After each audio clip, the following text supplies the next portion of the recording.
No, see, lot of call. I'm confused. In fact, somebody has to contact just on that. I will ask if you are coordinating all the policy. One should contact many times.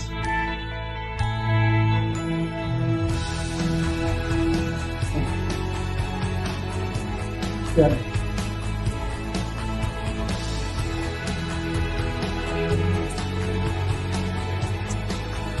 Can you contact me 5 o'clock? Just I'm meeting right now. Will it possible for you? Right. Yeah. Right. I will be attending. No problem. Sure. Okay. Yeah. स्वागतम, सुस्वागतम, शुभ स्वागतम. आज आपण येथे संत गाडगे बाबा अमरावती विद्यापीठ अमरावती व IQAC Shankarlal Khandelwal कला विज्ञान आणि वाणिज्य महाविद्यालय अकोला यांच्या संयुक्त विद्यमाने आयोजित राष्ट्रीय शैक्षणिक धोरण म्हणजेच नॅशनल एज्युकेशन पॉलिसी 2020 या विषयावर एक दिवसीय राष्ट्रीय परिसंवादामध्ये सहभागी झालो आहोत. तरी मी व्यासपीठावरील उपस्थित आजच्या कार्यक्रमाचे अध्यक्ष माननीय श्री गोपालजी खंडेलवाल, सचिव शिक्षण प्रसारक मंडळ अकोला, आभासी पद्धतीने झूमच्या माध्यमातून आपल्यात उपस्थित आजच्या कार्यक्रमाचे उद्घाटक माननीय डॉक्टर श्री विलास भाले सर, कुलगुरू पंजाबराव देशमुख कृषी विद्यापीठ अकोला आणि प्रभारी कुलगुरू संत गाडगे बाबा अमरावती विद्यापीठ अमरावती, सन्माननीय डॉक्टर श्री हेमंत देशमुख सर, संचालक परीक्षा व मूल्यांकन मंडळ संत गाडगे बाबा अमरावती विद्यापीठ अमरावती, माननीय doctor Swati Sherikar madam, professor and director PG department of computer and engineering Sant Gadge Baba Amravati university Amravati, Shri LRT महाविद्यालयाचे प्राचार्य माननीय डॉक्टर श्री प्रभू चापके सर, महाविद्यालयाचे माननीय प्राचार्य doctor Sabu sir, IQAC coordinator doctor Milind Shirbhate sir, तसेच इथे उपस्थित सर्व मान्यवर, शिक्षण प्रसारक मंडळ अकोलाचे सर्व सन्माननीय पदाधिकारी, आभासी पद्धतीने जुळलेले सर्व अतिथीगण, माझे सर्व सहकारी प्राध्यापक वृंद आणि विद्यार्थ्यांचे मी पुनश्च या नॅशनल एज्युकेशन पॉलिसी 2020 या विषयावर आयोजित एक दिवसीय परिसंवादामध्ये हार्दिक स्वागत करते. सर्वप्रथम मी व्यासपीठावरील व इथे उपस्थित सर्व मान्यवरांना विनंती करते की त्यांनी विद्यापीठ गीतासाठी आपल्या स्थानावर उभे राहावे.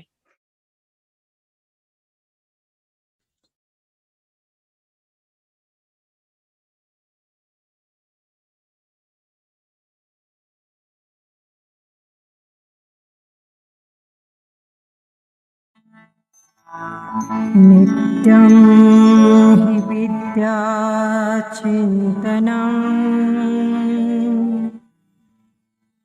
नित्यं च विद्यामन्थनं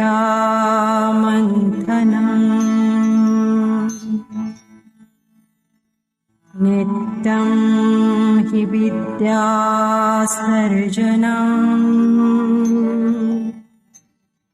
नित्यं च विद्याजीवनम्.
धन्यवाद मान्यवर. 34 वर्षानंतर आणि 21व्या शतकातील पहिली शैक्षणिक सुधारणा 2020 मध्ये करण्यात आली. 29 जुलै 2020 रोजी विद्यमान भारतीय शिक्षण पद्धतीत अनेक आमूलाग्र बदल घडून आणण्याच्या उद्देशाने केंद्रीय मंत्रिमंडळाने नवीन शैक्षणिक धोरणाला मान्यता दिली. हे नवीन राष्ट्रीय शैक्षणिक धोरण भारतीय अवकाश संशोधन संस्था इस्रोचे माजी अध्यक्ष डॉक्टर कस्तुरीरंगन यांच्या अध्यक्षतेखाली कमिटी बनवून बनवण्यात आली आणि हे सन 2022 पासून लागू होणार आहे. भारताला जागतिक महासत्ता बनविणे हे या नवीन राष्ट्रीय शैक्षणिक धोरणाचे अंतिम उद्दिष्ट आहे. काय आहे या धोरणात, यातले मुद्दे काय आणि या नवीन शैक्षणिक धोरणाचे उद्दिष्ट काय, या सर्व बद्दल आपण आज या एक दिवसीय राष्ट्रीय परिसंवादात जाणून घेण्याचा प्रयत्न करूया. मी व्यासपीठावरील सर्व मान्यवरांना विनंती करते की त्यांनी दीप प्रज्वलन करून या परिसंवादाचे उद्घाटन करावे.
धन्यवाद व्यासपीठ.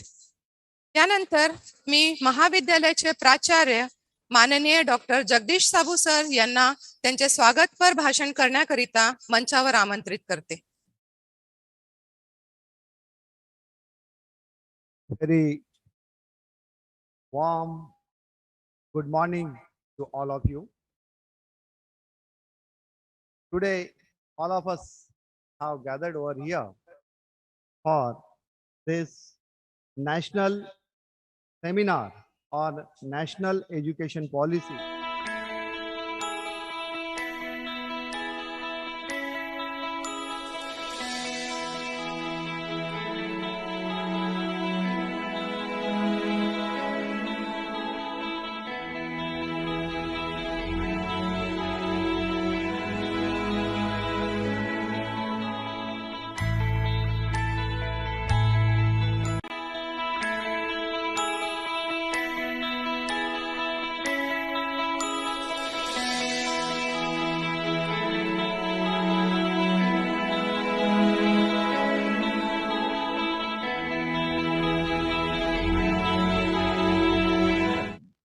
inaugural function. The Honorable Secretary of Shikshan Prasarak Mandal Akola, Sri Gopalji Khandelwal, the guest and expert for this conference, Honorable Director, Examination and Evaluation, Sant Gadge Baba Amravati University, Amravati, Dr. Hemant Deshmukh sir, the head of the department, Computer Department, Sant Gadge Baba Amravati University, Amravati.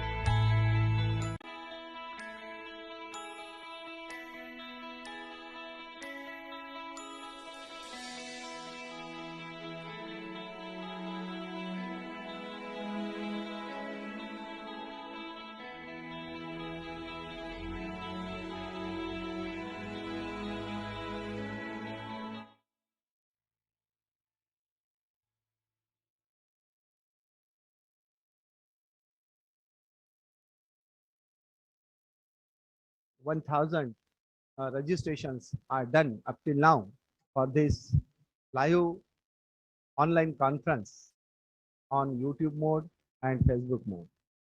All of us know that recently our government has taken decision to implement this National Education Policy 2020 and to make it known to policy 2020. Without taking much more time, I would like to tell you that this is how our nation is going to make it the step toward the new education policy, which will be very useful for we people. Already in the anchoring, it has been said that after 34 years, we are going to that change or just get it done in the form of the policy, National Education Policy 2020. So on this behalf, I welcome all the dignitaries on the dais, Honorable Vice Chancellor of our university, Sri Bhale sir, for this conference, who has joined us in the online mode due to his very busy program. So once again, on the behalf of the college, I welcome him, all the dignitaries on the dais, and the people.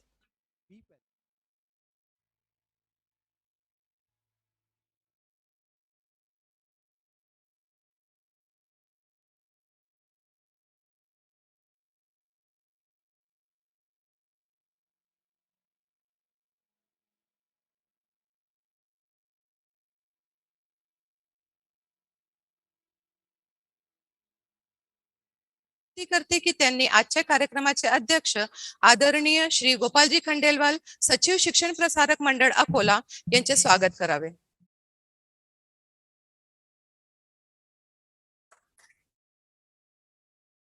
धन्यवाद sir.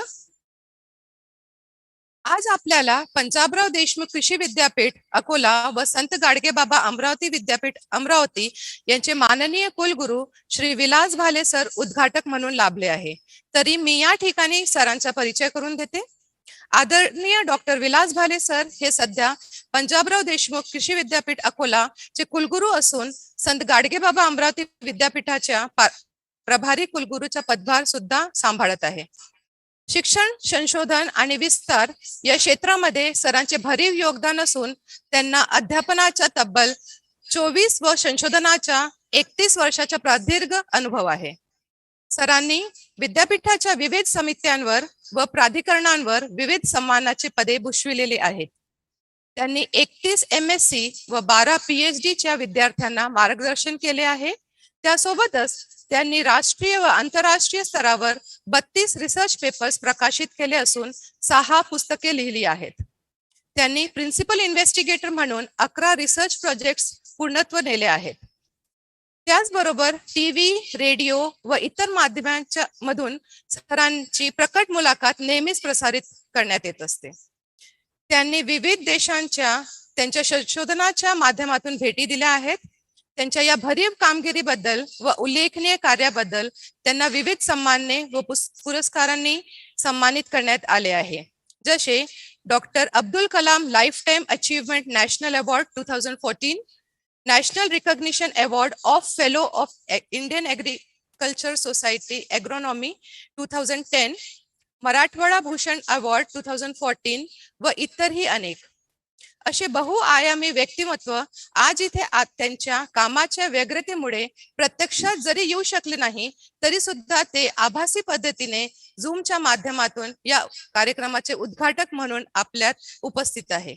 तरी मी या ठिकाणी आमच्या महाविद्यालय परिवारातर्फे त्यांचे शब्दसुमनाने स्वागत करते. Welcome sir.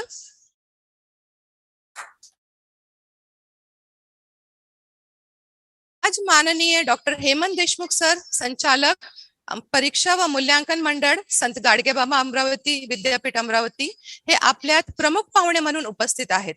मी आजच्या कार्यक्रमाचे अध्यक्ष माननीय श्री गोपालजी खंडेलवाल यांना विनंती करते की त्यांनी माननीय डॉक्टर श्री हेमंत देशमुख सरांचे शॉल, श्रीफळ, स्मृतिचिन्ह व पुष्प देऊन स्वागत व सत्कार करावे.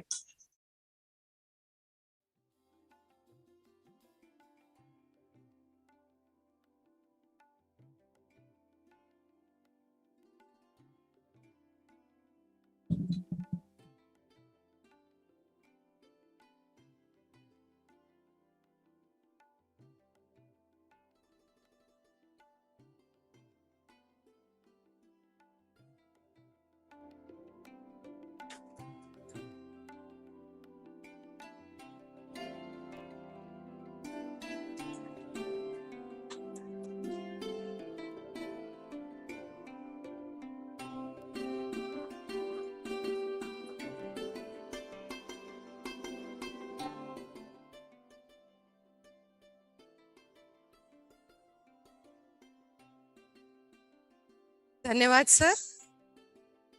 यानंतर मी डॉक्टर संध्या काडे मॅडम यांना विनंती करते की त्यांनी माननीय doctor Swati Sherekar madam, professor and director, PG department of computer science and engineering, Sant Gadgebaba Amravati university Amravati यांचे शॉल, श्रीफळ, स्मृतिचिन्ह व पुष्प देऊन स्वागत व सत्कार करावा.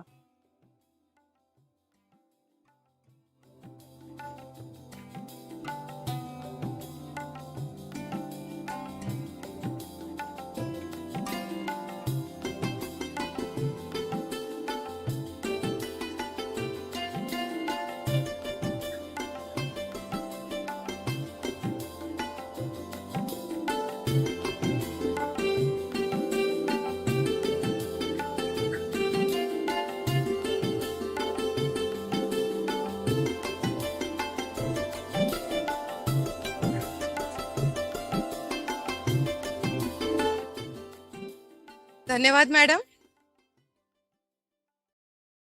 यानंतर मी डॉक्टर शिरभाते सर यांना विनंती करते की त्यांनी श्री LRT महाविद्यालयाचे प्राचार्य माननीय डॉक्टर श्री प्रभू चापके सरांचे स्वागत करावे.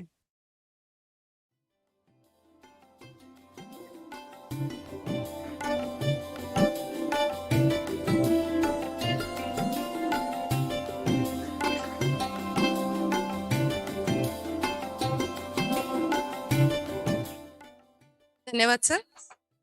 महात्मा ज्योतिबा फुले महाविद्यालय भातकुलीचे doctor Shyam Somvanshi sir, professor in sociology हे आज आपल्यात आवर्जून उपस्थित आहे. तर मी डॉक्टर पांडे सर यांना विनंती करते की त्यांनी त्यांचे स्वागत करावे.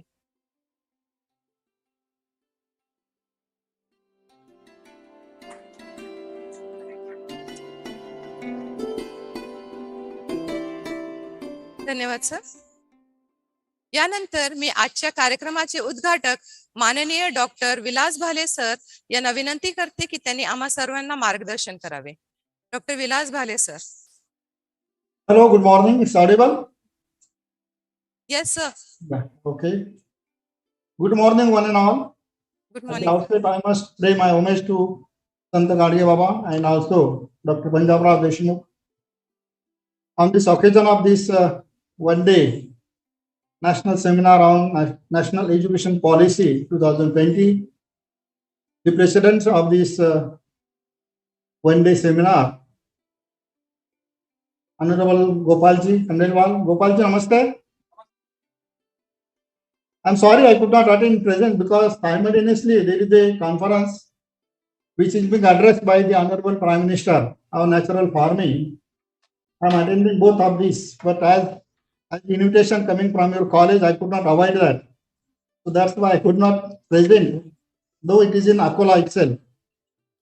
Friends, I must compliment and congratulate to the Shankarlal Khandelwal College, Arts, Commerce and Science College, in collaboration with our beloved university, Sant Amravati University. A one-day seminar on a very important topic, that too National Education Policy 2020. In fact, a lot of seminar, conference, meetings has been held on this national education policy, but somehow from the 2022 we have to implement this at a national level, and a lot of discussion was held how this policy is to be implemented. It's rather difficult, but if you see the globally, I welcome all of you on the dais. In fact, my colleagues from university, Mr. Heman Deshmukhji, Swati Sherekarji, the principal of this Eastern College, Mr. Sauji, other member of this college who are present in the dais, and also who are present for this conference. So welcome all of you for this very important topic seminar, that to national education policy, how we can implement this policy to the our college, our university in Maharashtra and national level. Friends, as you know that globally, the ranking of this university, and we know that not a single university from our India is put in fine place among the hundreds. This may be some of the reason why our syllabus, our policy, our intake capacity, our mobility from one branch to one branch, there was some hurdles. And that hurdles, this committee has studied almost 6 months, and many experts were there in that committee, and they have formulated a strategy of how to frame this education policy at national level, so that our university, our students, our staff can compete globally. This is the object behind that, and hopefully there are some constraints in the sense what actually national education policy. There is a vertical mobility, there is horizontal mobility in the graduation itself.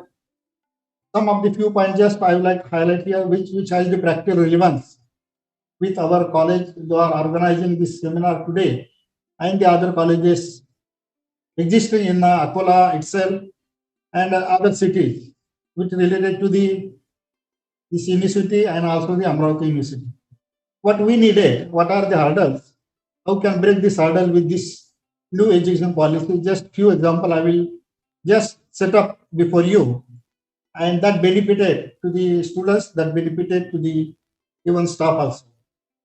Now, friends, in our present situation, suppose I want to take admission for some few credits to the engineering college, I will not get the admissions. If a engineering student wants to do some courses in agriculture, he will not get the admissions in agriculture. And this is the hurdle. The process of this admission in the individual faculty, individual institution, individual colleges, and the university also. There is a restriction, there is a bar, and this bar will be removed in this new education policy. Suppose a student taking degree in the arts, and if want to have some knowledge, a particular knowledge of the commerce or the science, particular subject, he can register that subject for a particular semester or a particular period, and that credits will be credited in the bank. There will be credit bank, and that bank, that credit will be definitely considered in the graduations. So suppose a student, my faculty, in agriculture faculty, the BSc Agri students, he has to complete 182 credits to get the degree of BSc Agri. Now 182 credit compulsory, the design has been set up by the ICAR itself, university has set up the design, and as per the design, he has to complete that courses Suppose he fail in one courses, he has to complete that. Even within the course of 4 years, he has to complete 182 credits. And at all, if some students could not complete, there is a provision of within 8 years he has to complete the degree. Now this is situation, but suppose my students wants to take knowledge from the civil engineer, suppose a computer engineer. Now in this new there is a provision that he can register a course from this Akola College, Engineering College, where the computer science faculty is existing, for a particular knowledge for a semester, he can register 4 credits, 3 credits, 5 credits. That credit will come to the back to the in our degree course, and he will be exempted to complete the other courses. Now this provision is there, and in fact, this education policy will definitely develop a competency. Now, as you know that our more graduate from arts, commerce, even science college, even nowadays engineering students also, they could not get the job. They are in search of job. It is only because of the skill which we do want to participate in the education. That is not been nearly. We are imparting that skill through these educations. Now, this new education policy will definitely more focus on the skill development. Maybe arts, maybe science students, maybe agriculture, maybe any faculty students. And to gain a particular knowledge, he can register for that course and he get that knowledge. For example, very badly we need, in agriculture, we need a computer engineer, very badly we need. We need civil engineer, we need mechanical engineer, so that there's large number of small tools which required for the farmers to cultivate the crops, even for picking the cotton, and many. But we do not have the knowledge, and what needed by agriculture, by the farmer, that knowledge our engineer students, they do not have. Even faculty also, they are lacking the knowledge. What we needed, what we should do in their practical, in their post-graduation, even their doctorate, they do not have the knowledge what we needed in practically. And even the art students, suppose at present in Akola, my university is running one course, organic farming, Sendri from the last 8 years. Now, if boys, students willing to join this course, very freely he can he can register the course. But at this juncture, our system will not permit the students to register the course. But new education policy will provide this provision that the students from arts, if he join to the simultaneously this course, organic course, within a year, he will get the skill. And after graduation of arts degree, he will do his business in the Sendri city or organic farming. Now, such provision is there in new education policy. Now, another course is there in my university. The another course is for the students or the farmers who are selling the products. For example, insecticides, fertilizer, they do have the certificate. Unless they get the certificate, they cannot do the business. Now, students from the agriculture, students from the arts faculty, students from the commerce, science faculty, even engineering faculty, they can register my course, which is running on Saturday, Sunday. It will not come in the regular feature of his college attendance. But Saturday, Sunday, he can register that course. He will get the certificate. Simultaneously, after getting degree, he will have the license to sell this product of the insecticides, to sell the product fertilizer. Now, this provision is there in the National Education Policy, but at present, a student registered in other discipline, he cannot register for other courses. This is the hurdle. This is one way. The other way, there is mobility. Not only one faculty, suppose the students in the four degree course is doing the art, commerce, science, or agriculture. Suppose he wants to do a degree, simultaneous degree in the computer science. He can register computer science simultaneously. He need not to go for the appearing for the entrance examinations. And the burden of the entrance examinations, which we are facing in Amravati University also, that burden will be definitely nullified if there is a mobility across this discipline. This policy has set up for this only. And I know that many students, our Indian students, they are preferring to go abroad, mostly in the USA, and they are registering for the MS degree. Even a postgraduate students, even a doctorate students register in other university. they have to register for the MS, master degree program. There is a free mobility. There is free mobility. Only deficiency courses required prerequisite that has to be carried out during this course. So this privilege is there, and that's why this university is stopping. If you take any university in USA, you will find there are number of faculties, 120, 130 faculties, they are existing in that university. So students, they have the freedom, mobility from one discipline to other discipline. This mobility we do not have, and that's why after 34 years, we set up a policy now, this new policy that there should be mobility, there should be freedom for the student. Even there is a mobility for the faculty also. My friends, at present, how many my staff they are doing externally, giving the guidance, externally conducting the classes abroad. Not a single faculty. Even the other faculty who are not taking the benefit of other faculty from the abroad, who is expert in a particular subject, is not an adjunct faculty for our university. Now, this policy, there is a provision for the policy. My faculty can be adjunct faculty in other countries, and other countries can be faculty to my university. Now, this policy will permit to the staff also, and there is a exposure, external exposure. If you go to the northern side, there are many in our university. All the faculty, mostly all the faculty, there is mobility to go abroad very freely. But there is restriction in our state, there is restriction in the university, there is restriction in the colleges also. Even a staff member working in your colleges, if he want to go abroad, very freely he can move. But now at present he can't move. He can't go, he can't conduct the classes. There is a restriction from the colleges, from the university. So such restriction will be removed from this new Asian policy. Students will be benefited, staff will be benefited, and hopefully some of the experts are there. I do have to join again that conference because Honorable Prime Minister is attending that conference. So I will take a leave of you, and thank you very much, and best luck for this one-day national seminar on the new education policy. I compliments to all the college staff member who are taking efforts to conduct this seminar. Thank you very much. Thank you, sir. As we all know that India is the country with the youngest population, and India's future will depend on providing high quality educational opportunities to these youth, as education is an essential and indispensable element for the all-round development of any society and country. And this new comprehensive new educational policy will definitely fulfill the goal of national development. That is the current and future needs, which can lead to large-scale transformative reforms in both in the school and higher education sectors. Thank you once again, sir. Thank you. Thank you, ma'am. I will take leave, please. Chairman Sahab, I will take leave. Yes, sir. Gopal ji. Namaste, namaste. Okay. Thank you. Thank you. Best luck. धन्यवाद sir. यानंतर आपले सर्वांचे प्रेरणास्थान माननीय श्री गोपालजी खंडेलवाल, सचिव शिक्षण प्रसारक मंडळ अकोला यांना मी विनंती करते की त्यांनी त्यांचे अध्यक्षीय मार्गदर्शन करावे.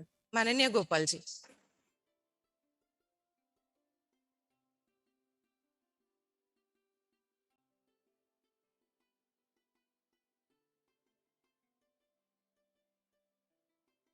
आजच्या या एक दिवसीय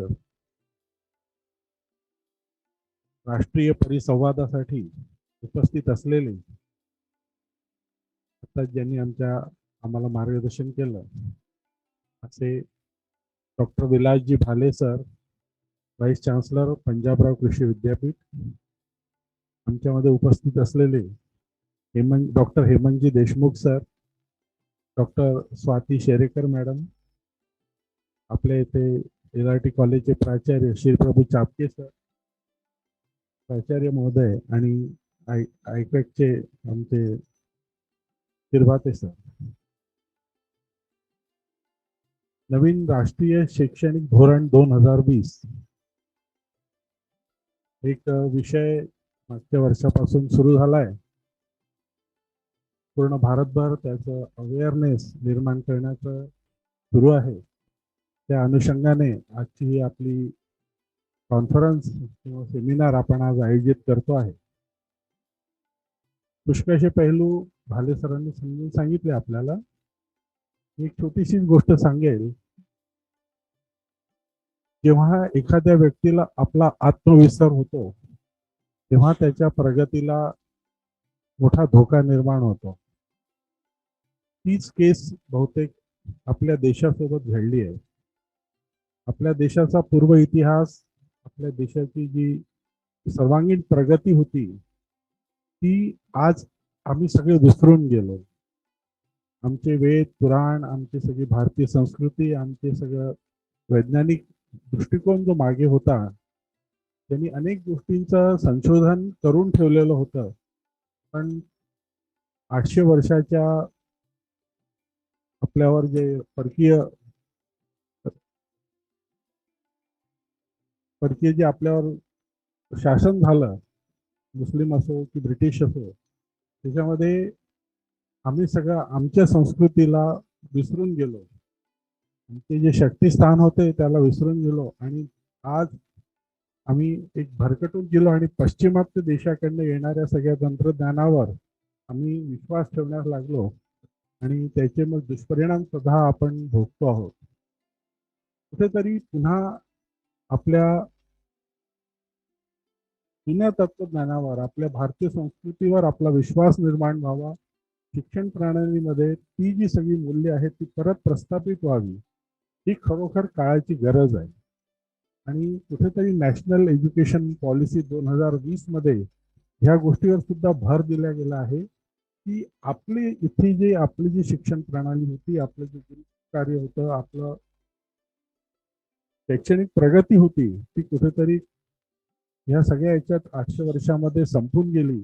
त्याला पुनर्स्थापित करणं ही काळाची गरज आहे. आणि त्या दृष्टीने ही जी नवीन शिक्षण प्रणाली आहे ही खरोखर एक माइलस्टोन ठरणार आहे परिवर्तनासाठी. मला असं वाटतंय की आजच्या या परिचर्चेमध्ये आपण सगळ्यांनी भरभरून याच्यात सहभाग घ्यावा, पूर्ण पॉलिसी समजून घ्यावी. शेवटी इम्प्लिमेंट करणारे आपणच सगळे राहणार आहोत. प्राध्यापक, शिक्षक जर या गोष्टीला समजला नाही तर मला असं होतं की मुलांपर्यंत पोहोचणार नाही.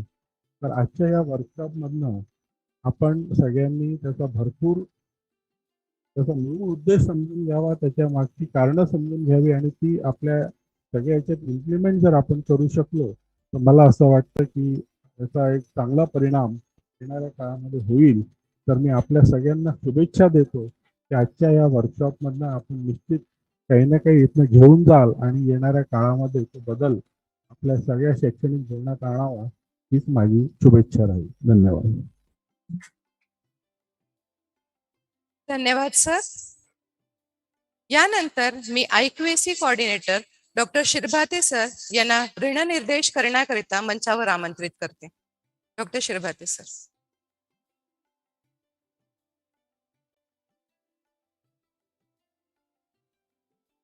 A very good afternoon to one and all. This is Dr. Milinda Shirbhate, IQAC coordinator and convener for this national seminar on National Education Policy 2020, organized jointly by Sant Gadge Baba Amravati University Amravati and IQAC of Shankarlal Khandelwal Arts, Science and Commerce College, Akola. It is my really immense pleasure to present vote of thanks before the dais and of the dais.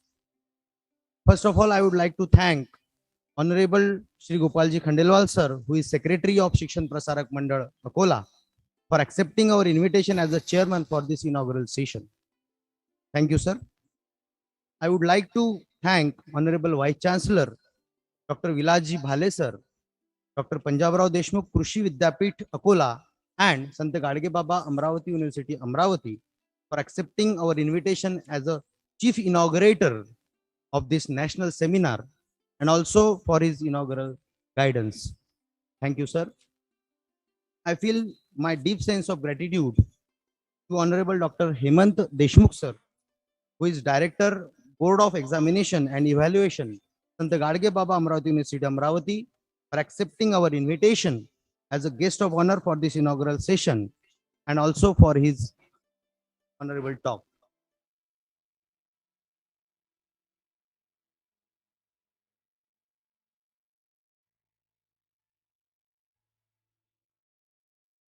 feel my thank. I'm very much thankful to Honorable Principal of Srimati LRT Commerce College, Shri Prabhu Chapke sir, for his presence. Thank you, sir.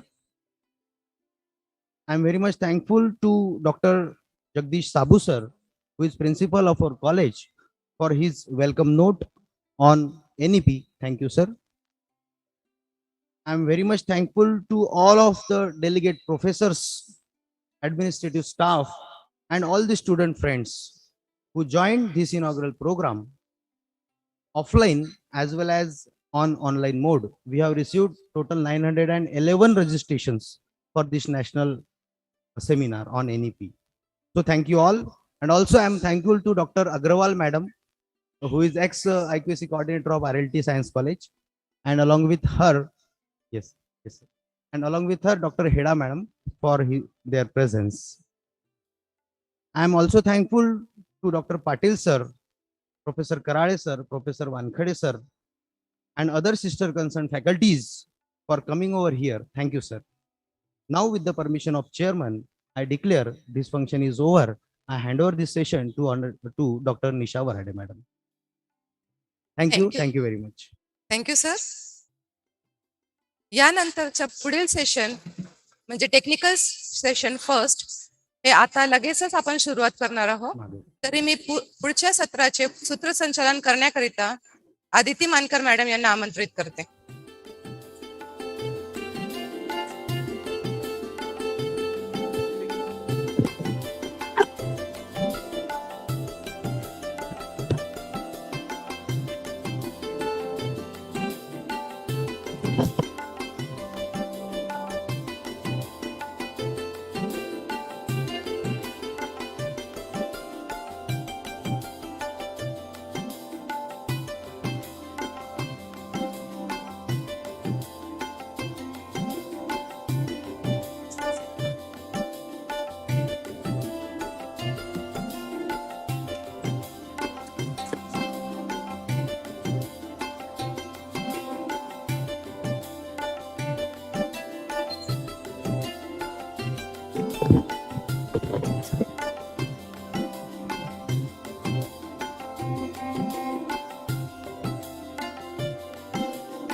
सर्वांना विनंती आहे की कृपया स्थानापन्न व्हावं.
स्वागतम, सुस्वागतम, शुभ स्वागतम. मी प्राध्यापक आदिती मानकर आपल्या सर्वांचे one day national seminar on national education policy 2020च्या पहिल्या टेक्निकल सेशन मध्ये सहर्ष स्वागत करते. पहिल्या सत्राचे अध्यक्ष आहेत आदरणीय डॉक्टर SG चापके सर, प्राचार्य LRT कॉलेज अकोला व नॅक पीअर टीम मेंबर. आज आपल्याला लाभलेले प्रमुख वक्ते माननीय डॉक्टर हेमंत देशमुख सर यांचा मी परिचय करून देते. आदरणीय डॉक्टर हेमंत देशमुख सर हे संत बाबा अमरावती विद्यापीठाच्या परीक्षा व मूल्यमापन मंडळाचे संचालक आहेत. त्यांना 23 वर्षांचा अध्यापनाचा अनुभव आहे व 8 वर्षांचा प्रशासकीय अनुभव आहे. सरांचे आंतरराष्ट्रीय जर्नल्स मध्ये 167 पेपर व 3 पुस्तके प्रकाशित झाली आहेत. तसेच 1 आंतरराष्ट्रीय व 8 राष्ट्रीय पेटेंट्स सरांनी मिळवलेली आहेत. 2014 मध्ये research scholar hub Ahmedabad Gujarat तर्फे त्यांना लाईफ टाइम अचीवमेंट अवॉर्ड मिळाला आहे. Global society for educational growth new Delhi तर्फे त्यांना भारत शिक्षा रत्न अवॉर्डने सन्मानित करण्यात आले आहे. तर अशा या बहुआयामी व्यक्तिमत्वाचे धनी असलेले माननीय डॉक्टर हेमंत देशमुख सरांना मी विनंती करते की त्यांनी राष्ट्रीय शैक्षणिक धोरण 2020 एक आढावा या विषयावर मार्गदर्शन करावे.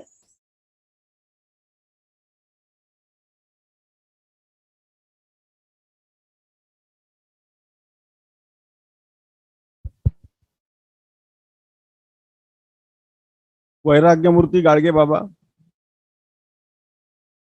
विश्वरत्न डॉक्टर बाबासाहेब आंबेडकर, शिक्षण महर्षी पंजाबराव उपाख्य भाऊसाहेब देशमुख यांच्या पावन स्मृतीस अभिवादन करतो. युको आहे. आजच्या या कार्यक्रमाला उपस्थित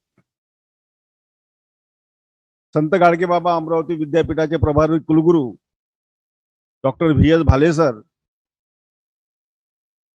या संस्थेचे सेक्रेटरी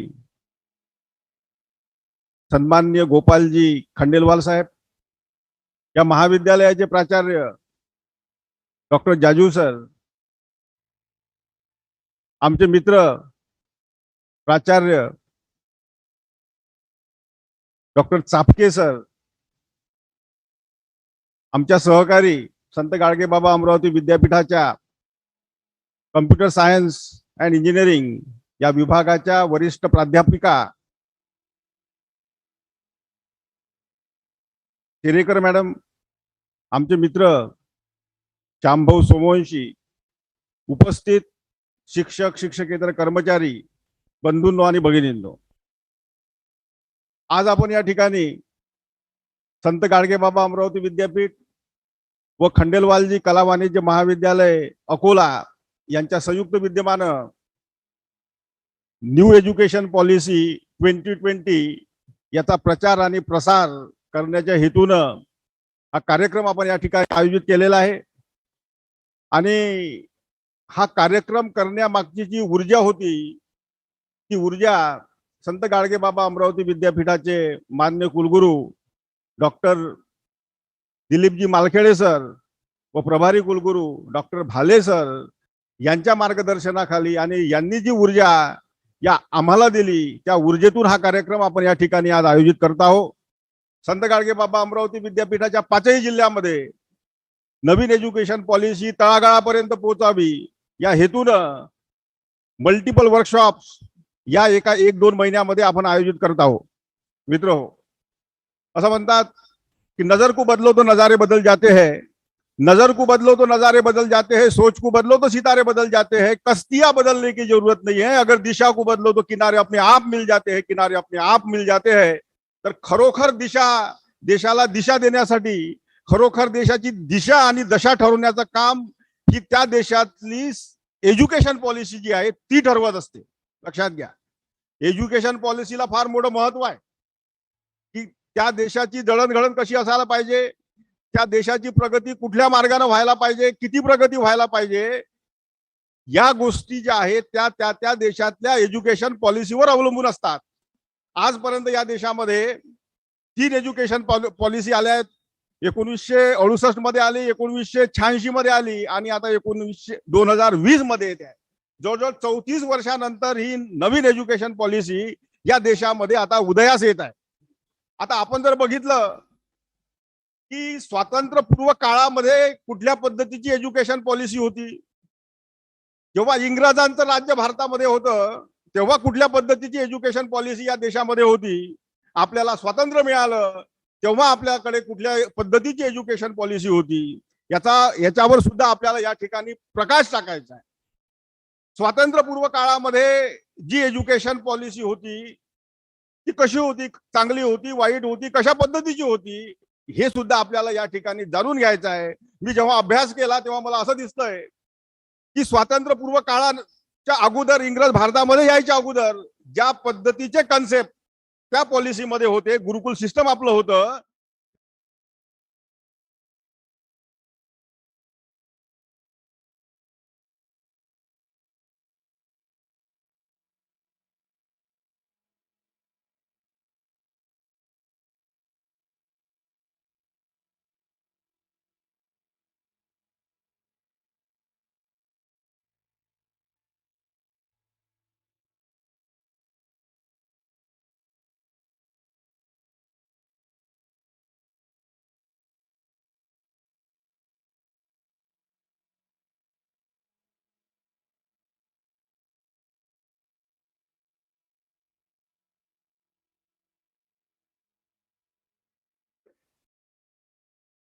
सोन्याचे धूर निघत होते.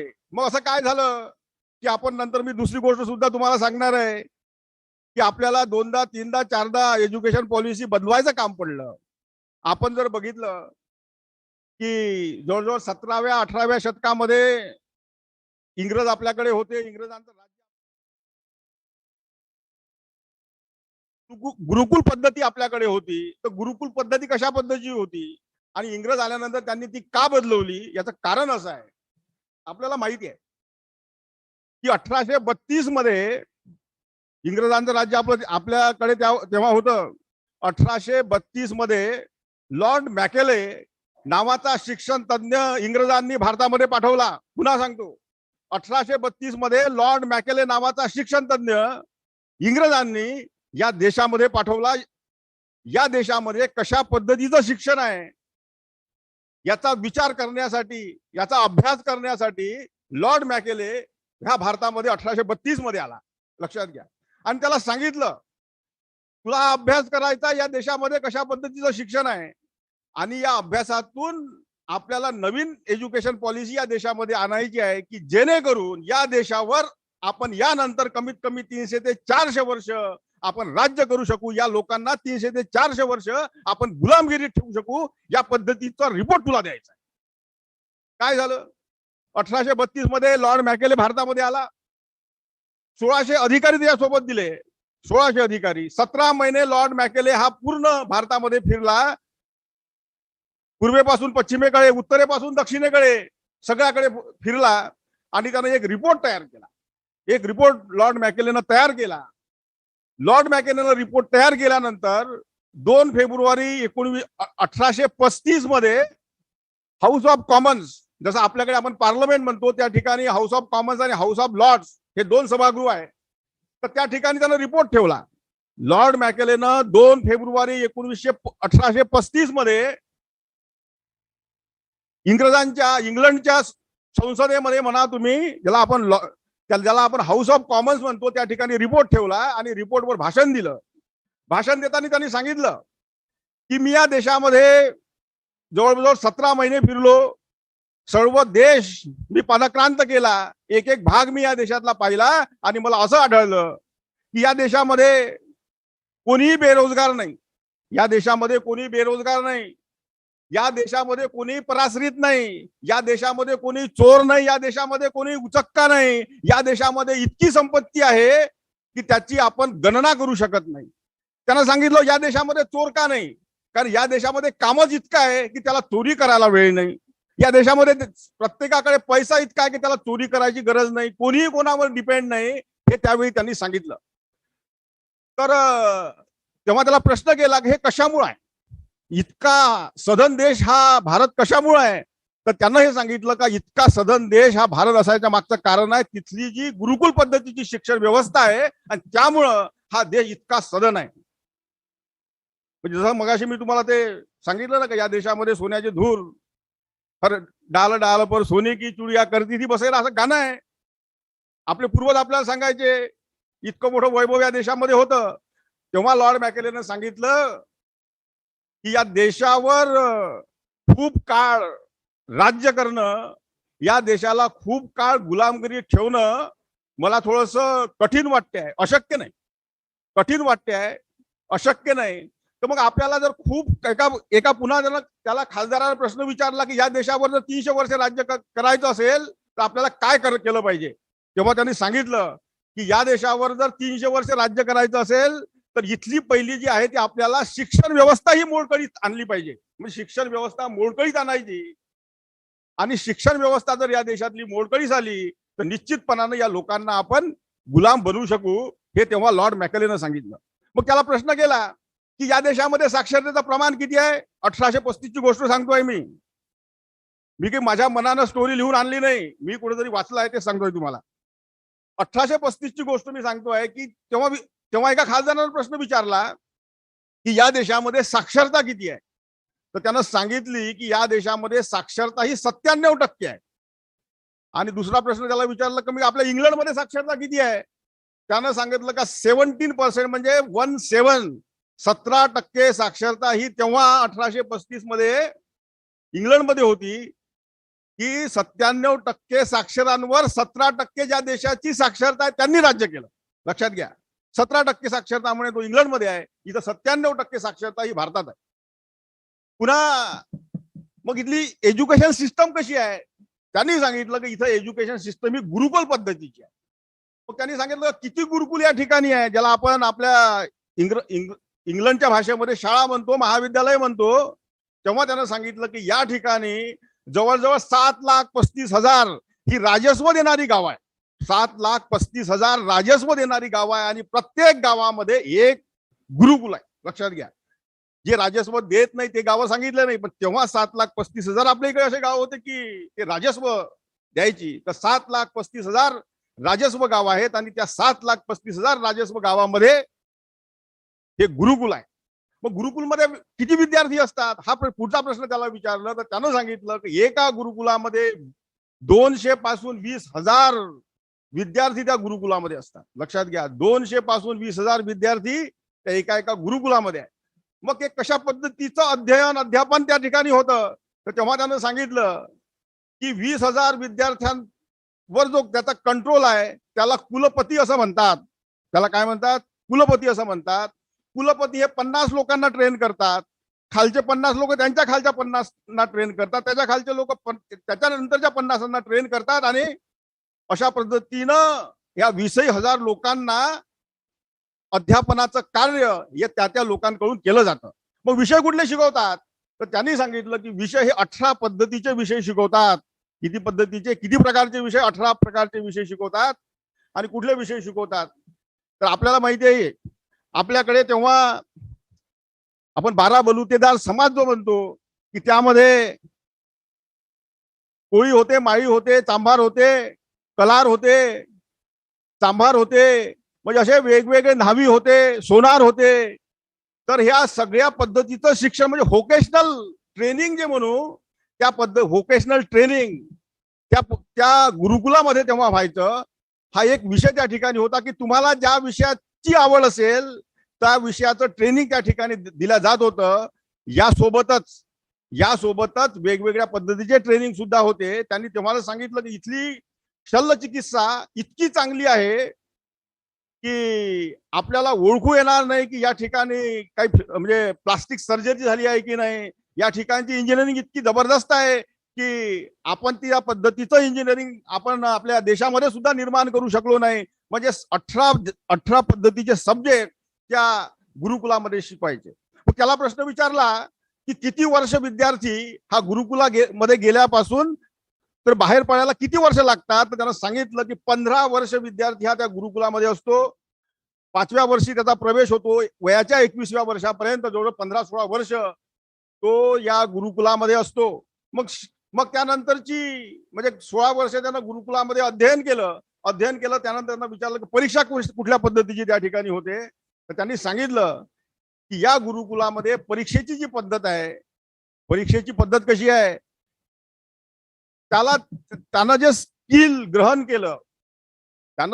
ग्रहण केलं, त्याचा टास्क त्याला दिला जातो आणि त्या टास्क मध्ये तो किती निष्णात आहे याचं परीक्षण त्या ठिकाणी केलं जातं. त्यानंतर परीक्षा कुठल्या पद्धतीची त्याची होते, बेरीज वजाबाकीची परीक्षा त्या ठिकाणी नव्हती. त्याचं परीक्षा अशा पद्धतीची होते की तो किती चारित्र्य संपन्न आहे याची परीक्षा त्या ठिकाणी घेतली जाते. त्याला किती बुद्धी आहे याची परीक्षा त्या ठिकाणी घेतली जाते. तो किती प्रामाणिक आहे याची परीक्षा त्या ठिकाणी घेतली जाते. तो किती नीतिवंत आहे, तो किती शीलवंत आहे याची परीक्षा त्या ठिकाणी घेतली जाते. तो किती प्रामाणिक आहे, तो किती क्युरियस आहे, त्यात किती क्युरियोसिटी आहे, अशा वेगवेगळ्या पद्धतीच्या परीक्षा त्या ठिकाणी घेतल्या जाते. आणि त्यांना विचारलं की मग 15 वर्ष असताना 15च्या 15 परीक्षा एकदा होते का? नाही, एकदा होत नाही. त्याला सांगितलं की दरवर्षी 8 महिन्यात 9 महिन्यात ती परीक्षा होते. आणि ती परीक्षा झाल्यानंतर जो विषय त्यांना जो विषय तो शिकला त्या विषयाची परीक्षा होते, यासोबत या टेस्ट सुद्धा त्याच्या होतात. आणि इथून तो बाहेर पडल्यानंतर चांगला स्किल म्हणून बाहेर पडतो. तो काय होतो, स्किल म्हणून बाहेर पडतो. अशा पद्धतीचं ज्या गोष्टी आहेत त्या संसदेमध्ये, हाऊस ऑफ कॉमन्स मध्ये तेव्हा लॉर्ड मॅकेलेनं सांगितल्या. मग त्यांनी सांगितलं की या गोष्टीचा आपल्याला ब्रेक करायचा, इथली सिस्टीम आपल्याला उद्ध्वस्त करायची आहे, तर मग आपण काय केलं पाहिजे? तर लॉर्ड मॅकेलेनं सांगितलं की आपल्याला मगअप टाईपची सिस्टम, मगअप म्हणजे फक्त काय करायचं, आपण जे म्हणतो रट्टा मारणे, मगअप अँड ओमिट काय करतात, पुरं 2-4 दिवसाच्या अगोदर काहीतरी पाठ करतात आणि उत्तर पत्रिकेवर तेच ओमिटिंग करतात. अशा पद्धतीची व्यवस्था आहे की नाही आपल्याकडे, काही माहित नसते. आता मी त्यावर सुद्धा येणार आहे, लक्षात घ्या. सिस्टीम कशी, आपण नवीन एज्युकेशन पॉलिसीवर कशासाठी म्हणून येतोय, तिकडे येतोय मी. म्हणजे हा बेस आहे, या बेसच्या आधारावर ही नवीन एज्युकेशन पॉलिसी आपली बनलेली आहे. म्हणजे तेव्हा काय होतं, स्किल एज्युकेशन होतं. यांनी नंतर स्किल एज्युकेशन बंद केलं इंग्रजांनी. आणि मग टाईपचं शिक्षण त्यांनी सांगितलं का इतका मोठा देश आपल्याला चालवायचा, आपल्याला क्लर्क या देशामध्ये निर्माण करायचे आहे. काय करायचे आहे? क्लर्क या देशामध्ये निर्माण करायचे आहे. देश फक्त निर्माण होऊ द्यायचे नाही आपल्याला या शिक्षण पद्धतीतून. तर मग काय करायला पाहिजे, त्यांना सांगितलं की आपल्याला मगअप टाईपची सिस्टीम या ठिकाणी तयार करायची आहे. छोटं एक्झाम्पल मी सांगतो. आपलं जेव्हा नर्सरी असते, नर्सरीमध्ये म्हणजे सुरुवातच तिथून आम्ही सांगतो तुम्हाला. एक कविता आहे, Jack and Jill went up the hill to fetch pail of water, Jack fall down आणि Jack fell down and broken his crown. आता एक मधात एक सर्वे झाला, तुम्हाला सांगतो मी, हे सगळं मगअप आहे. मधात सर्वे झाला एक यावर, ही एज्युकेशन पॉलिसी यायच्या अगोदर सर्वे झाला, जे मॅकलेनं सांगितलं का फक्त यांना पाठांतर शिकवायचं, बाकी काही शिकवायचं नाही. लक्षात घ्या, याच्यावर सर्वे झाला. त्या सर्वेमध्ये असं लक्षात आलं की 99% विद्यार्थ्यांना याचा अर्थच माहित नाही. फक्त रट्टा मारला त्यांनी. 99% विद्यार्थ्यांना याचा अर्थ माहित नाही. त्याला पील माहित नाही, त्याला क्राऊन माहित नाही, काही माहित नाही, त्याला फॉल डाऊन माहित नाही, काहीच नाही. याच्यापेक्षा समोरची गोष्ट मी तुम्हाला सांगतो की 97% तर विद्यार्थ्यांना माहित नाही. मग त्या टीचरला याचा अर्थ विचारला, जवळपास 85% टीचरला अर्थ माहित नाही.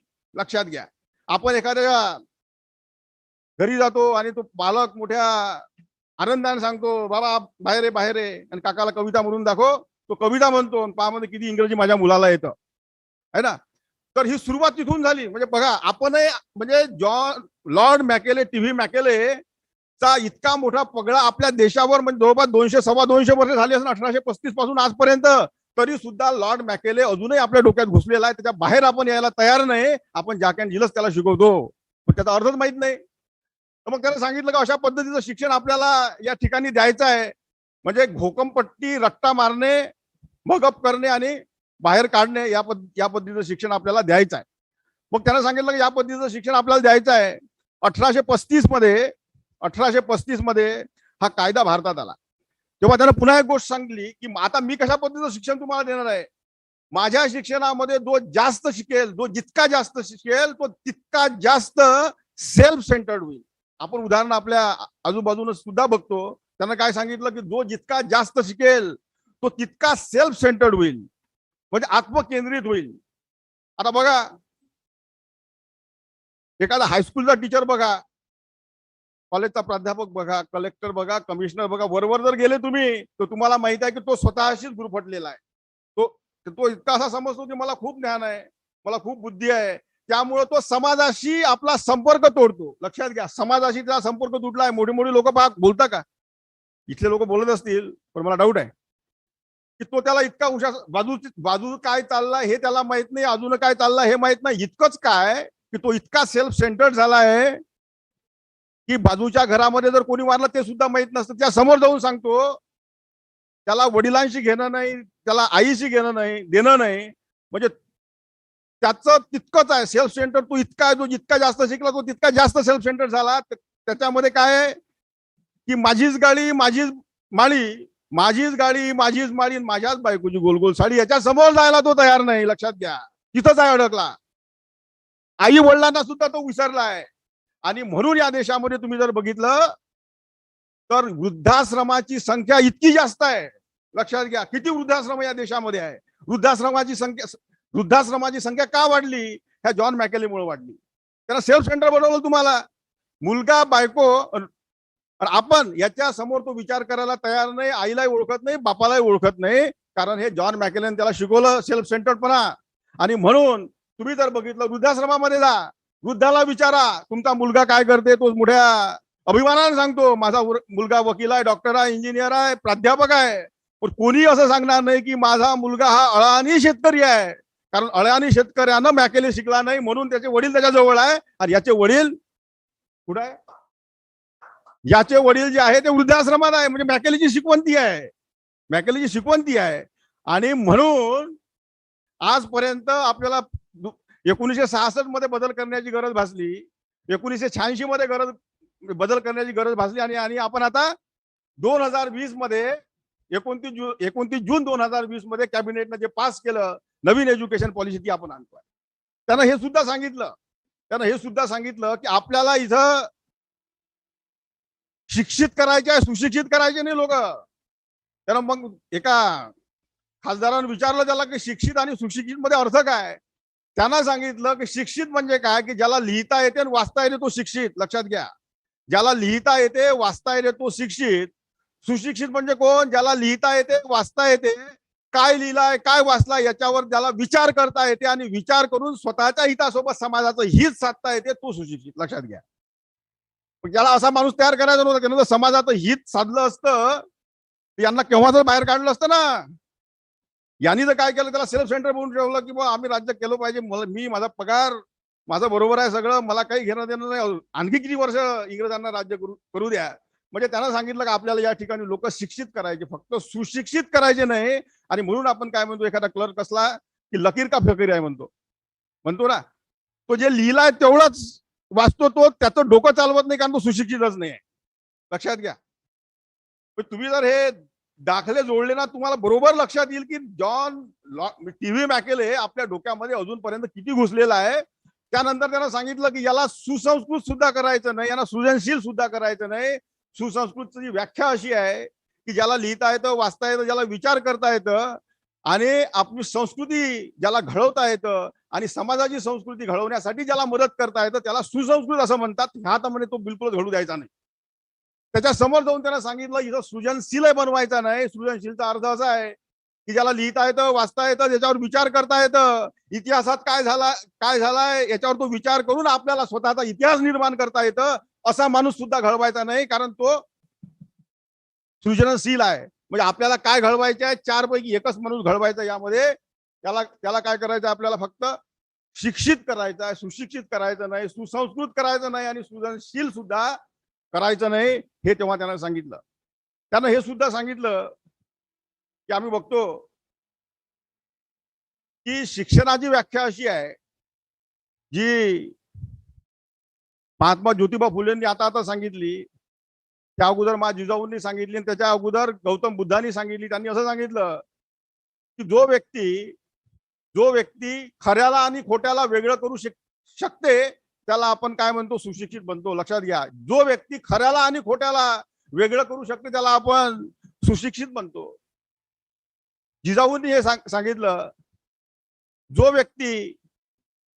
व्यक्ती खऱ्याला खोट्यानं यांनी सांगितलं, जे खरं काय आहे खोटं काय आहे यामधला भेद करू शकतो त्याला काय म्हणतात, त्याला सुशिक्षित म्हणतात. आणि गौतम बुद्धानं जे सांगितलं की त्यांनी हे सांगितलं की जो व्यक्ती खऱ्याला खोट्याला वेगळं करून खऱ्याला छाती ठोकपणे स्वीकारण्याची ताकद जो आपल्यामध्ये ठेवतो त्याला सुशिक्षित म्हणतात, हे गौतम बुद्धानं सांगितलं. लक्षात घ्या. असाही व्यक्ती त्याला तयार होऊ द्यायचा नव्हता मॅकेलेला. आणि मग अशा पद्धतीची शिक्षण व्यवस्था त्यानं या देशामध्ये आणली. आणि देशामध्ये आणता आणता तुम्हाला माहिती आहे की पुन्हा आपल्याला दोनदा तीनदा ही सगळीच्या सगळी व्यवस्था बदलण्याचं काम पडलं. आपण बघतो की शिक्षण, एज्युकेशन हा लॅटिन शब्द आहे. लक्षात घ्या. एज्युकेशन हा लॅटिन शब्द आहे. 3 शब्दाच्या समूहामधून तो तयार झालाय. एज्युकेशन हा लॅटिन शब्द आहे. लक्षात घ्या. त्याला ते माहित होतं. एज्युकेशन हा लॅटिन शब्द आहे. तो 3 शब्दाच्या समूहामधून तयार झालाय. पहिला एज्युकेशनची जर फोड केली तर त्याला म्हणतात एज्युकेटे, एज्युकेटम आणि एज्युकेअर. तर एज्युकेटेचा अर्थ होता असा होतो की विद्यार्थ्यामध्ये असलेल्या सुप्त गुणांचा शोध घेणे म्हणजे एज्युकेटे. लक्षात घ्या. विद्यार्थ्यामध्ये असलेल्या सुप्त गुणांचा शोध घेणे म्हणजे एज्युकेटे. विद्यार्थ्यामध्ये असलेल्या सुप्त गुणांचा शोध घेऊन त्याचं संवर्धन करणे म्हणजे एज्युकेटम. आणि विद्यार्थ्यामध्ये असलेल्या सुप्त गुणांचा शोध घेतला तुम्ही, त्याचं संवर्धन केलं आणि त्याला योग्य व्यासपीठ जर मिळवून दिलं तर ते होते एज्युकेअर. आणि असं मिळून एज्युकेशन हा शब्द तयार झाला. आणि त्यांना सांगितलं का हे आपल्याला इथं होऊ द्यायचं नाही. आणि आपण आता बघा की खरोखर या 3 ज्या व्याख्या सांगितल्या आहे, एज्युकेटे, एज्युकेटम आणि एज्युकेअर, यावर प्रत्येक कॉलेजमध्ये काम होतं का, प्रत्येक शाळेमध्ये काम होतं का, प्रत्येक अंगणवाडीमध्ये काम होतं का? निश्चितपणानं होत नाही. आणि ते आता ह्या न्यू एज्युकेशन पॉलिसीमध्ये त्यांनी सांगितलं का ते आपल्याला करायचं आहे. बघा म्हणजे किती थॉट. हे कस्तुरी रंगन यांची कमिटी 2015 मध्ये बसली. लक्षात घ्या किती थॉटफुल काम यावेळेस या एज्युकेशन पॉलिसीवर झालं. 2015 मध्ये समिती बसली. जवळजवळ 5 वर्ष काम केलं. 2 लाख लोकांचे त्यांनी भावना जाणून घेतल्या या एज्युकेशन पॉलिसीवर. काहीतरी 1.25 लाख त्या ग्रामपंचायती वगैरे त्यांच्याकडून सूचना घेतल्या, त्याच्यावर काम केलं. आणि तेव्हा 29 जून 2020 ला आपली न्यू एज्युकेशन पॉलिसी ही मंत्रिमंडळामध्ये फायनल झाली. लक्षात घ्या.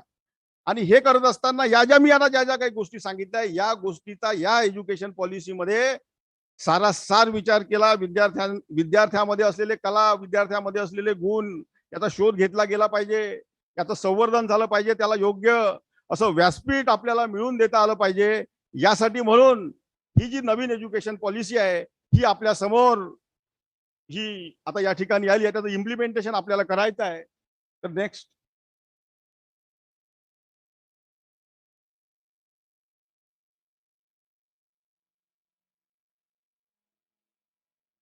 आताच मी 10-15-20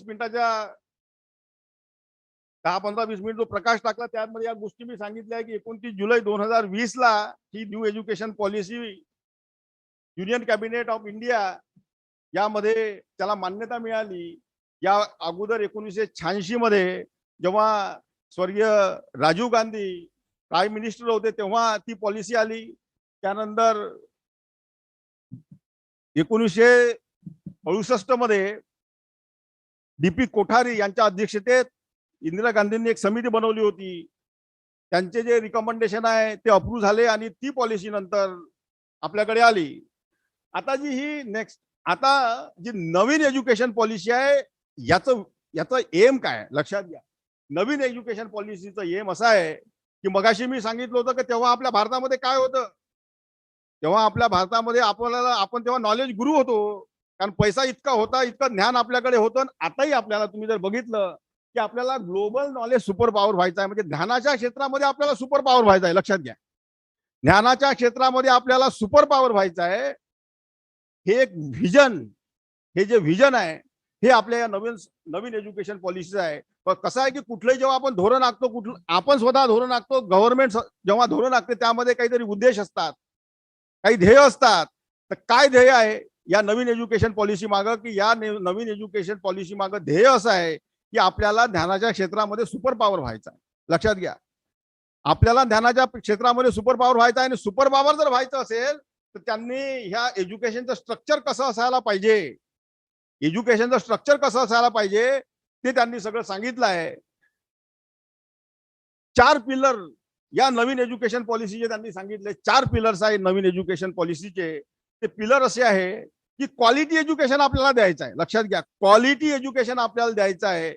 इक्विटी त्या एज्युकेशन मध्ये असायला पाहिजे. इक्विटी असायला पाहिजे म्हणजे महिलांना वेगळं पुरुषांना वेगळं नाही, समाजाच्या प्रत्येक घटकाला एकाच पद्धतीचं एज्युकेशन, सारखं एज्युकेशन, तो जो मागेल त्या पद्धतीचं एज्युकेशन या ठिकाणी द्यायचं आहे. तिसरी गोष्ट त्यांनी सांगितली की ते असेसेबल असलं पाहिजे, कोणालाही एज्युकेशन घेता आलं पाहिजे. लक्षात घ्या, हा तिसरा पिलर सांगितला या नवीन एज्युकेशन पॉलिसीमध्ये, ते असेसेबल असलं पाहिजे, कोणालाही ते घेता आलं पाहिजे. आणि चौथी गोष्ट सांगितली की ते अफोर्डेबल असलं पाहिजे. लक्षात घ्या, एज्युकेशन असलं पाहिजे, कसं असलं पाहिजे, अफोर्डेबल असलं पाहिजे, समाजाच्या प्रत्येक घटकाला ते एज्युकेशन हे घेता आलं पाहिजे. या पद्धतीची पॉलिसी या ठिकाणी बनवली आहे. म्हणजे खूप जर ते महागडं असलं तरी आपल्याला सामान्य माणसाला घेता येणार नाही, त्यामुळे ते घेता आलं पाहिजे. हे सुद्धा एक एम या नवीन एज्युकेशन पॉलिसीमध्ये गव्हर्नमेंटचा या ठिकाणी आहे. नेक्स्ट,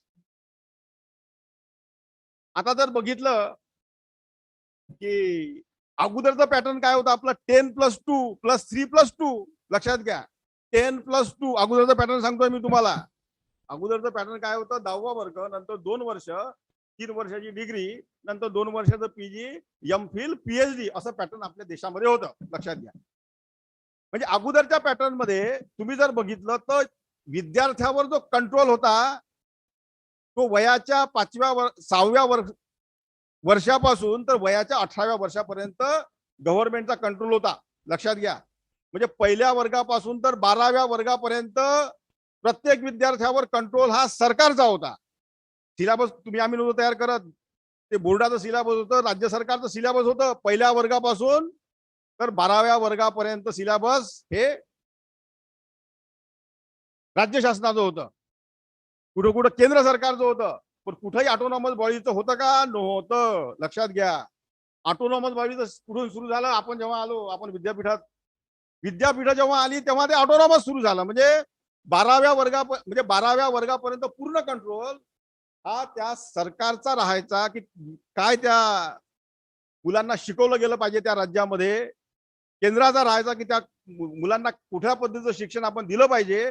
या पद्धतीचं शिक्षण हे 1986ची जी पॉलिसी होती, नंतर थोडे बदल त्यामध्ये 99-2000 मध्ये आलं, सर्व शिक्षा अभियान वगैरे आलं, मिड डे मील वगैरे जे आलं, तर अशा पद्धतीची पॉलिसी तेव्हा होती. म्हणजे किती वर्ष कंट्रोल होतं गव्हर्नमेंटचा विद्यार्थ्यांवर, 6व्या वर्षापासून तर 18व्या वर्षापर्यंत 12 वर्ग जे शिकायचे ते आपण हे गव्हर्नमेंटच्या अधिपत्याखाली शिकायचो. नंतरचे मग युनिव्हर्सिटी म्हणजे ऑटोनॉमस बॉडी जे ज्या पद्धतीचं शिक्षण पाहिजे त्या पद्धतीचं ते द्यायची. आता या पॉलिसीमध्ये काय बदल केला,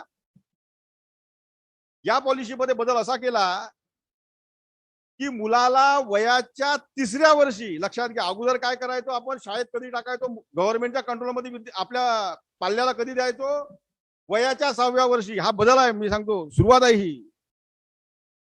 मी सरांना त्या दिवशी फोनही केला की म्हटलं सर, न्यू एज्युकेशन पॉलिसी ही काही फक्त हायर एज्युकेशन साठी नाही, न्यू एज्युकेशन पॉलिसी ही शाळेपासून तर ज्याला नोकऱ्या द्यायच्या आहे ना त्याच्यापर्यंत आहे. मान्य कुलगुरूंनी आम्हाला त्या दिवशी निर्देश सुद्धा दिले की हायर एज्युकेशनवर फक्त आपल्याला काम करायचं नाही. ही जी पॉलिसी आहे, कारण आपण हायर एज्युकेशनसाठी न्यू एज्युकेशन पॉलिसी नाही, समग्र एज्युकेशनसाठी न्यू एज्युकेशन पॉलिसी आहे. म्हणून ही एज्युकेशन पॉलिसी सगळ्यांचं काम आहे. जसं मी सांगितलं ना, गुरुकुल पद्धतीमध्ये कुलपती 50 लोक ट्रेन केले, खालचे असे इथून ट्रेन होणारे लोक शाळेमध्ये ज्युनियर कॉलेजमध्ये जाऊन लोकांना ट्रेन करायचा आणि त्याचा प्रचार प्रसार करायचा आपल्या कशा पद्धतीची न्यू एज्युकेशन पॉलिसी आहे. लक्षात. तर आता आपण जुन्या एज्युकेशन पॉलिसीमध्ये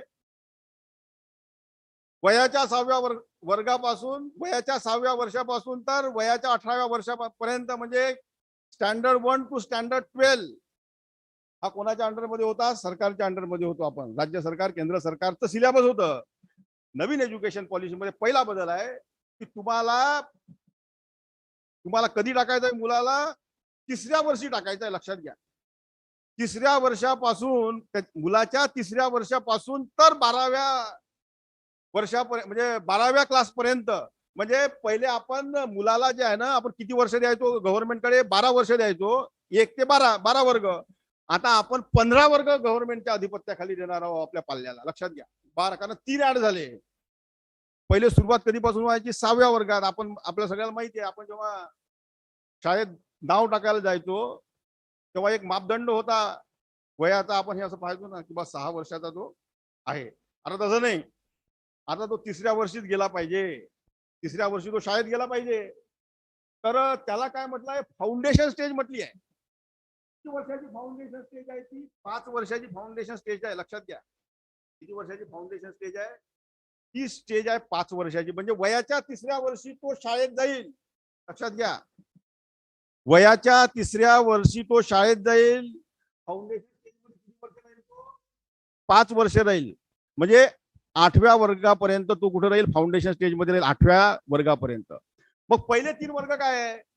म्हणजे वयाचे 3रा वर्ष, वयाचा 4था वर्ष, वयाचा 5वा वर्ष. आणि जसा पहिल्या वर्गात आपण 6व्या वर्षी टाकायचो, आताही तो 6व्या आताही तो पहिल्या वर्गात तो 6व्याच वर्षी चालला. लक्षात घ्या, शाळा यायच्या अगोदर आपल्याकडे ते कॉन्व्हेंट्स होते ना, ज्युनियर केजी, सिनियर केजी, काय काय, आम्ही तर काही शिकलो नाही त्यात, आहे ना. तर nursery, junior KG, senior KG हे 3 स्टँडर्ड होते, ते आता यात आणले. लक्षात घ्या. परंतु ते शिक्षण देत असताना गव्हर्नमेंटचा कंट्रोल नव्हता. आता गव्हर्नमेंटचा कंट्रोल यावर येणार आहे. लक्षात घ्या, ते करताना गव्हर्नमेंटचा कंट्रोल होता, ज्याला जे वाटलं ते शिकवायचे ते. आता तसं नाही. आता काय आहे की आता हे 3 वर्ग, पहिले 3 वर्गात म्हणजे वयाच्या 3ऱ्या वर्षापासून तर वयाच्या 18व्या वर्षापर्यंत गव्हर्नमेंट जे सिलेबस देईल, लक्षात घ्या, गव्हर्नमेंट जे सिलेबस देईल ते सिलेबस आपल्याला शिकवायचं आहे. मग पहिल्या 3 वर्गात काय आहे? लक्षात घ्या, पहिल्या 3 वर्गात काय आहे? त्याला काय म्हटलं, 3 इयर्स जे आहे त्यात काय करायचं आहे? लक्षात घ्या, पुढच्या 2 वर्गात काय करायचं? तुम्ही जर बघितलं त्या बॉटमला 3 इयर्स, त्यानंतर 2 इयर्स, क्लास 1 आणि क्लास 2, हे 6 and 8, 6 to 8. आता लक्षात घ्या, पहिल्या 3 वर्षाचा जो सिलेबस आहे मोठं रंजक आहे बरं. लक्षात घ्या, तुम्हाला हे जाऊन बाहेर लोकांना सांगायचं आहे. आणि हे जर आपण सांगत नसू तर मग ही जी आपण नॅशनल कॉन्फरन्स घेतली, ज्या ध्येयासाठी घेतली, ज्या उद्देशासाठी घेतली, ते फलित झाल्याशिवाय राहणार नाही. आमची त्या दिवशी मीटिंग झाली, मान्य कुलगुरूंनी विचारलं त्याचं आउटपुट काय आहे. इन्चार्जला विचारलं, गुल्हाने सरांना विचारलं की याचं आउटपुट काय आहे सर सांगा. आम्ही सांगू शकलो नाही आउटपुट. याचं आउटपुट असं असायला पाहिजे की या ठिकाणी आता माझं लेक्चर झालं, मॅडमचं लेक्चर झालं, सरांच्या कॉलेजमध्ये लेक्चर होतील, तर आपले आपले फॅकल्टी, कारण कसं आहे की समाजाचा महत्वाचा घटक आपण आहोत, तर आपला फॅकल्टी सर त्या शाळेत जाऊन, शाळेमध्ये जाऊन त्याला हे ट्रेनिंग दिलं पाहिजे की कशा पद्धतीची नवीन एज्युकेशन पॉलिसी आहे त्या शाळेवाला सांगितलं पाहिजे. त्यांच्यासाठी कोण करणार आहे? त्यामुळे हे आपण केलं पाहिजे. ज्युनियर कॉलेजमध्ये आपण गेलो पाहिजे, त्यांना आपण सांगितलं पाहिजे. ITI मध्ये आपण गेलो पाहिजे, त्यांना आपण सांगितलं पाहिजे. इंजिनिअरिंग कॉलेजमध्ये आपण गेलो पाहिजे, त्यांना आपण सांगितलं पाहिजे की कशा पद्धतीचं नवीन एज्युकेशन पॉलिसी आहे. तर काय आहे की पहिले जे 3 वर्ष मी सांगितले, 3 वर्ष जे आहे त्यामध्ये काय आहे की त्याला फक्त शाळेत टाकायचं आहे. लक्षात घ्या, त्याला शाळेत टाकायचं आहे. आणि शाळेत टाकल्यानंतर त्याला काय करायचं आहे की सिलेबस गव्हर्नमेंट देणार. सिलेबस असा असणार आहे की जो तो घरी खेळतो ना, जो तो घरी खेळतो ते खेळ तिथं त्याला खेळवायचे आहे. काही शिकवायचं नाही त्याला, कुठलाही होमवर्क त्याला द्यायचा नाही, त्याला कुठलाही युनिफॉर्म द्यायचा नाही, कुठलीही बॅग त्याला द्यायची नाही. त्याला जे मनात वाटेल ते त्याला करू द्यायचं आहे 3 वर्ष. लक्षात घ्या, म्हणजे त्याच्यामध्ये शिक्षणाची आवड ही निर्माण झाली पाहिजे. लक्षात घ्या, मुलं शाळेत जायला का घाबरतात? मुलं शाळेत जायला का घाबरतात? कारण त्याला माहित नसते काही, त्याला शाळेत जावं लागते, त्याला काही होमवर्क दिल्या जाते, काहीतरी शिकवल्या जाते, त्याला मारल्या जाते, त्याला पिटल्या जाते, म्हणून मुलं घाबरतात. म्हणून पहिल्या म्हणजे वयाच्या 3ऱ्या वर्षापासूनच त्याच्यामध्ये शाळेत जायची, काय म्हणू आपण त्याला, शाळेत तो जायला पाहिजे याची आवड निर्माण करायची आहे. लक्षात घ्या, आवड निर्माण त्या ठिकाणी करायची आहे किंवा त्याला वाटलं पाहिजे शाळेत जावं. कारण घरी खेळावं कसं वाटतं त्याला, ग्राउंडवर कसं जावं वाटतं, कारण त्याला त्याच्या मनमर्जी असते ना सगळं. तसंच त्याला तिथं तसं वातावरण त्या ठिकाणी त्या शाळेमध्ये करायचं आहे. यासाठी गव्हर्नमेंट खूप सारं इन्फ्रास्ट्रक्चर सुद्धा तयार करून देणार आहे. लक्षात घ्या, कुठलीही परीक्षा नाही. लक्षात घ्या, 3 वर्ष कुठल्याही पद्धतीची, कुठल्याही प्रकारची परीक्षा नाही. त्याला जर वाटलं विमान उडवायचं, विमान उडव, त्याला वाटलं गोट्या खेळायचं, जे जे काय खेळायचं आहे ते त्याला खेळू द्यायचं आहे पहिले 3 वर्ष. लक्षात घ्या, नंतरचे 2 वर्ष नंतरचे 2 वर्ष काय क्लास 1 आणि क्लास 2 जे आपण त्यांना फाउंडेशन सांगितलंय. फाउंडेशन मध्ये क्लास 1 आणि क्लास 2. तर क्लास 1 आणि क्लास 2 मध्ये त्याला कसं आहे की पोयम शिकवायचे आहे. त्याला जसं जसं वाटेल तसं तसं त्याला शिकवायचं आहे. तो म्हणे काय शिकवायचं आहे तुला आज, तो जे काही सांगाल त्या पद्धतीनं त्याला आपल्याला ते शिकवायचं आहे. आणि तिथंही परीक्षा राहणार नाही. क्लास 1 आणि क्लास 2 ला परीक्षा ही राहणार नाही. मग आता कसं आहे की 3 वर्ष आणि वरचे 2 वर्ष आपल्याकडे इन्फ्रास्ट्रक्चर तयार आहे. वर्ग 1 वर्ग 2 पासून वर्ग पर्यंत 12व्या वर्गापर्यंत इन्फ्रास्ट्रक्चर आपल्याकडे आहे. मग तुम्ही म्हणाल की आता हे खालचे जे 3 वर्ग आहे त्याचं इन्फ्रास्ट्रक्चर लागल ना. इन्फ्रास्ट्रक्चर आपल्याकडे आहे का ते इन्फ्रास्ट्रक्चर? आपल्याकडे इन्फ्रास्ट्रक्चर नाही. तर यावर सुद्धा सोल्युशन सेविका आहे. लक्षात घ्या, ज्या अंगणवाडी सेविका आहेत त्यांना एक ट्रेनिंग द्यायचं आहे 6 महिन्याचं. लक्षात घ्या, अंगणवाडी सेविकांना 6 महिन्याचं ट्रेनिंग द्यायचं आहे आणि त्यांच्या मार्फत हे 3 वर्ग करून घ्यायचे आहे. फुलप्रूफ काम आहे गव्हर्नमेंटचं. लक्षात घ्या, पहिले 3 वर्ग अंगणवाडी सेविकांच्या माध्यमातून ते करायचं आहे. नंतर मग तुमची शाळा सुरू आहे, जिल्हा परिषदेची शाळा आहे, जी काही असेल त्या पद्धतीचं. मग त्यात एक वर्ग म्हणजे 1 पासून सुरू होईल. लक्षात घ्या. मग काय झालं की फाउंडेशन स्टेज झाली, आता प्रायमरी स्टेज आहे. प्रायमरी स्टेज मध्ये काय आहे, त्यांनी सांगितलं की वर्ग 3 ते वर्ग 5. लक्षात घ्या, म्हणजे पहिला दुसरा कशात झाला? फाउंडेशन स्टेज मध्ये झाला. मग वर्ग 3 वर्ग 4 आणि वर्ग 5 3 वर्ष. किती वर्ष? 3 वर्ष. 3 वर्षामध्ये गव्हर्नमेंटचं टार्गेट हे आहे. प्रायमरी मध्ये प्रॉब्लेम नाही.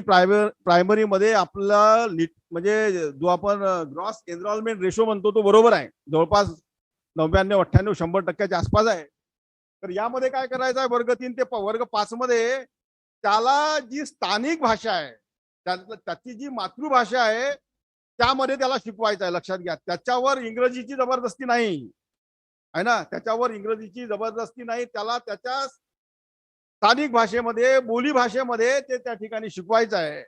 लक्षात घ्या, त्याला वर्ग 3 ते वर्ग 5 मध्ये त्याला त्याच्या स्थानिक भाषेमध्ये, बोली भाषेमध्ये त्या ठिकाणी शिकवायचं आहे. त्याला थोडं तयार करायचं आहे 3 वर्ष. आता खरी सुरुवात जी आहे ती मिडल स्टेज मध्ये होणार आहे.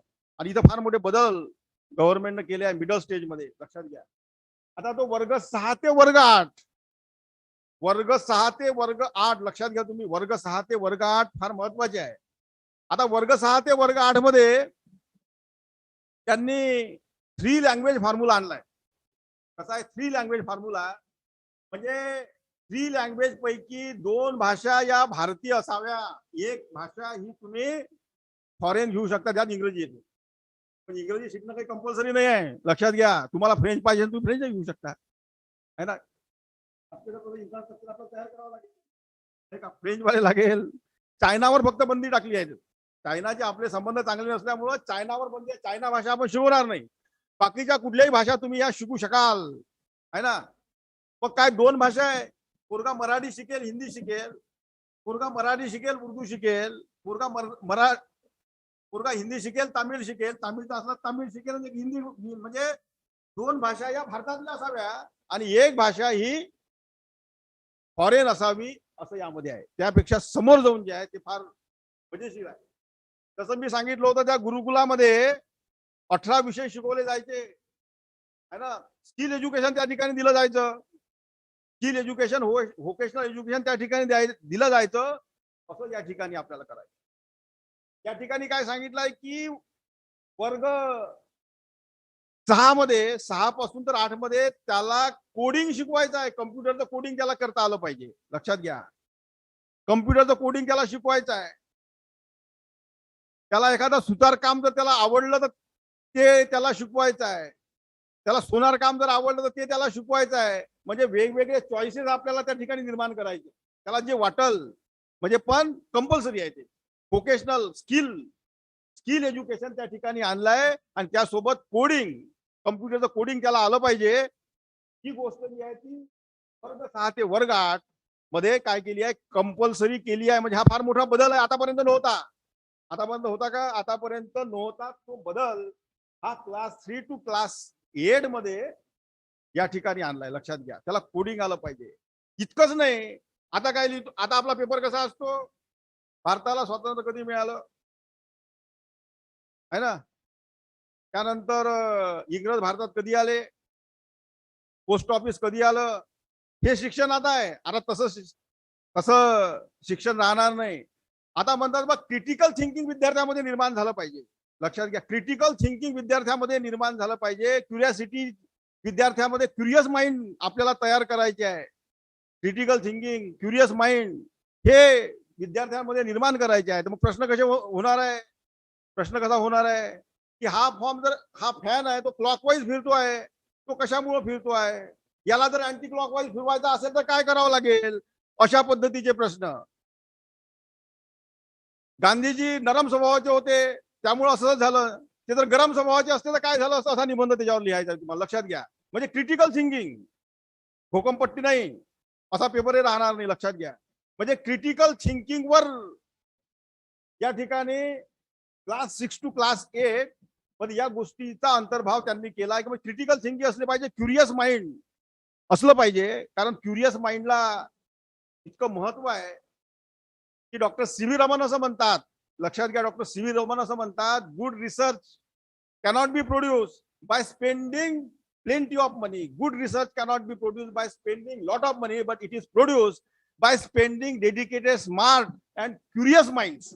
लक्षात घ्या, आपण जे मंगलयान पाठवलं होतं ना, तुम्हाला माहित असेल, मंगलयान जे पाठवलं आपण तेव्हा अमेरिकेनं जितक्या पैशात तयार केलं त्याच्या 10% खर्चामध्ये आपण मंगलयान तेव्हा पाठवलं. म्हणजे आपलं क्युरियस माइंड. लक्षात घ्या, पण आपल्याकडे कसं आहे की संख्यात्मक विकास जरा कमी झाला आहे त्या क्युरियस माइंडचा. गुणात्मक विकासामध्ये एकच निघतो, जसं भटकर साहेब निघाले तेव्हापासून दुसरं नाव या विदर्भात दिसत नाही, है ना.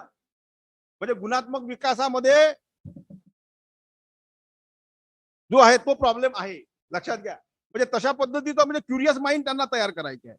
म्हणजे कुठे या स्टेजमध्ये क्युरियस माइंड त्या ठिकाणी तयार झाले पाहिजे, जेणेकरून मगाही सांगितलं आहे की आपलं व्हिजन आहे EMI ह्या एज्युकेशन पॉलिसीचा की नॉलेज हब हे तयार करायचं आहे, नॉलेज सुपर पॉवर म्हणून हा देश आपल्याला, या देशाची ओळख निर्माण करायची आहे. आणि म्हणून ह्या मधातल्या स्टेजमध्ये प्रिपरेटरी जी सांगितली त्यामध्ये या गोष्टीचा अंतर्भाव या ठिकाणी त्यांनी केलेला आहे. म्हणजे क्युरियासिटी असली पाहिजे. अब्दुल कलाम असं म्हणतात, curious mind build a nation. Curious mind जर असले तर देश निर्माण, नवीन देश निर्माण होऊ शकतो. याचं कारण असं आहे की curiosity leads to the imagination.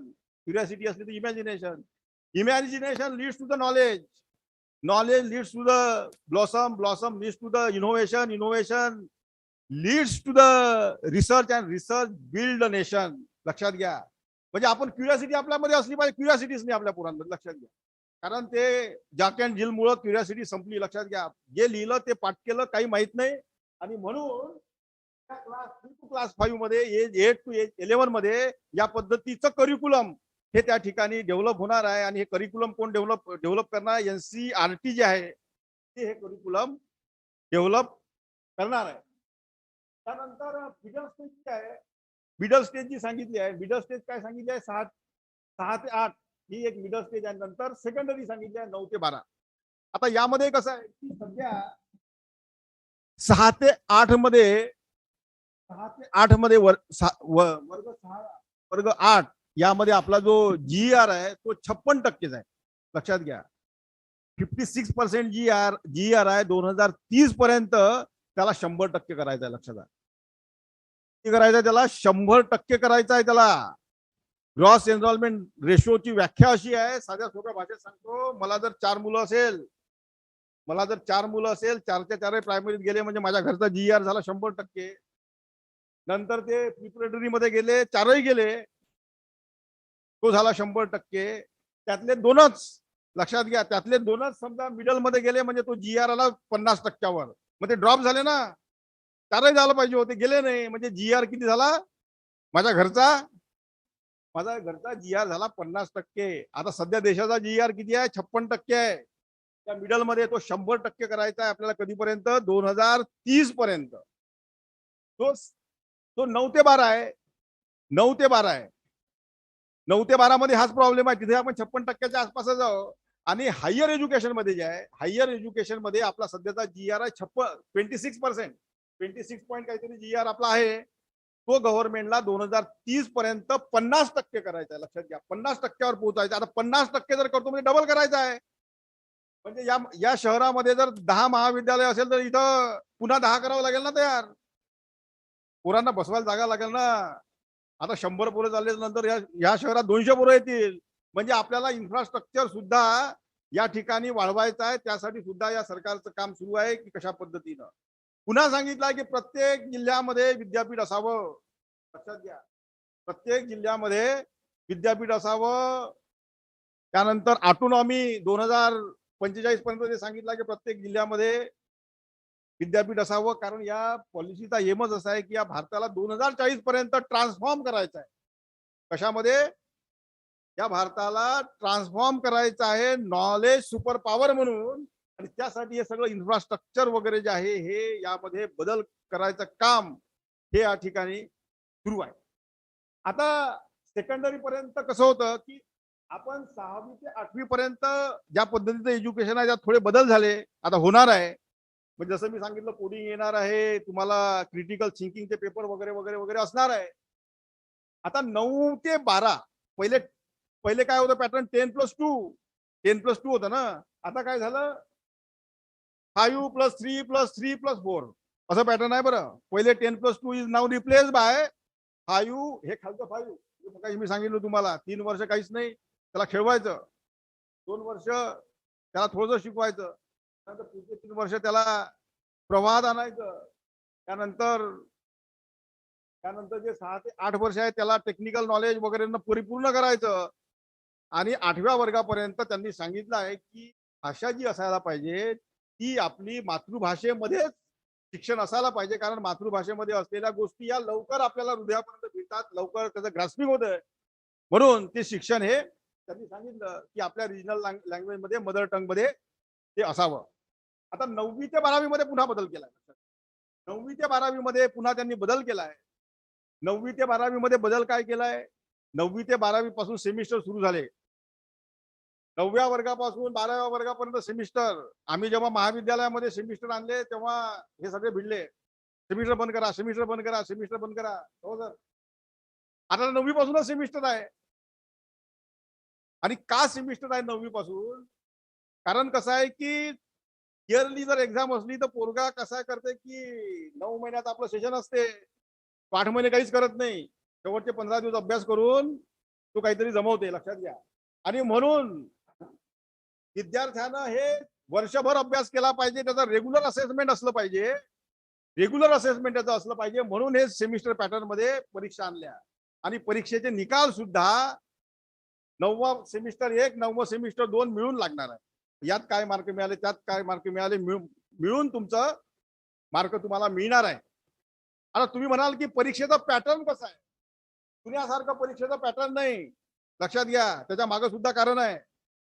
पुण्यासारखं परीक्षेचा पॅटर्न नाही. पेपर दिला, लिहिला, तुम्ही चेक केला प्राध्यापकानं, टीचरनं आणि मार्क दिले, अशा पद्धतीचा पॅटर्नच नाही. आता पॅटर्न त्यांनी सांगितलं आहे की 4 पद्धतीनं त्याचं मूल्यांकन होणार आहे, मूल्यमापन त्याचं होणार आहे.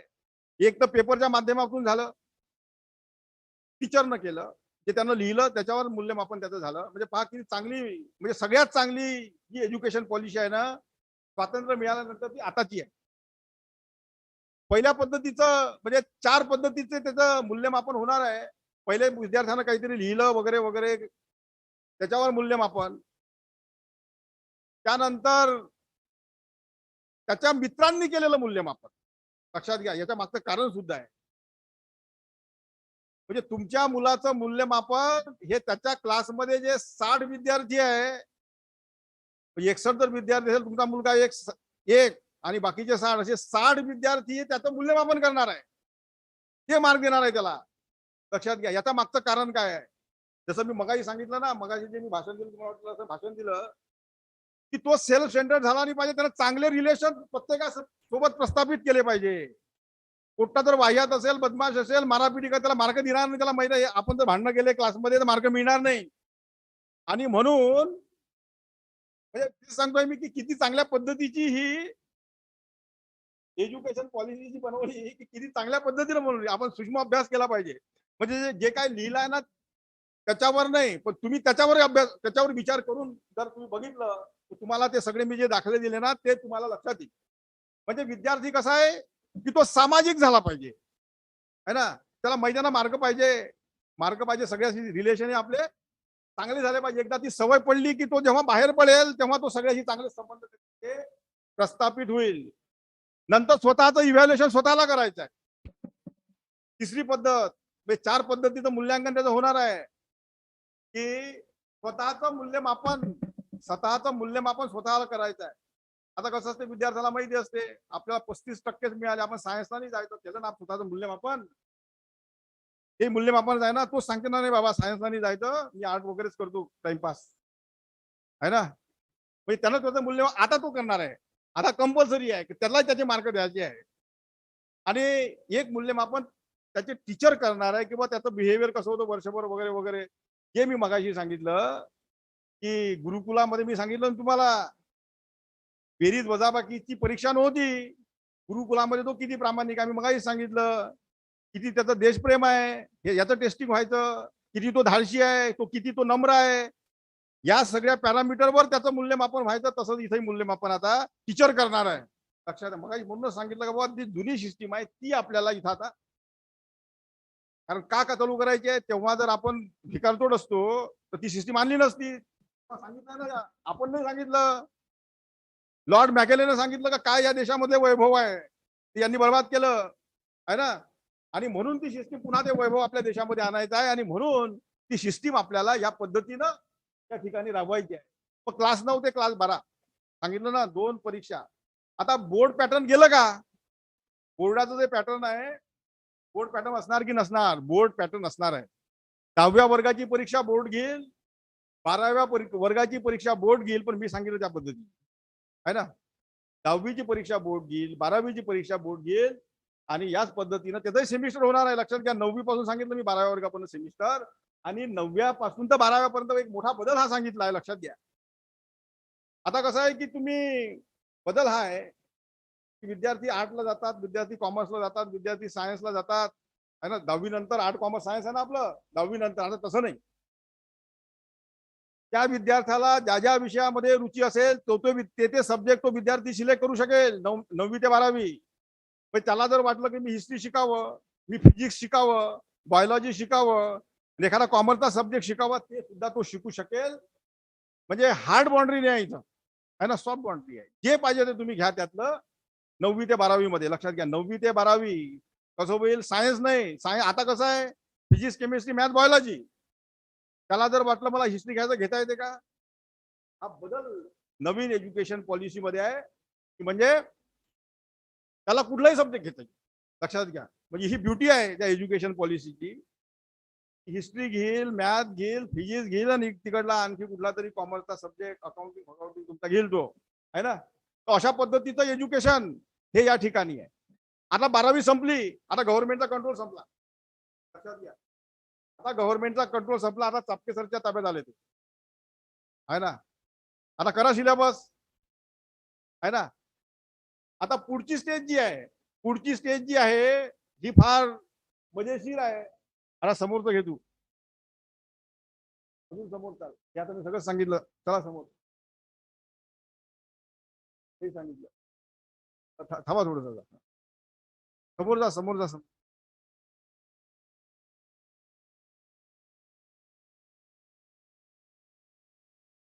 Higher education. आता समोरची स्टेज जी आहे ती मॅडम सांगणारच आहे. समोरची स्टेज अशी आहे की आता पॅटर्न काय होतं आपलं, 3 वर्षाची डिग्री, 2 वर्षाचं पीजी, एमफिल बंद केलं, आहे ना. नंतर पीएचडी. आता एक सर्क्युलर सुद्धा, म्हणजे ते नवीन एज्युकेशन पॉलिसीच्या इम्प्लिमेंटेशनच्या मार्गावर सध्या सरकार आहे. एक म्हणा, तुम्ही न्यूज वाचली असेल, युजीसीच्या जर तुम्ही सर्क्युलर मध्ये गेले तुम्हाला दिसेल की विद्यापीठ सेंट्रल युनिव्हर्सिटीज जे आहे त्यांच्या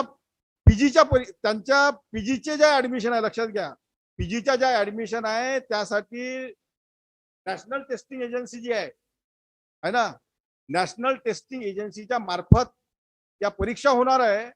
आणि त्यातून की ज्याला म्हणतो आपण कॉमन एंट्रन्स टेस्ट, त्यातून जे गुण तुम्हाला मिळतील त्या पद्धतीनं या देशामधल्या ज्या सेंट्रल युनिव्हर्सिटी आहेत त्यामध्ये प्रवेश होणार आहे. युजीवर मी आलो नाही, पहिले पीजीवर गेलो, कारण सांगतोय मी तुम्हाला पीजीचे जे प्रवेश आहे ते कशावर होणार आहे, ते प्रवेश होणार आहे तुमच्या त्या टेस्टवर होणार आहे. मग टेस्ट कशी असणार आहे, जशी आम्ही पीएचडीची टेस्ट घेतली ना, आता माहिती आहे सगळ्यांना, पीएचडीची जशी टेस्ट घेतली 50% जनरल ऍप्टिट्यूड है ना, 50% जनरल ऍप्टिट्यूड आणि 50% समजा त्याला हिस्ट्रीमध्ये एम ए करायचं असेल तर हिस्ट्रीवर राहील, त्याला MSc करायचं असेल मॅथमॅटिक्स मध्ये तर MS त्याच्यावर राहील, असं मिळून त्याचा स्कोर निघेल आणि त्या स्कोर प्रमाणे त्याच्या ऍडमिशन होईल. तर आपण आता हायर एज्युकेशन मध्ये कसं आहे की हायर एज्युकेशन मध्ये अगोदर 3 वर्ष होते, त्याला आपण अंडर ग्रॅज्युएट द्यायचो. परंतु आता कसं आहे की ज्यामध्ये म्हटलं आहे की मल्टी इन मल्टी आउट जे आहे, मल्टी इन मल्टी आउटचा अर्थ असा आहे की त्यानं फर्स्ट इयरला ऍडमिशन घेतली, लक्षात घ्या, त्यानं फर्स्ट इयरला ऍडमिशन घेतली की त्याला आपण सर्टिफिकेट देणार आहोत. अगोदर द्यायचो का, जुन्या पॉलिसीमध्ये द्यायचो का 1986च्या नाही, फर्स्ट इयर कम्प्लीट केलं की त्याला आपण काय देणार आहोत, सर्टिफिकेट देणार आहोत. त्यानं सोडून दिलं, नंतर त्याला कसं वाटलं की परिस्थिती नाही वगैरे वगैरे, आपल्याला नोकरी करायला पाहिजे. नोकरी केली 10 वर्ष, अकॅडमिक क्रेडिट बँक तयार होणार आहे. जसं आम्ही आता तुमच्या ज्या डिग्री आहेत त्या नॅशनल अकॅडमिक डिपॉझिटरीवर टाकल्या आहेत, तुम्हाला त्या डिग्री आता पाहता येतात, तशीच त्याची अकॅडमिक क्रेडिट बँक तयार होणार आहे. आणि तुम्ही समजा फर्स्ट इयर केलं, तुम्हाला काय दिलं की एक सर्टिफिकेट दिलं, डिग्री त्याला काय म्हणून सर्टिफिकेट कोर्स केला तुम्ही कंप्लीट फर्स्ट इयर केलं म्हणजे. लक्षात घ्या, अगोदर द्यायचो काय, द्यायचो आणि फक्त मार्कशीट द्यायचो.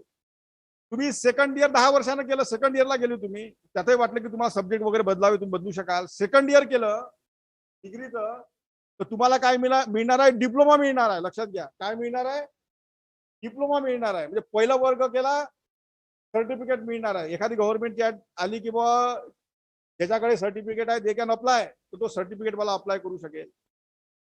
दुसरा वर्ग पूर्ण केला, काय मिळणार आहे त्याला, डिप्लोमा मिळणार आहे. लक्षात घ्या, त्याला काय मिळणार आहे, त्याला डिप्लोमा मिळणार आहे. तिसरा वर्ग पूर्ण केला त्याला डिग्री मिळणार आहे. लक्षात घ्या, आता इथं डिग्री जी आहे ना 4 वर्षाची आहे, हा बदल आहे. 3 वर्षाची आणि 4 वर्षाची डिग्री आहे. अगोदर काय होतं, त्यानं पहिला वर्ग केला, दुसरा वर्ग केला, त्यानं शिक्षण सोडलं, त्याचं शिक्षण वाया जात होतं, त्याला डिग्रीच नाही, कोण उभं करायचं त्याला. आपण हिंद भावने त्याच्याकडे पाहतो सेकंड इयर, आता असं नाही आहे, त्याच्याकडे आता सर्टिफिकेट आहे, त्याच्याकडे आता डिप्लोमा आहे, 2 वर्ग पूर्ण केले, पण पास व्हावं लागेल. बरं, तर तुम्ही म्हणाल की गेला कॉलेजमध्ये, तसं नाही आहे. 2 वर्ग पूर्ण केले, काय मिळालं त्याला, डिप्लोमा मिळाला. म्हणजे 3 सर्टिफिकेट त्याच्याकडे राहणार. लक्षात घ्या, 3 वर्ग पूर्ण केले त्याला काय मिळणार आहे, त्याला डिग्री मिळणार आहे. 4था वर्ग पूर्ण केला सोमवंशी सर, आता त्यानं जर 4था वर्ग पूर्ण केला तर त्याला डिग्री बाय रिसर्च मिळणार आहे. काय म्हणतो आपण, डिग्री बाय रिसर्च किंवा डिग्री बाय ऑनर्स, त्याला मिळणार आहे डिग्री बाय रिसर्च 4था वर्ग. आता तुम्ही म्हणा पीजीचं काय, आता एखाद्याला पीजी करायचं आहे, ज्यानं 3 वर्षाची डिग्री केली, त्यासाठी 2 वर्षाचं पीजी आहे. लक्षात घ्या, ज्यानं 3 वर्षाची डिग्री केली त्यासाठी किती वर्षाचं पीजी, 2 वर्षाचं पीजी आहे. म्हणजे जसं सिस्टीम आहे तशीच आहे ना. ज्यानं 4 वर्षाची डिग्री केली म्हणजे degree by research, degree by honour केलं, त्याला 1च वर्षाची पीजी. लक्षात घ्या, म्हणजे त्याचे वर्ग काही कमी केले नाही. कुठे वर्ग कमी करताना दिसले का तुम्हाला, कुठेही वर्ग कमी केले नाही. म्हणजे 5 वर्षात त्याला पीजी मिळणार आहे, तेव्हा मिळत होते, आता मिळत होते, पण त्यासोबत त्याला सर्टिफिकेट जास्तीचे मिळणार आहे. म्हणजे त्या सर्टिफिकेटचा तो उपयोग जेव्हा जेव्हा जिथं लागेल त्या पद्धतीनं तो त्या सर्टिफिकेटचा उपयोग करणार आहे. आणि म्हणून याला म्हटलं की मल्टी एंट्री मल्टी एक्झिट. म्हणून काय म्हटलं याला, मल्टी एंट्री आणि मल्टी एक्झिट हे त्या ठिकाणी त्याला म्हटलं आहे. आणि हे करायसाठी आता जे आपलं ह्युमन रिसोर्स डेव्हलपमेंट मिनिस्ट्री जी होती, HRD मानव संसाधन विकास मंत्रालयाचं नाव बदललं आहे. त्याचं नाव झालं आहे एज्युकेशन मिनिस्ट्री. त्याचं नाव काय झालंय, एज्युकेशन मिनिस्ट्री. आता जसं UGC आहे, AICT आहे, NCT आहे, तुमचं बरोबर आहे, शिखर संस्था, आता एकच नाही. एकच शिखर संस्था राहील, एकच शिखर संस्था, लक्षात घ्या, शिखर संस्था एकच, एक्सेप्ट मेडिकल आणि लॉ. मेडिकल आणि लॉच्या वेगळ्या राहील, पण बाकी अभ्यासक्रमासाठी ज्या शिखर संस्था आहे ती एकच शिखर संस्था राहील.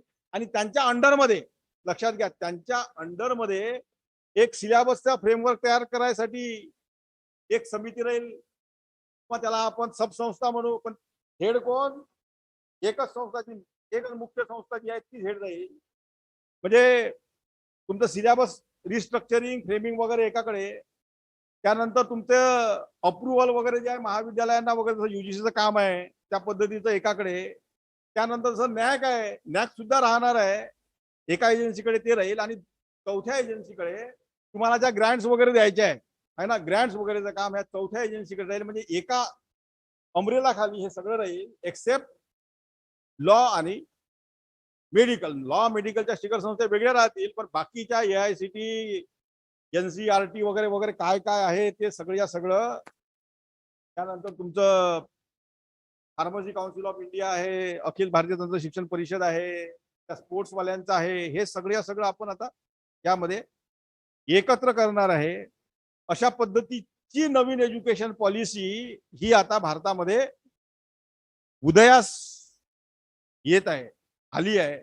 आणि याचं इम्प्लिमेंटेशन करोना जर नसता तर या वर्षीपासून मे बी सुरू झालं असतं, परंतु पुढच्या वर्षीपासून निश्चितपणानं याचं इम्प्लिमेंटेशन जे आहे ते निश्चितपणानं या ठिकाणी सुरू होईल. तुम्ही मला इतका वेळ ऐकून घेतला त्याबद्दल मी आयोजकांचे इथं आभार व्यक्त करतो. असं म्हणतात की बीज कळाडून मातीच्या वर येतं, कारण त्याचा बीजावर विश्वास असतो, मातीवर विश्वास असतो. बीज कळाडून मातीच्या वर येतं, कारण बीजाचा मातीवर विश्वास असतो. पक्षी आकाशात उडतात, कारण पक्षाचा त्याच्या पंखावर विश्वास असतो. तोच विश्वास या संस्थेनं, प्राचार्यांनी माझ्यावर दाखवला, मला या ठिकाणी बोलावलं आणि इतक्या वेळ तुमच्याशी हितगुज करण्याची संधी दिली, याबद्दल मी सगळ्यांचे आभार व्यक्त करतो आणि थांबतो. धन्यवाद.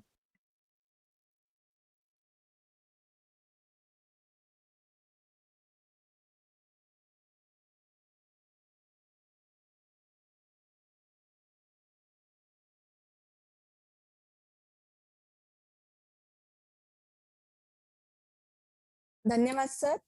आपण केलेले मार्गदर्शन सगळ्या स्टेक होल्डर्ससाठी अत्यंत उपयुक्त आहे. अत्यंत प्रभावीपणे आपण सगळ्या मुद्द्यांवरती प्रकाश टाकला. पुन्हा एकदा धन्यवाद. मी या सत्राचे अध्यक्ष आदरणीय डॉक्टर चापके सर यांना विनंती करते की त्यांनी आपले विचार व्यक्त करावे.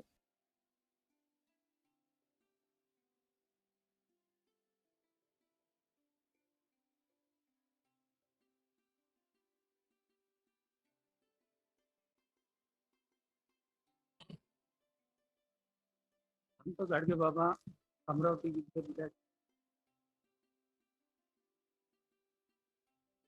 माननीय दिलीपजी मालकेळे सर, प्रभारी कुलगुरू माननीय आले सर, आणि ह्या प्रथम टेक्निकल वक्ते आदरणीय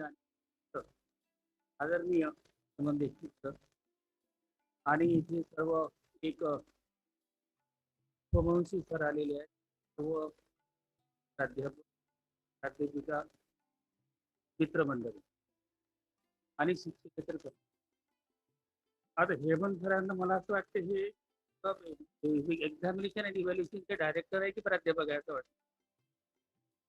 इतका चांगला विषय समजून सांगितला त्यांनी. म्हणजे आपण काय म्हणतो, लोअर केजी अप्पर केजी होतं ना, म्हणजे 3 वर्षापासून 12 वर्षापर्यंत त्यांनी सांगितलं. 12 वर्षापर्यंतचं एज्युकेशन आपल्याला समजून सांगितलं, आणि त्यानंतर उच्च शिक्षणाचं स्ट्रक्चर कसं राहील त्याबद्दल मार्गदर्शन आपल्याला यामध्ये सांगितलं असतं. आता मी उच्च शिक्षणाबद्दल अध्यक्षाला काही बोलायचं नसते, पण खूप चांगलं, पण थोडक्यात आता राहावलं जात नाही आपल्याला. स्ट्रक्चर जे सांगितलं आहे सरांनी, की 4 वर्षाचं स्ट्रक्चर आपलं UGचं राहणार आहे. म्हणजे तुम्हाला फ्री एंट्री आणि एक्झिट. पहिलं वर्ष केलं तर तुम्हाला सर्टिफिकेट मिळणार, म्हणजे त्या डिसिप्लिनचं सर्टिफिकेट मिळणार. तर कॉमर्स असेल तर सर्टिफिकेट इन कॉमर्स मिळणार. आणि 2 वर्षाचं केलं तर डिप्लोमा मिळणार, 3 वर्षाचं केलं तर रेग्युलर डिग्री मिळणार आणि 4 वर्षाचं केलं तर सरांनी research oblique honour, research oblique honour तरी तुम्हाला डिग्री मिळणार आहे 4 वर्षाची. आणि 4 वर्षाचं केल्यानंतर नंतर मग 1 वर्षाची पीजी राहील. ज्यांना 4 वर्षाची, त्यांना 3 वर्षाची डिग्री केली त्याला 2 वर्षाचं पीजी राहील. अशा प्रकारची माहिती आपल्याला सांगितलेली आहे. पण इंटरनल स्ट्रक्चर जे आहे त्याबद्दल आपल्याला खूप चर्चा करायची आहे. बोर्ड ऑफ स्टडीज दीडला खूप मेहनत करावायची. इंटरनल स्ट्रक्चर त्यामध्ये मुख्य कोर्सेस जे आहे कुठे कुठे आपल्याला ओपन ऑप्शन घ्यायचे आहे, कुठे आपल्याला एका डिसिप्लिन इंटर डिसिप्लिनरी अप्रोच सुद्धा आहे. जसं फ्री एंट्री आणि फ्री एक्झिस्ट आहे ना, तशी उच्च शिक्षणामध्ये आणि प्राथमिक पूर्वीच्या शिक्षणामध्ये सुद्धा आवडीचे विषय सरांनी आपल्याला सांगितलं. गुरुकुलापासून आपली जी पूर्वीची शिक्षण पद्धती होती ती शिक्षण पद्धती देशाला पुढे नेणारी क्वालिटेटिव्ह एज्युकेशन देणारी नाही. आता कसं आहे, हा आपण विचारतो, माझ्याकडे ऍडमिशनला बरेचसे विद्यार्थी येतात, अरे बाबा ऍडमिशन नाही याला दिलंच पाहिजे. का पाहिजे? माझ्या मित्रानं घेतली म्हणून पाहिजे. आवड कधी सांगत नाही. एखादा वडील येतो आणि माझ्या मुलीची ऍडमिशन इथं लग्न नाही झालं म्हणून शिकवायचं आहे. म्हणजे आवडीनं कोणी येत नाही. तेव्हा वडिलांना ज्या फॅकल्टीमध्ये टाकलं त्या फॅकल्टीमध्ये म्हणून शिक्षण घेतात है ना. आपली चॉईस नसते. आपल्याला चॉईस करण्याची क्षमता आपल्यामध्ये निर्माण करणं आपलं एज्युकेशन नाही. आपल्याला माहित असलं पाहिजे आपल्यामध्ये रुची होती. म्हणूनच त्यांना स्किल बेस्ड एज्युकेशन जे आहे ते प्राथमिक स्तरावर आणि त्यानंतर हायस्कूल स्तरावर जर दिलं तर मुलांना कळेल की मला सायन्सकडे जायचं आहे की आर्ट्सकडे जायचं आहे की कॉमर्सकडे जायचं आहे, की नोकरी करायची की बिझनेस करायचा आहे, की समाजसेवा करायची की राजकारणामध्ये जायचं आहे. अशा प्रकारची निवड निर्माण करणारं आवडीनुसार आवडीनुसार येथे अभ्यासक्रम निवड करण्याची संधी देणारं हे एज्युकेशन पॉलिसी 2020. यामध्ये पीएचडीचं एज्युकेशन कसं राहील? काही ठिकाणी मी असं वाचलेलं आहे, आय एम डॉटफुल, इथे आपण चर्चाच करतोय बघतो. फायनल काय आउटपुट निघेल? डीन त्या प्रत्येक बोर्डाचे चेअरमन बसतील आणि सिलेबस बनवल्यानंतर आपल्याला ही काळजी घ्यावं लागेल आपलं जे सिलेबस आहे तर ते इतर विद्यापीठामध्ये जे नॅशनल एज्युकेशन पॉलिसी राबविली आहे ते पॅरलल असलं पाहिजे. त्यामध्ये बदल कारण आपण ग्लोबल डिग्री म्हणतोय है ना. म्हणजे मायग्रेशन इथे आता इक्विव्हॅलंट सर्टिफिकेटचं कामच नाही पडलं. तो इथे सर्टिफिकेट जर पास झाला आपल्या विद्यापीठामध्ये तर दुसरीकडे तो इथे डिप्लोमा करू शकला पाहिजे, तिसरीकडे डिग्री करू शकला पाहिजे, चौथीकडे आपला रिसर्च किंवा काही करू शकला. अशा प्रकारची मोबिलिटी सुद्धा त्यामध्ये असली पाहिजे की आहे की नाही. आपण इथे बोर्ड ऑफ डीन आहेत आणि त्यानंतर चेअरमन आहेत, ते बसल्यानंतर आपल्याला आता मी पाहिलं की आपल्या भारतातील काही राज्यांना न्यू एज्युकेशन पॉलिसी जी आहे ते 2020 आणि 21-22 मध्ये इम्प्लिमेंट केलेलं आहे. कर्नाटक राज्य, हिमाचल प्रदेश, म्हणजे कर्नाटकचं मी पाहिलं. म्हणजे मी प्रत्यक्षात तिथे नॅशनल व्हिजिटला जेव्हा गेलो होतो तेव्हा मी पाहिलं तिथे नवीन शैक्षणिक धोरणाची अंमलबजावणी या शैक्षणिक सत्रापासून झाली. आपल्याला तिची सुद्धा पाहावं लागेल कशा प्रकारची इम्प्लिमेंट होते आहे. आज त्यांना जर मल्टी डिसिप्लिनरी अप्रोच आहे का? एका डिसिप्लिनचं एज्युकेशन समजा आपण 4 वर्ष एज्युकेशन घेतलं, आता आपल्याला दुसऱ्या डिसिप्लिन मध्ये डिग्री घ्यायची असेल तर आपल्याला 4थ्या वर्षात ऍडमिशन दुसरीकडे घ्यावं लागेल. फक्त कोणतं? 4थं वर्ष. तीन कोर्सेस आपल्याला करायची गरज. 4थ्या कोर्सेसमध्ये 2 ऑप्शन जर आपण विषय घेतले तर तिथे आपल्याला ड्युअल डिग्री प्राप्त होऊ शकते का? अशा प्रकारे वेगवेगळ्या अँगलनं आपल्याला येथे ऑनलाईन एज्युकेशन, डिजिटल एज्युकेशन आणि स्किल बेस्ड एज्युकेशन याला आपल्याला मिक्स करून एक प्रकारचं आपण विद्यापीठाने आपल्याला ठरवलेलं आहे की पुढच्या शैक्षणिक सत्रापासून 22 आणि 23 पासून आपल्याला नवीन शैक्षणिक धोरणाची अंमलबजावणी करायची. त्या दृष्टिकोनातून विद्यापीठाने आता सर नॅशनल एज्युकेशन पॉलिसी स्थापन केली विद्यापीठामध्ये माननीय कुलगुरू साहेबांनी. तर अशा प्रकारे आपल्याला इम्प्लिमेंट करायचे त्याचे इन्स आउट्स. आता हे जे आपण सेमिनार घेतलेला आहे नॅशनल लेवलचं, याचा पर्पज असा आहे की तुमच्याकडून काही सजेशन आले पाहिजे, तुम्ही काही प्रश्न विचारले पाहिजे, विचार मंथन व्हायला पाहिजे आणि त्याचं आउटपुट बोर्ड ऑफ स्टडीज जिल्हा आणि विद्यापीठाला गेलं पाहिजे, जेणेकरून विद्यापीठ पुढच्या वर्षी व्यवस्थितरित्या आपण नवीन एज्युकेशन पॉलिसी इम्प्लिमेंट करू शकतो. मी जास्त वेळ घेत नाही. पण मी प्रथमच हेमंत सरांना ऐकलं. म्हटलं एवढा अभ्यास एखादा विषय जर समजून सांगायचा असेल तर दुसऱ्या लेक्चरची आवश्यकताच नाही. खूप चांगलं समजून सांगितलेलं आहे आणि मला असं वाटतं पूर्णाची पोळी खाल्ल्यानंतर आहे ना एवढं चांगलं. आता जास्त मी येथे असून जास्त आपल्याला उपदेश करणं योग्य नाही. दुसरं टेक्निकल सेशन आहे. तर पुन्हा अभिनंदन करतो ह्या संस्थेचं केविन आणि साबू सर याचं पर्टिक्युलर की त्यांनी हा सेमिनार नॅशनल लेवलचा विद्यापीठाला मागून घेतला. तर मी ऑर्गनाईज करणार आहे ना. आणि माझ्या कॉलेजला सुद्धा 18 तारखेला हा नॅशनल लेवलचा सेमिनार आहे. आपल्या सर्वांनी अटेंड करावा ही आपल्याला विनंती करतो. आणि मला जो सन्मान दिला बहुमान दिला त्याबद्दल प्राचार्यांना धन्यवाद देतो आणि माझे 2 शब्द समाप्त करतो. जय हिंद. खूप खूप धन्यवाद सर. या सत्राचे अध्यक्षस्थान आदरणीय डॉक्टर चापके सरांनी स्वीकारल्याबद्दल मी महाविद्यालयातर्फे आपले आभार मानते. तसेच या सत्राचे प्रमुख वक्ते माननीय डॉक्टर हेमंत देशमुख सरांनी मार्गदर्शन केल्याबद्दल मी महाविद्यालयातर्फे त्यांचे आभार मानते. तसेच सर्व डेलिगेट्स, प्राध्यापक वृंद, विद्यार्थी या सत्राला उपस्थित सर्वांचे मी मनापासून आभार मानते. धन्यवाद. यानंतर 5 मिनिटांचा ब्रेक आहे. तरी सर्वांनी बाहेर चहाचा आस्वाद घ्यावा.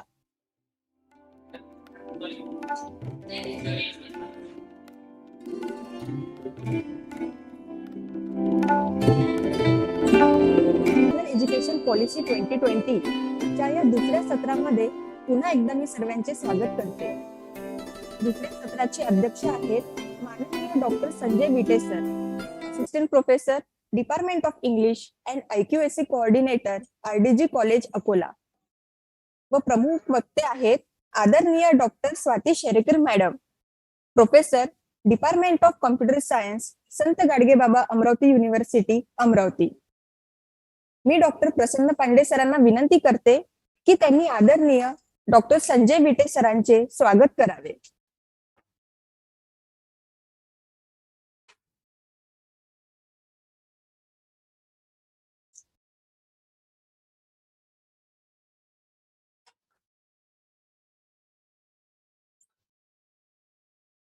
धन्यवाद सर. या सत्राला आपल्याला लाभलेले प्रमुख वक्ते आदरणीय डॉक्टर स्वाती शेरेकर मॅडम यांचा मी परिचय करून देते. डॉक्टर शेरेकर मॅडम या डिपार्टमेंट ऑफ कॉम्प्युटर सायन्स, संत गाडगेबाबा अमरावती विद्यापीठ अमरावती येथे प्राध्यापिका म्हणून कार्यरत आहेत. त्यांना तब्बल 26 वर्षांचा अध्यापनाचा अनुभव आहे. आंतरराष्ट्रीय जर्नल्समध्ये 120 पेपर्स, राष्ट्रीय जर्नल्समध्ये 26 पेपर्स तर अनेक पुस्तकांमध्ये बुक चॅप्टर्स त्यांची प्रकाशित झालेली आहेत. शिवाय त्यांना 2 पेटंट्स व 2 कॉपीराइट्स देखील मिळवलेली आहेत. त्या नॅक पीअर टीम मेंबर आहेत व विद्यापीठाच्या विविध प्राधिकरणांवर वेगवेगळी पदे भूषवित आहेत. नॅशनल कॉन्फरन्सेस मध्ये आदरणीय डॉक्टर शेरेकर मॅडम यांना 4 वेळा बेस्ट पेपर अवॉर्ड मिळालेला आहे.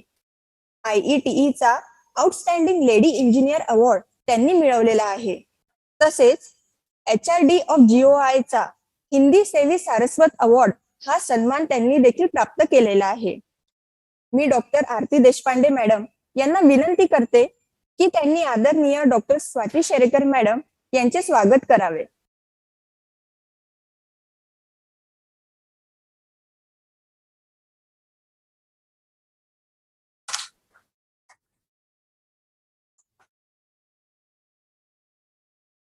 धन्यवाद मॅडम.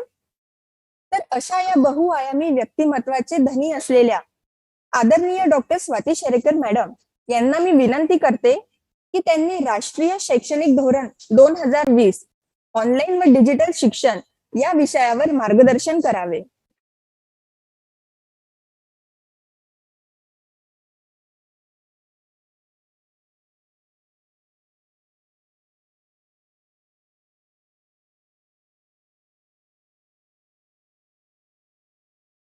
धन्यवाद madam.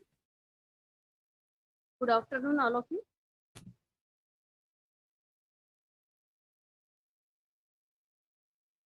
At the outset, I must thank to the principal of this very renowned college, that is the Shankarlal Khandelwal Arts, Science and Commerce College, Akola, that they have invited me for this particular session on the NEP to have the interaction with all of you.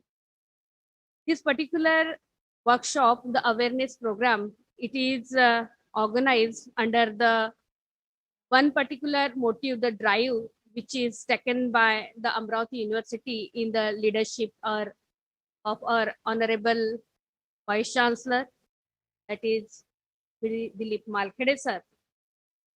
So because of his motivation, all of us are striving hard to organize such type of workshops to create the organization about the NEP 2020. Dr. Dilip Malkhede sir, सध्याचे प्रभारी कुलगुरू आले sir, या कॉलेजचे principal साबू sir, सकाळच्या सेशनचे first सेशनचे अध्यक्ष चापटे sir, first सेशनचे प्रमुख वक्ता Hemant Deshmukh sir, director examination and evaluation, all the staff members of this particular college, and all the different participants, those who have joined this particular workshop in online mode. So, as we have decided to have the discussion on online and the digital education, that is the prominent feature of this NEP 2020. मागच्या आता जवळपास 2 वर्ष होत आले आपण pandemic situation मध्ये, कडक लॉकडाऊनच्या सिच्युएशन मध्ये असताना, at that time suddenly we need to shift from our traditional education system to the online education mode. And at that time, all of us, the teacher fraternity, we are not in a mindset to have the online education, teachers as well as the student, because we don't have such type of tradition, custom, or we are not habitual of such type of teaching.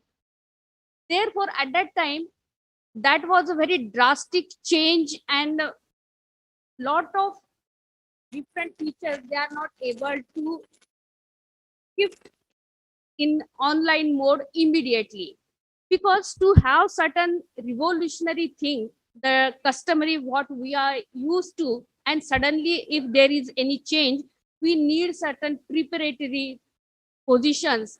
We should have certain mental preparation, then we need certain physical amenities, the certain gadgets, goods, infrastructure, the facilities, those we need to conduct the online sessions. And later on, we need to reach to the students. At that time, students are very much unaware that such type of scenario will arise, and we have to join in the online mode. जसं आपलं traditional जे teaching होतं त्याच्यामध्ये 2 वर्षापूर्वी क्लासमध्ये आपण जो face to face class conduct करत होतो, त्यावेळेस आपण स्ट्रिक्टली लिहायचो की mobile phones are strictly prohibited in the classrooms. कोणाचा मोबाईल वाजला तर आपण त्याला उभं करू किंवा त्याचा मोबाईल जप्त करू किंवा त्याला काहीतरी 2 शब्द सांगू आणि पुढे पुन्हा तुझा मोबाईल वाजणार नाही एक वॉर्निंग देऊन we used to conduct the classes. And this particular situation, it is like this. We compel every student to have the mobile, certain handheld devices with him if he is not able to buy the laptop or other devices, iPad like that. म्हणजे ज्या particular गोष्टीला आपण पहिल्यांदा एकदम extreme oppose करत होतो, त्याला आपण त्याच्याशिवाय काम करू शकत नाही, ही एक सिच्युएशन वी कॅन अंडरस्टँड. आणि त्याच्यानंतर मग हा जो आपला प्रवास सुरू झाला, पण अगदी सगळेच जण त्याच्याबद्दल अनभिज्ञ होते असे नाही. Some of the institution, some of the proactive teachers, certain in our institutions also, some of the teachers, they are very proactive and they want to learn certain new things and they continuously update themselves. आणि त्यावेळेसही 2 वर्ष 4 वर्ष अगोदर most of the teachers from the science engineering fraternity, what I observed, they have already started their conducting classes in online mode with the Google Classroom or with the help of certain Moodles. And some of the very enthusiastic person, they started creating their e-content also, and they already uploaded their videos on the YouTubes. But later on, this was the need. And formulating the WhatsApp groups so that we are able to reach to a student. Because to declare anything, to reach out to the student, we need the connectivity. And to have this connectivity, we need the base. That is the first and foremost thing. You may have any kind of thing. Some of you may have the fiber. Some of you may have the dial-up. Some of you have the certain geo dongles or the mobile data. Any means you can have, but most of the household things we can't say the you may have the lease line like structure. But within whatever the resources available with us, we started doing. आणि हे खूप चांगलं symptom आहे teachers की त्यांनी आपलं teaching थांबवलं नाही. जे काय प्रॉब्लेम येत गेले they try to overcome by discussing with their fellows, their colleagues, discussing with their kids. Because nowadays what we observe that all our kids are more techno savvy than their parents. आणि जे काय आपल्याला problems येऊन आले आपल्या mobile मध्ये जितके features आहेत त्याच्यातले 10% सुद्धा आपण वापरत नाही. कारण आपल्याला जितकं काम पडतं तितकंच आपण वापरतो. पण whereas our kids they know very well and lot of features are there. The screen recording and the face-to-face meeting, different gadgets through which we can connect with the different gadgets, and we can have a LAN. We can have the camera of our mobile, which we can interface with our laptop, and we can record the things, screen recording, and everything we can do if we have the curiosity. And I observed that good number of teachers, they recorded their videos and they share their videos in their Google Classroom or whatever the platforms they are using to connect with their students. So we will start. This is the first thing. जसं आपण म्हणतो की necessity it is the mother of invention.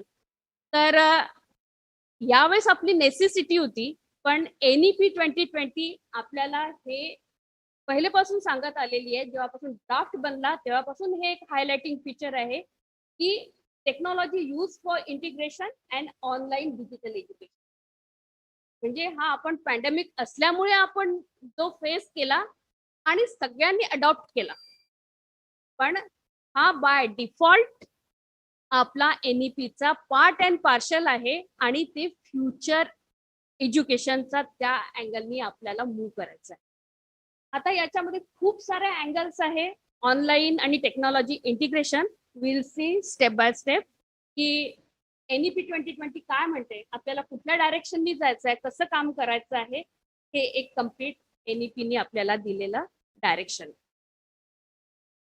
NEP 2020, what it expects, education must build character, enable learners to be ethical, rational, compassionate, and caring, while at the same time prepare them for gainful, fulfilled employment. जसं हेमंत देशमुख सरांनी सांगितलं की self centred व्यक्ती कसे तयार होतात आहे सध्याच्या फॅक्टरीमध्ये, ते न करता एक कंप्लीट संवेदनशील, कंपॅशनेट, caring along with the skills. He must have the skill in his hand so that he is an employable thing.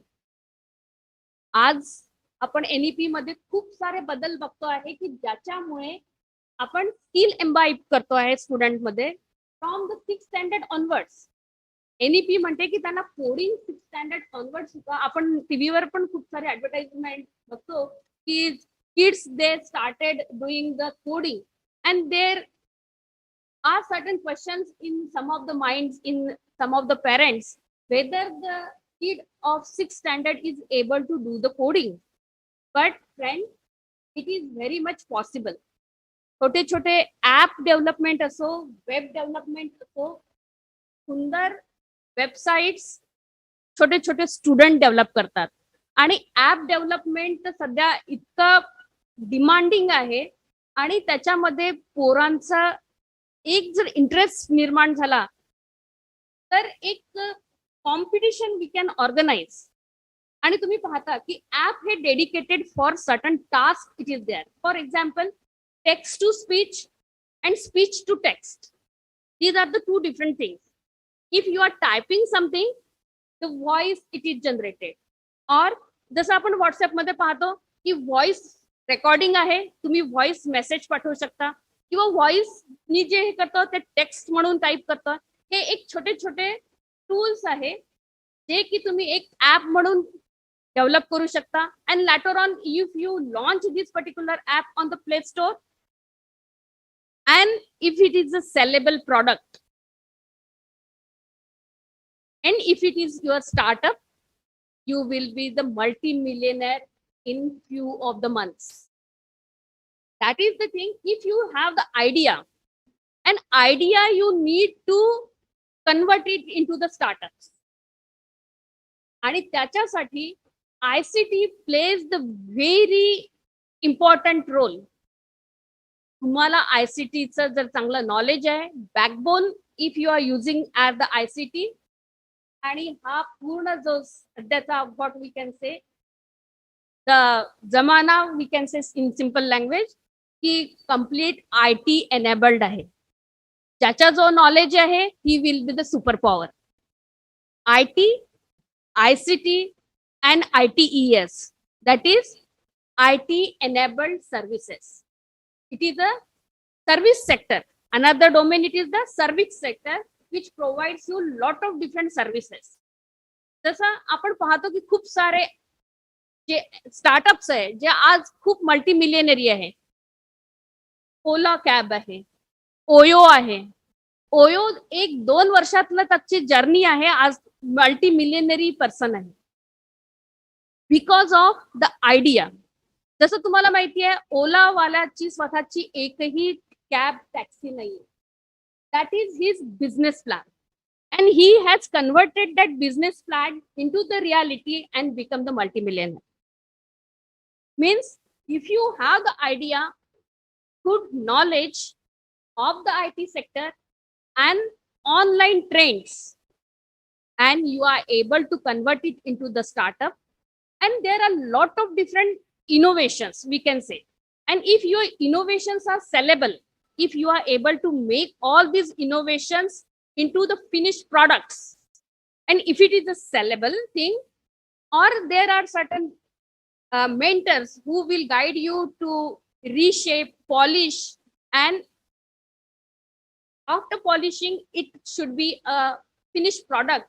And later on, if there are certain angel investors, those who want to invest in your product, you are able to grow your startup.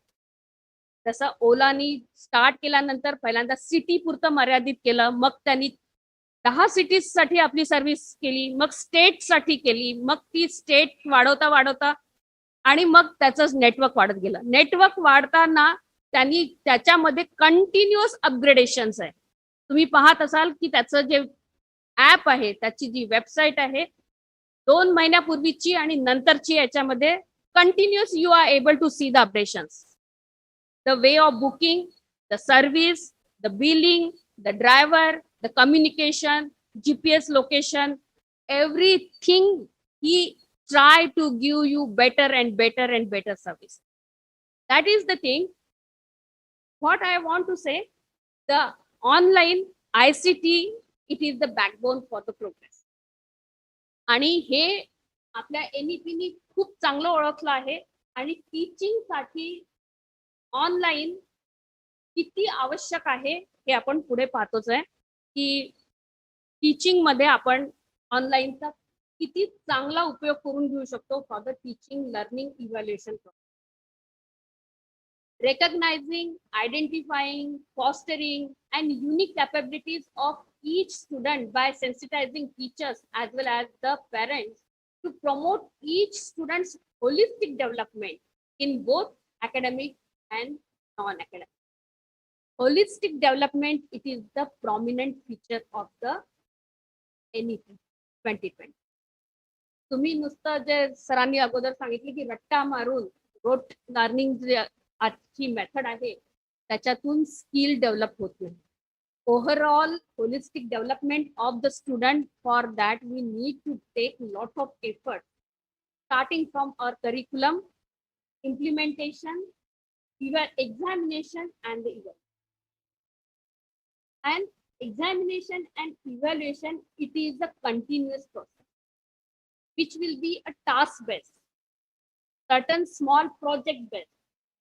जेव्हा project आपण देतो पोरांना करायला तेव्हा तो विचार करतो की हा प्रोजेक्ट मी कसा करावा, कुठलं टूल वापरावं, कुठलं टेक्निक वापरावं, कुठलं एंटिटीज मला लागतील आणि त्या दृष्टीने विचार करणं सुरू केल्यानंतर later on he will incorporate whatever the resources he has and try to give the best product or the project, the model which is assigned to him. जसं आपण पाहिलं की main highlighting feature of the NEP 50 to opt because of such type of structure.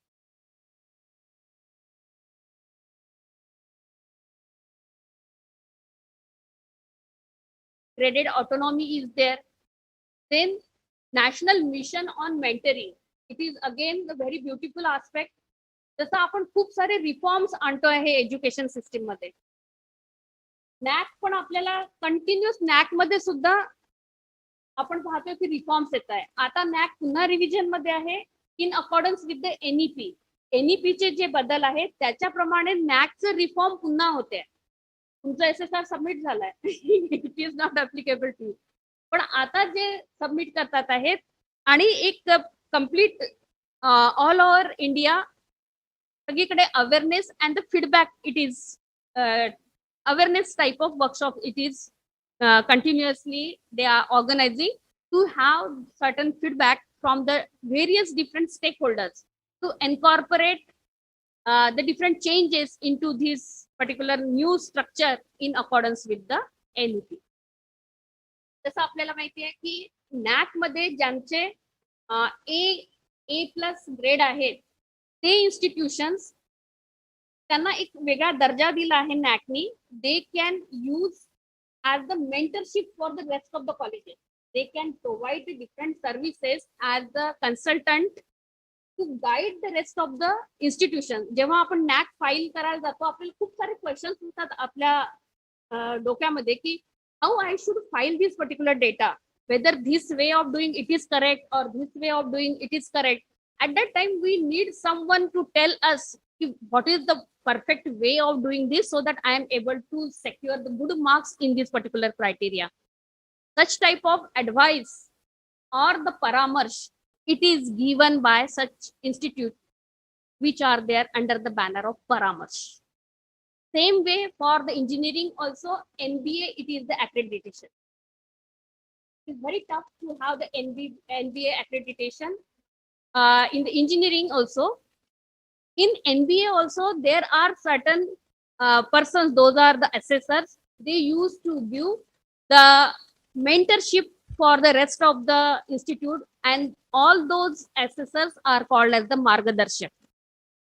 Those who are willing to give such type of services, they need to enroll in this particular scheme as the margadarshak, and they are able to provide certain consultancy or the any kind of queries from the rest of the institute. They help to file their SSR. It is not the SSR there in engineering. to file their profile for the assessment of the NBA.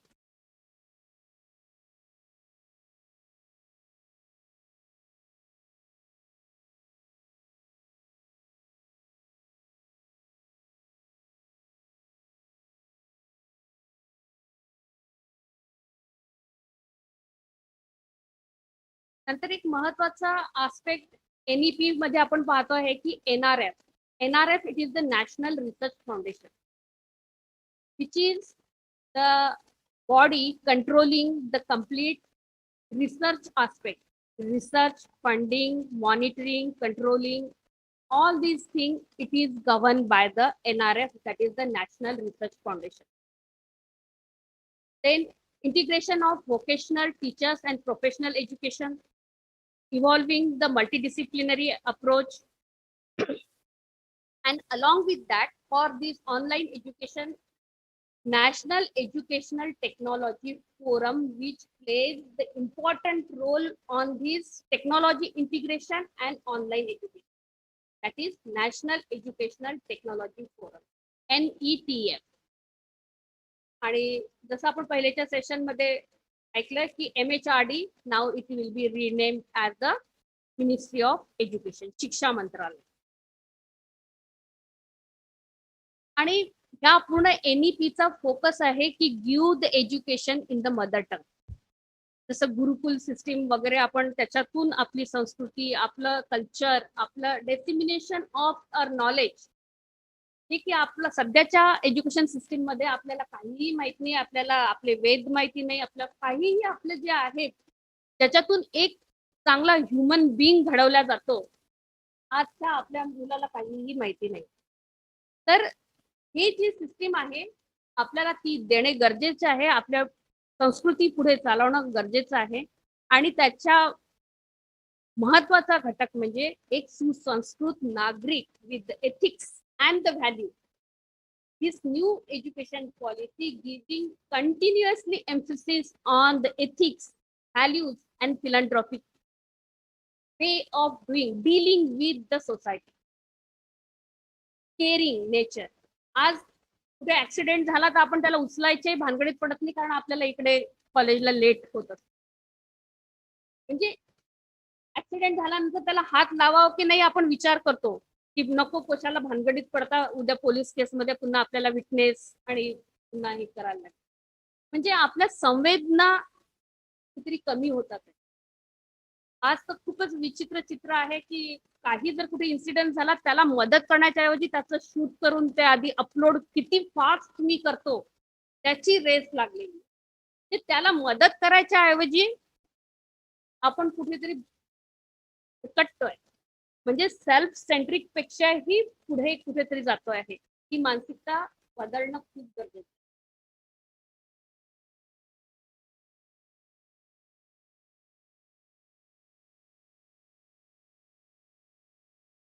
Use of technology, we are using this technology in the education planning, teaching, learning, assessment, administration, management, and regulation of the self-disclosure, minimum human intervention. या सगळ्या गोष्टीसाठी आपण टेक्नॉलॉजीचा उपयोग करणार आहोत किंवा आपण rather we have already started using all this. त्याच्यामुळे काय होऊन राहिलं आहे की एक ॲक्युरसी सगळीकडे वाढते आहे, ट्रान्सपरन्सी वाढते आहे, रिपोजिटरी, रेकॉर्ड किपिंग, हे जे आपल्याला पहिल्यांदा सगळ्यांचे अटेंडन्स खूप व्यवस्थित ठेवा, प्रत्येक युनिट टेस्टचे मार्क व्यवस्थित रेकॉर्ड किपिंग ठेवा, की तुमचे प्रिन्सिपल केव्हा मागतील तुम्हाला सगळे फाईल प्रोड्यूस करायला लागायची, अटेंडन्स असो, सगळ्या युनिट टेस्टचे मार्क्स असो, किंवा शेवटची तुमची सेशनल असेल, कॉमन टेस्ट असेल, त्याची ओव्हरऑल परफॉर्मन्स, इंटरनल असेसमेंट असेल. You need to keep manually all this things up till now. पण आता जर तुम्ही कुठलीही LMS सिस्टीम वापरत असाल, गुगल क्लासरूम असेल किंवा Moodle असेल किंवा whatever you are using, त्याच्यामध्ये automatically all these things it is taken care by the system itself. तुम्ही कोणत्या दिवशी किती वाजता लेक्चर घेतलं तुमची गुगल क्लासरूम मध्ये कम्प्लीट रेकॉर्ड्स आहे. Face to face meeting conduct केली, त्याची लिंक तिथे तुम्ही पोस्ट केली, म्हणजे कम्प्लीट तुम्ही याला काही सांगायची गरज नाही. पोरं जे तुमच्या मीटिंग मध्ये जॉईन होतात आहे, समजा तुम्ही गुगल मीट, आता गुगलचे प्रॉडक्ट जर वापरून आले तर गुगलचं कम्प्लीट इंटिग्रेशन आहे. गुगलच्या प्रॉडक्टला सपोर्ट करतो. गुगल क्लासरूम मध्ये गुगल मीट एम्बेडेड आहे if it is a professional. आपण ते जे फ्रीचं वापरतो त्याच्यात नाही दिसत आपल्याला. तर त्याच्यामध्ये सर्टन ऍड ऑन प्रिफरन्सेस पण आहे. जसं आपण गुगल मीट मध्ये आपला क्लास कंडक्ट केला, त्याच्यामध्ये अटेंडन्स ऑटोमॅटिक जनरेट होते. You just need to download that excel sheet and keep all the record of this. कोणता स्टुडंट किती वाजता लॉग इन झाला, किती वाजता लॉग आउट झाला, everything it is recorded. You just need to take the printout if it is needed. Otherwise, you just forward the soft copies of all these attendance to your HODs and your principals. I have conducted the classes and these many students attended all this. Means because of such system, record keeping आहे, repositories आहे, performance आहे, analysis आहे, सगळं everything it is there at your fingertips. आणि याच्याही सोबत जे software आपण use करतो आहे, specific that there should be the software which are divyang friendly. दिव्यांगांसाठी तुमचे सॉफ्टवेअर युजर फ्रेंडली असले पाहिजे. आज आपल्याला दिसतंय इथे हे यूज ऑफ टेक्नॉलॉजी आहे, या पोझिशनला हे आहे, 4-5 टॅब हा आहे. पण जो ब्लाइंड आहे, can you think how he will access all these gadgets? If and dumb आहे, त्याला राईट टू एज्युकेशन आहेच. राईट टू एज्युकेशन सांगतो की प्रत्येकापर्यंत एज्युकेशन पोहोचलं पाहिजे. Then what about the divyang? Whether all your gadgets permits to access. आणि आपण आता मायग्रेट होतोय ट्रॅडिशनल टू द ऑनलाईन. त्या पोरांनी कसं करावं? How they are going to tune themselves with these particular gadget? त्याच्यासाठी सुद्धा सॉफ्टवेअर आहेत. जसं मी NSD ची कॉर्डिनेटर होती मागच्या 2 वर्षा अगोदर. Specially abled science and technology for the specially abled person he theme होती. आणि त्या कृष्णकांत माने आहेत IIT पवईचे, त्यांना मी बोलावलं होतं चीफ गेस्ट. तुम्हाला माहिती आहे कृष्णकांत माने कोण आहे? He is a software team lead of the IIT.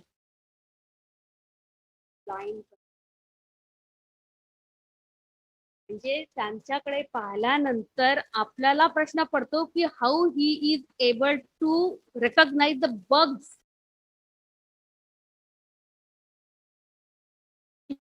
Team आहे एक 10-15 लोकांची.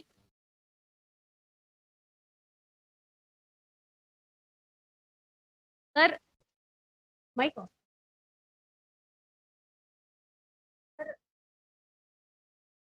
How he is able to do this thing. तुम्हाला ते आठवत असेल, सत्यमेव जयते एक प्रोग्राम येत होता आमिर खानचा. त्या सत्यमेव जयतेमध्ये Krishnakant Mane he was invited. आणि अफाट अचाट पर्सनॅलिटी आहे की आपण बियॉन्ड इमॅजिनेशन. आणि इतकी एनर्जी, इतकी ऊर्जा की साधा माणूस तो लिटरली ही ड्रोन दॅट पट, म्हणजे बाकीच्यांना आता घेऊन पुढे निघणारा झंझावात असा तो माणूस. इतकी एनर्जी. म्हणजे त्या याच्यामध्ये तुम्हाला आठवत असेल की त्यांनी एक क्वेश्चन विचारला होता की Krishnakant Mane and his team they went for the trekking. आणि ट्रेकिंगला तुम्ही इमॅजिन करू शकता की blind person he is going for the trekking. इतके खाचखागे दगड धोंडे, he is not bothering about all this thing.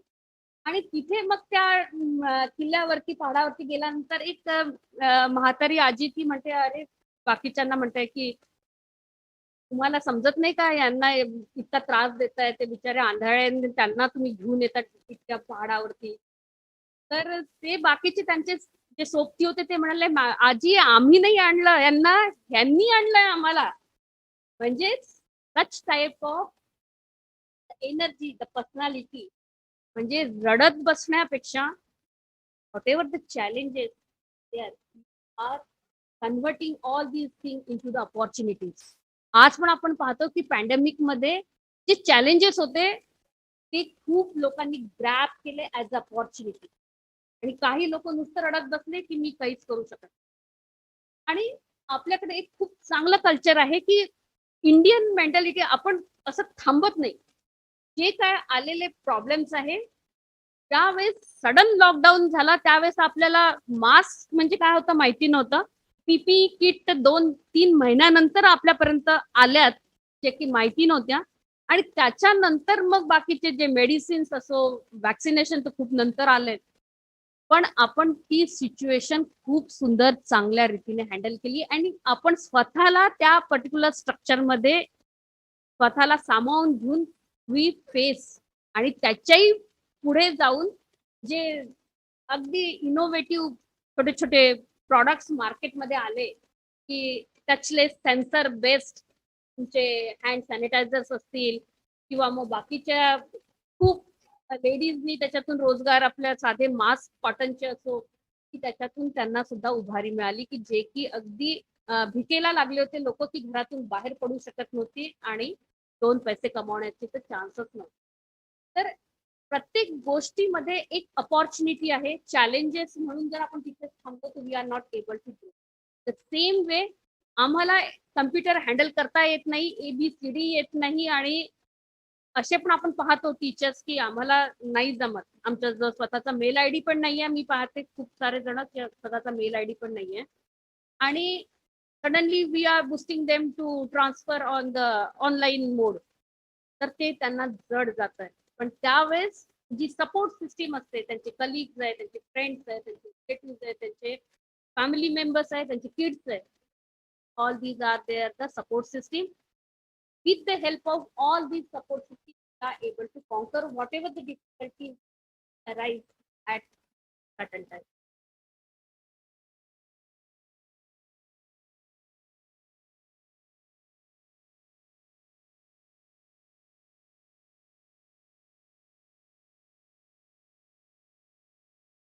Languages वरती भार दिलेला आहे.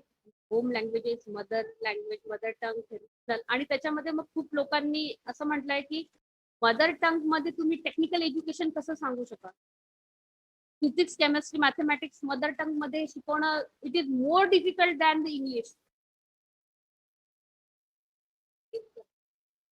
मला जर इंजिनिअरिंग, इलेक्ट्रॉनिक्स, इलेक्ट्रिकल, मेकॅनिकल शिकवायचं आहे तर मी मराठी मधून मला इंग्लिश पेक्षाही जास्त कठीण जाईल. AICTE has already taken this particular initiative. 10% of the syllabuses of the engineering, it is converted into the 7 different languages, not single language. And all these things are available on the portals. आणि हे कोणत्याही कॉलेजेसला असा freedom नाहीये की they will suddenly start through this teaching learning in complete phase by phase process आहे. त्या कॉलेजची तितकी लेवल असली पाहिजे, ऑटोनॉमी, त्याची ग्रेडिंग, आणि सिस्टीम जेव्हा त्याच्यावरती दाखवेल की this is really a credential thing, then only they will permit to conduct all this. ही एक systematic process IICT already been working out. फरक पण मला असं वाटतं तुम्हाला माहिती असेल की स्टुडंटचा कल चाचणी म्हणतो आपण की त्याचा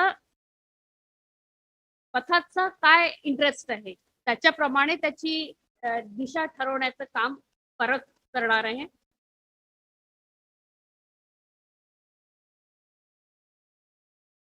आणि हे जे आपण म्हटलं मगाशी त्यांनी सांगितलं की assessment of the student, that is the 3 degree assessment of the student. एक तो स्वतःच असेसमेंट करणार आहे, एक त्याचे पियर्स जे आहे ते करणार आहे, एक टीचर्स करणार आहे, दुसरे टास्क टेस्ट. म्हणजे त्यांनी किती सब्जेक्ट समजला ते आपण त्याच्यावरून can conclude because it is in terms of the skills. So these are the few of the highlights of the NEP. I think most of these things, it is quite we have discussed. Now we'll move towards the technology use and the integration. जसं आपल्याला माहिती आहे की जगामधली ICTचं it is the super power. India it is the super power. China and then the India. आणि digitally we are empowering the society and knowledge economy. आणि ह्या डिजिटल इंडियाचा जसं make in India, digital India हे जे campaigns आपण घेतोय online migration साठी, त्याचा टीचिंग लर्निंग मध्ये आपल्याला कसा उपयोग करता येईल ते आपल्याला ह्या पूर्ण गाईडलाईन्स मध्ये दिलेलं दिसतंय. Relationship between the technology and education it is the bidirectional. जसं टेक्नॉलॉजी सगळी यूज आहे, रेडी आहे, पण आपल्याला ती यूज करता आली पाहिजे. त्याच्यासाठी ट्रेनिंग गरजेचं आहे. म्हणजे आज इतके काही टूल्स आहेत, टेक्निक्स आहे, गॅजेट्स आहे, ऍप्स आहे, पण तुम्हाला how to handle, how to use हे जर माहिती नसलं तर all this thing it is a wastage. त्याच्यासाठी टीचर्सचं ट्रेनिंग घेणं गरजेचं आहे. आणि त्याच्यानंतर मग आपण जे मायग्रेट होतो आहे इनटू द ऑनलाईन, आणि त्याचे बेनिफिट्स तर आपल्याला माहिती आहे की बेनिफिट्स आहेत, पण त्याच्यानंतरही एक क्रिटिकल थिंकिंग जे आहे गव्हर्नमेंट कंपेल नाही करत आहे. ही पुन्हा एक पायलट स्टडी होणार आहे की आज आपण पाहतोय की ऑनलाईन एज्युकेशनचे what are the plus and minuses, advantages and limitations we really need to think of. की एक स्टुडंट घरी बसून काम शिकतो आहे आणि जेव्हा तो क्लासमध्ये शिकतो आहे, या दोन एन्व्हायरमेंट मधले फरक आणि त्याचा फरक त्या सब्जेक्ट पुरती, ते नॉलेज पुरती, किंवा त्याचं complete overall development of the personality निश्चितच आहे. कारण तो जेव्हा क्लासमध्ये बसतो आहे तेव्हा त्याचं इंटरपर्सनल स्किल डेव्हलप होते. त्याच्यामध्ये लिडरशिप क्वालिटी आहे, टीम वर्क आहे, हॅव्हिंग द हार्मोनिक. जसं आपण म्हणतो की 360 इव्हॅल्युएशन आहे. आज त्याचं बाकीच्या पोरांसोबत कनेक्टच नाहीये. ते जे जुजबी बोलणं आहे, किंवा मग आपण एक इव्हेंट ऑर्गनायझेशन, आपल्या पोरांची सोसायटी असते, we give certain task to them to organise such type of particular programme for the student. At that time, some of them, they are the office bearer, they work as a team leader, and later on having the good communication with the rest of their friends, they organize, check out, plan, teach, and execute. All these things they really need to work when they are here in physically in the campuses, and later on we can talk about.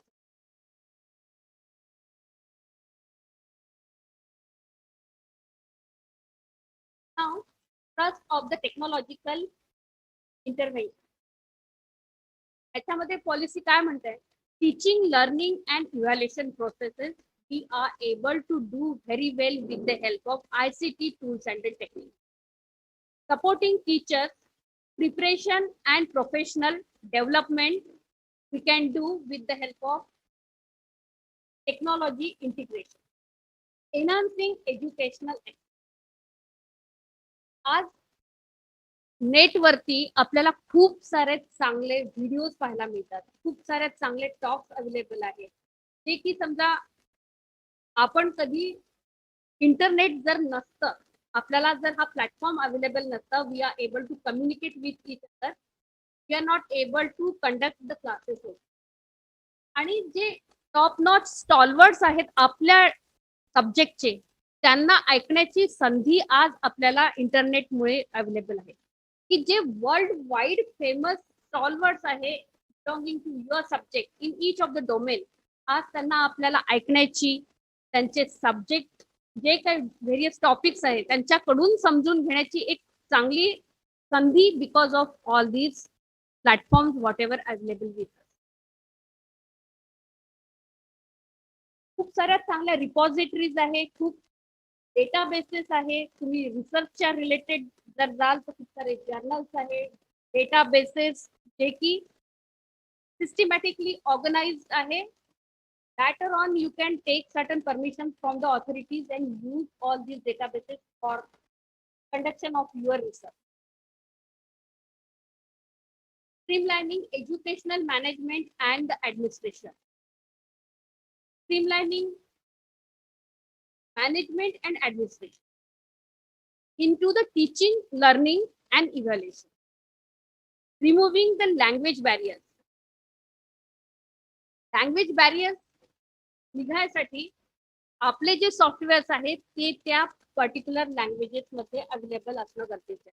आज आपण म्हटलं मराठीमध्ये मला जर complete software पाहिजे तर आपल्याला कुठे प्रॉब्लेम्स येऊ शकतात, पण most of the cases we are able to have all this thing conversion. आज तुम्ही फेसबुक मध्ये जाता काही पोस्ट टाकता आणि कन्वर्ट म्हटलं तो मराठीतली इंग्लिश मराठीत तुम्हाला करून देईल. म्हणजे लँग्वेज बॅरियर आता हळूहळू कमी होत आहे आणि सगळे काही डिव्हाइसेस आहेत ते त्या मदर टंग मध्ये तुम्हाला ते नॉलेज पोहोचवू शकतात. आणि तसं हा आपला अभ्यास आहे की मदर टंग मध्ये स्टुडंट खूप लवकर समजतात. डिफिकल्ट जो सब्जेक्ट आहे, कॉम्प्लेक्स स्ट्रक्चर आहे, we can very easily in a very natural way we are able to tell the student in their mother tongue आणि त्याच्यामुळे त्यांना लवकर समजू शकतो. आणि access to the divyang student. Divyang स्टुडंटसाठी सॉफ्टवेअर डेव्हलप करणं.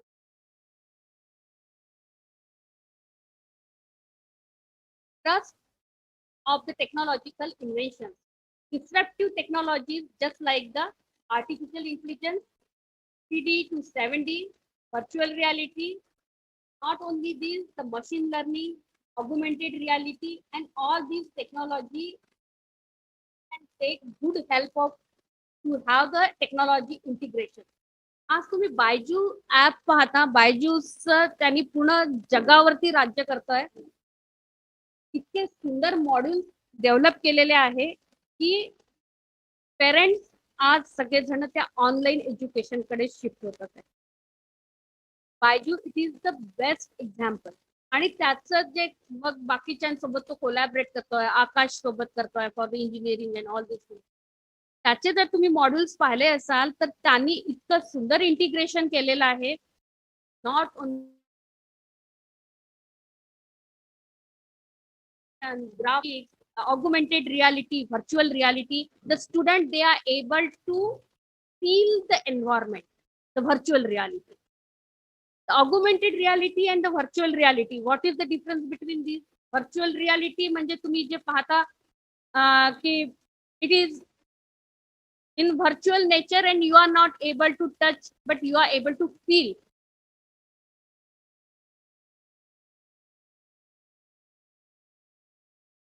जे की तुम्ही एक शॉपिंग कॉम्प्लेक्सला मॉलला जाता आणि तिथे जे गेमिंग झोन आहे, गेमिंग झोन मध्ये जे kids they feel that you are in that particular environment, that is the virtual reality. Means we are giving the effect of that particular environment. Similarly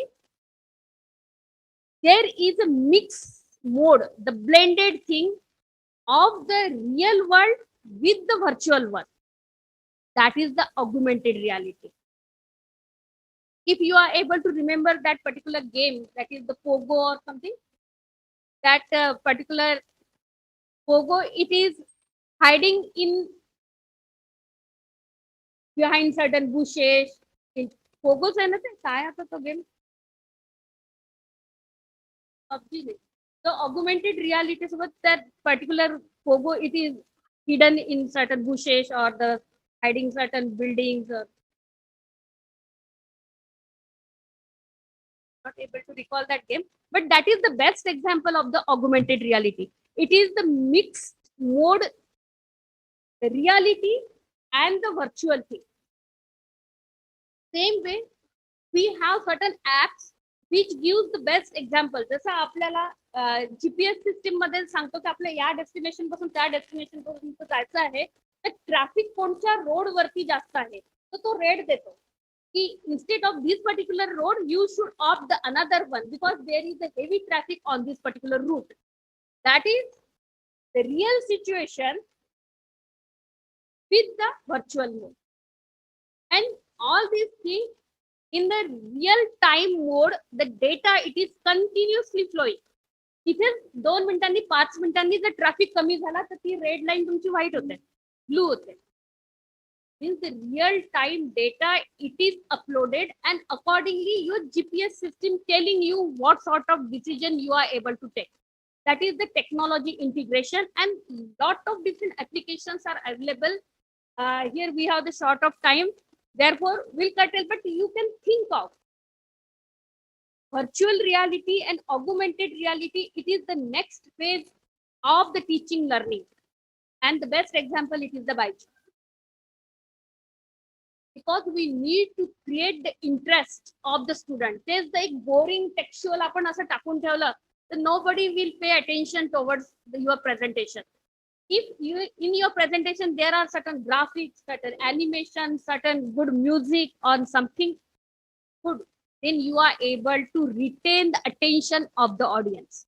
And it is the observation that for the layman who is not interested in that particular subject, he can have the attention up to 15 minutes at the most. Later on, he deteriorates or he's lagging the interest in that particular presentation because your presentation is not attractive. Therefore, we have eye-to-eye contact, and we are able to immediately get that this particular fellow is losing the concentration into the whatever topic I am discussing here in my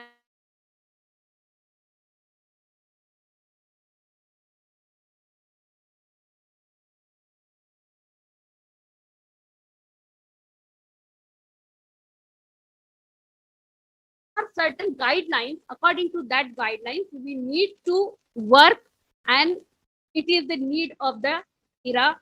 So we have to shift, and these are the certain disruptive technologies. We can take help of all these, the AI, machine learning, and the augmented realities and all these.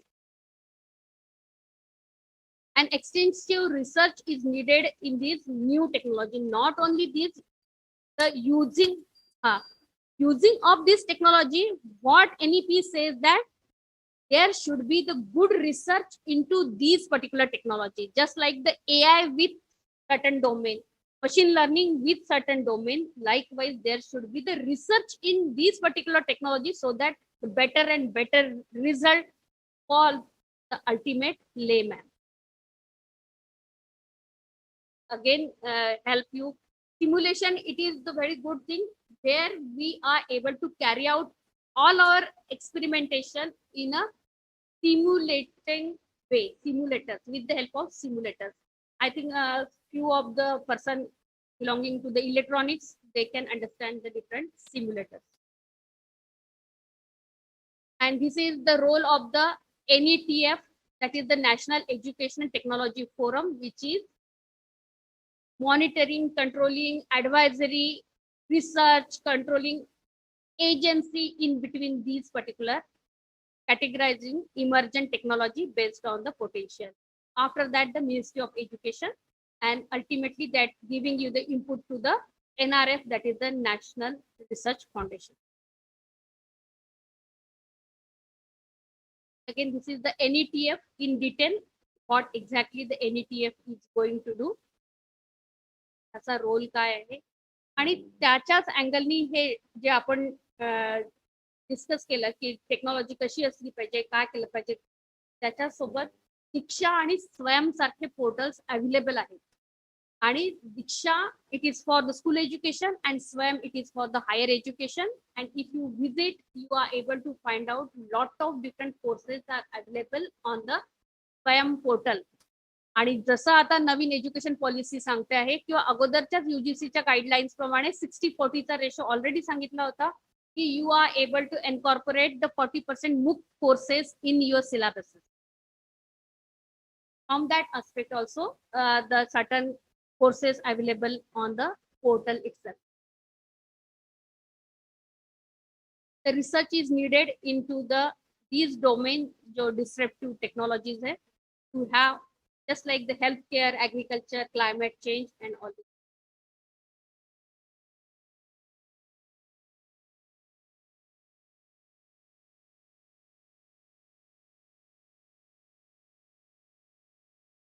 हे सगळं करत असताना एक pilot सर्वे करणं गरजेचं आहे की टेक्नॉलॉजीचा यूज करताना what are the potential risk and the danger. आज मुलं खूप, आपण पाहतो 2 वर्षापासून घरात बंदिस्त आहे, नुसतं स्क्रीन समोर टाइम स्पेंड करतात आहे. खूप चिडचिडे झालेले असे खूप सारे पेरेंट्सचा ऑब्झर्व, कारण त्यांना कुठे एक जो काय म्हणू आपण सोशल आस्पेक्ट आहे ते cut from that particular social. आणि त्याच्यामुळे आपण पाहतो की स्क्रीन टाइम आहे तो वाढलेला आहे, हेल्थ इश्यूज त्याच्याशी रिलेटेड आहे ते वाढलेले आहे, सोशल आस्पेक्ट आहे, मेंटल आहे, सायकोमोटर आहे, दॅट इज दिस. म्हणजे आपण directly we are not able to compare. There are good things, 90% good असेल तर 10% what are the different risk and the challenges we need to tackle all these things and then we have to adopt this particular technology.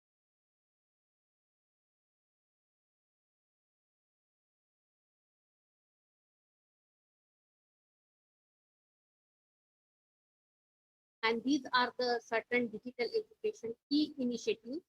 Pilot study जसं आताच आपण म्हटलंय, digital infrastructure जो की digital divide आपण अनुभवतो आहे, त्याच्यासाठी एक डिजिटल इन्फ्रास्ट्रक्चर तयार करणं गरजेचे आहे. Online teaching platform and tools, awareness, त्याच्यानंतर कंटेंट क्रिएट करणे, ऑब्झर्व करणे, रिपॉझिटरी हा another aspect of this particular online digital education. Because of this, we need to improve the standard of the education, and ultimately it is because we are getting the exposure to the worldwide at a global level. Repositories असो, कोणाचे talks असो, कोणाचे databases असो, we are able to have all these because of all these technologies. Then virtual labs, आपण म्हणतो की labs जे आहेत की ऑनलाईन मोड मध्ये करू शकत नाहीत, पण खूप साऱ्या लॅब्स आहेत की ज्या व्हर्च्युअल मोड मध्ये अवेलेबल आहे. And student they are taking the benefit of these lab and complete list of these lab it is available on the UGC and AICT portal, की तुम्ही त्याचा बेनिफिट करून घेऊ शकता तुमच्या स्टुडंटसाठी in your subject. Virtual labs are available. पण काही गोष्टी अशा आहेत की ज्या तुम्हाला फिजिकली तिथे जाऊन करायच्या आहेत, जसं परफॉर्मिंग आर्ट्स आहे किंवा इंजिनिअरिंग ड्रॉइंग आहे किंवा बाकीचे जे आहेत, there are certain limitations, those are the limitations.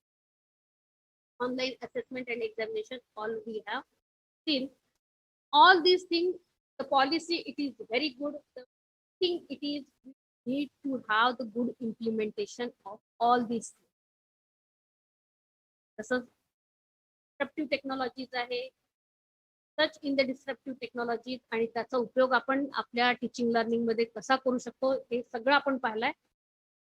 Main thing it is the implement. Create the digital infrastructure to remove this digital divide and encourage all the teaching and student to move towards this particular online digital integration to have the better facilities in terms of the teaching learning. So with this, I am very much thankful to the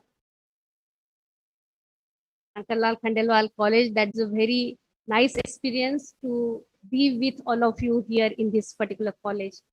So thank you very much. And it is the good initiative that is taken by the Amravati University to create this particular awareness of the NEP, because in the next phase we have to implement all these things whatever we have discussed today.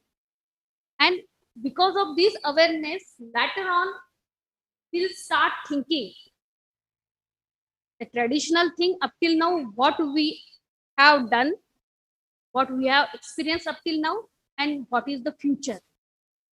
There is a difference and we need to think, and what will be the probable challenges. Therefore, it is the brainstorming thing, and each one of you, whether it is with all the different stakeholders, they need to think on it and take the good initiative for the implementation. Thank you very much.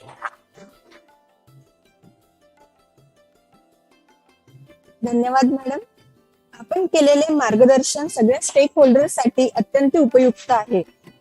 Online व digital शिक्षण या विषयावर आपण अत्यंत प्रभावीपणे सगळ्या मुद्द्यांवर प्रकाश टाकला. पुन्हा एकदा धन्यवाद.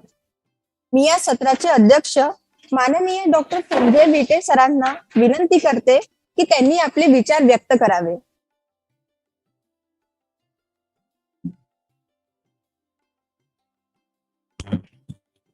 Thank you so much, madam. Honorable management, the most honorable and respected personality for me, the principal, Dr. Jagdish Sabu sir. Speaker of the resource person of today's second session, Dr. Swati Sherekar madam.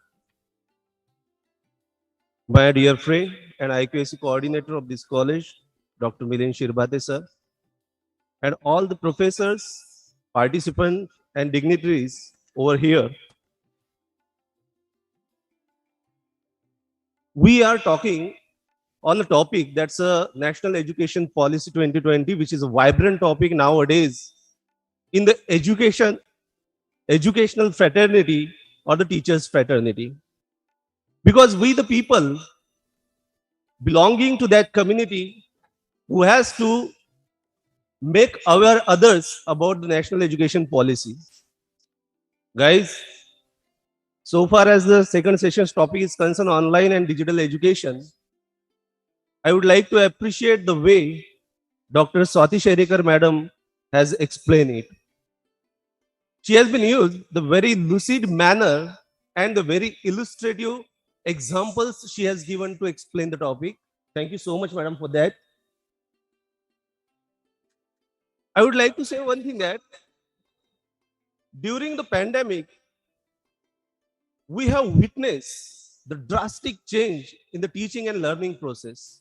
Definitely, it is a transitional period for all of us, turning from traditional way of teaching and learning process to the global way of learning, teaching and learning process.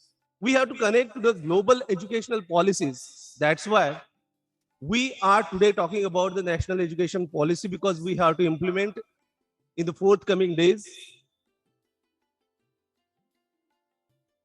So far as the digital and online courses are concerned, I would like to say that the trailer has already been done by all of us during the pandemic, because all we have used the digital tools or the online process of teaching and learning.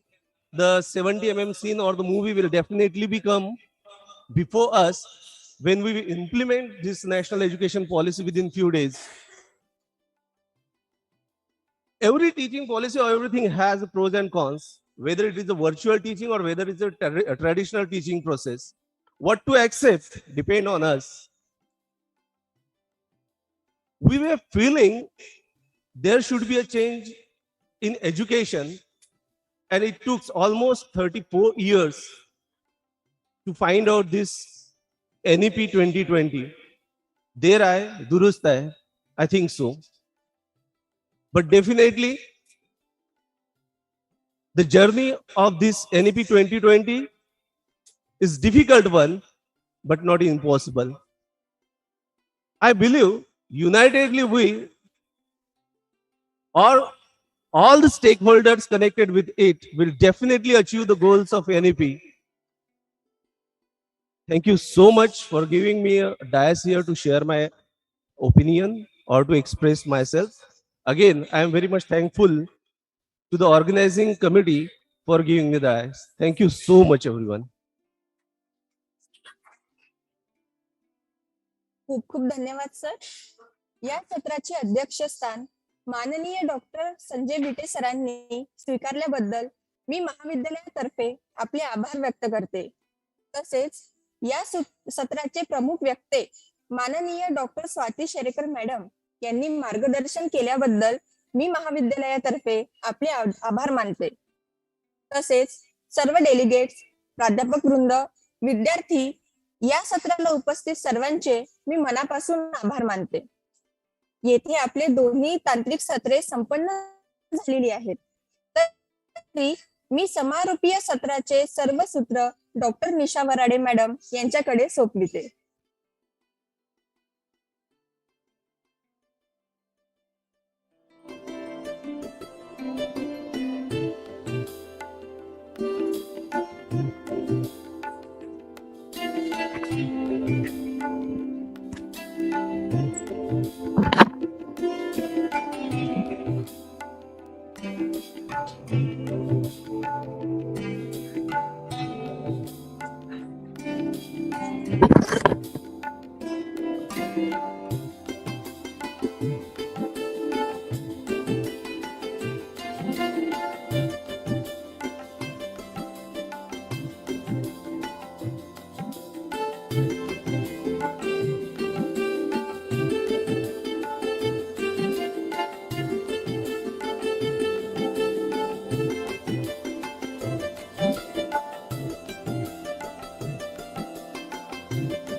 I request Honorable Taratai Hatwalne and Dr. Principal Sabu sir, Honorable Suchita Patekar madam to please take their seats on the dais.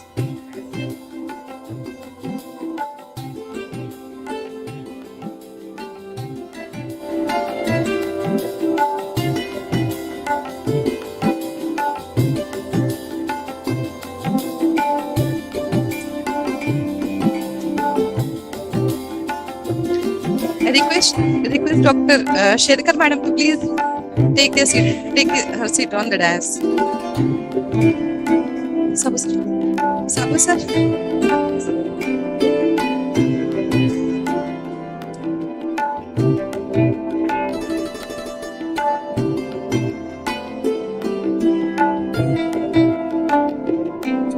कार्यक्रमाच्या organising secretary Jayashree Sakalkade madam यांना विनंती आहे की त्यांनी डॅशवर त्यांचे स्थान ग्रहण करावे.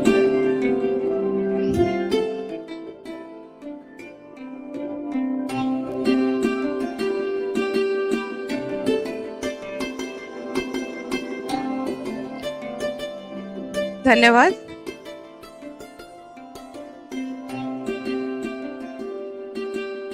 स्वागतम, सुस्वागतम, शुभ स्वागतम.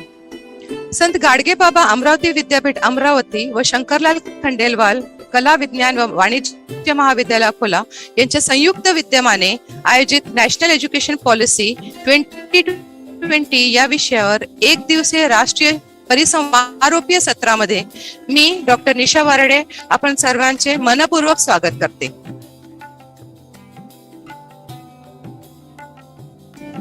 मंचावर उपस्थित या समारोपीय अध्यक्ष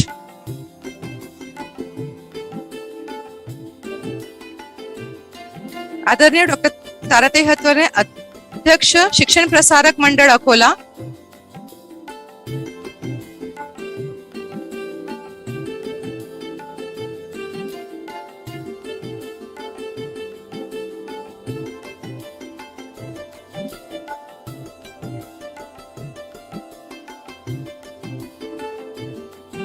मंचावर उपस्थित या समारोपीय सत्राचे अध्यक्ष आदरणीय डॉक्टर ताराताई हतवलने, अध्यक्ष शिक्षण प्रसारक मंडळ अकोला, प्रमुख अतिथी आदरणीय सुचिता पाटेकर मॅडम, शिक्षणाधिकारी अकोला जिल्हा, माननीय doctor Swati Sherekar madam, professor and director PG department of computer science and engineering, Sant Gadge Baba Amravati विद्यापीठ अमरावती, महाविद्यालयाचे प्राचार्य माननीय डॉक्टर जगदीश साबू सर, या कार्यक्रमाचे organising secretary doctor Jayashree Sakalkade madam, IQAC coordinator doctor Milind Shirbhate sir, उपस्थित सर्व मान्यवर, माझे सहकारी प्राध्यापक बंधू भगिनी व प्रिय विद्यार्थ्यांचे पुनश्च या समारोपीय सत्रामध्ये मी मनपूर्वक स्वागत करते. आज सकाळपासून आपण सर्व नॅशनल एज्युकेशन पॉलिसी 2020 याबद्दल जाणून घेण्याकरिता व या विषयावर चर्चा करण्याकरिता इथे एकत्रित आलो आहोत. भारतात तब्बल 34 वर्षानंतर नवीन राष्ट्रीय शैक्षणिक धोरण तयार करण्यात आले आहे. जागतिक स्तरावर आपल्या विकासाच्या आशा पल्लवित होत असताना भारत एकविकसित सार्वभौम राष्ट्र म्हणून उदयास येत असताना या नवीन शैक्षणिक धोरणाचे महत्त्वपूर्ण योगदान राहणार आहेत. पुढच्या पिढीने आत्मनिर्भर भारतासाठी नवनिर्माणासाठी सज्ज होण्याच्या दिशेने टाकलेले एक पाऊल म्हणजे राष्ट्रीय शैक्षणिक धोरण 2020. आणि याबद्दल आपल्याला आज या परिसंवादाच्या माध्यमातून खूप उपयुक्त अशी माहिती मिळालेली आहे. जसे नवीन राष्ट्रीय शैक्षणिक धोरण यामध्ये मनुष्यबळ विकास मंत्रालयाचे नाव बदलून शिक्षण मंत्रालय ठेवण्यात आले आहे. नवीन शैक्षणिक धोरणात विद्यार्थ्यांचे नाव नोंदणी प्रमाणात वाढ, महिलांच्या शिक्षणासाठी विशेष प्रयत्न, कौशल्य विकास भर, पूर्व प्राथमिकची आवश्यकता या मुद्द्यांचा विचार करण्यात आलेला आहे. हे धोरण बालवाडीपासून ते उच्च शिक्षणापर्यंत सर्वदूर लागू राहणार आहे. म्हणूनच आज आपण सर्व या अतिशय महत्वपूर्ण विषयावर चर्चा करण्याकरिता एकत्रित आलो आहोत. तरी आजच्या परिसंवादाच्या सरांच्या नंतर घ्यायचे सरांच्या घ्यायचे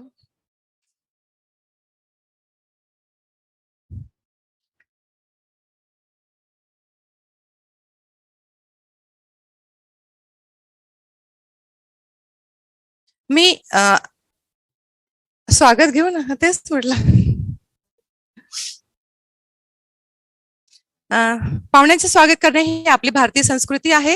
तरी यानंतर वळूया पाहुण्यांच्या स्वागतावर सत्काराकडे. सर्वात आधी मी महाविद्यालयाचे प्राचार्य माननीय डॉक्टर साबू सरांना विनंती करते की त्यांनी आजच्या कार्यक्रमाचे अध्यक्ष आदरणीय डॉक्टर ताराताई हटवळणे यांचे स्वागत करावे.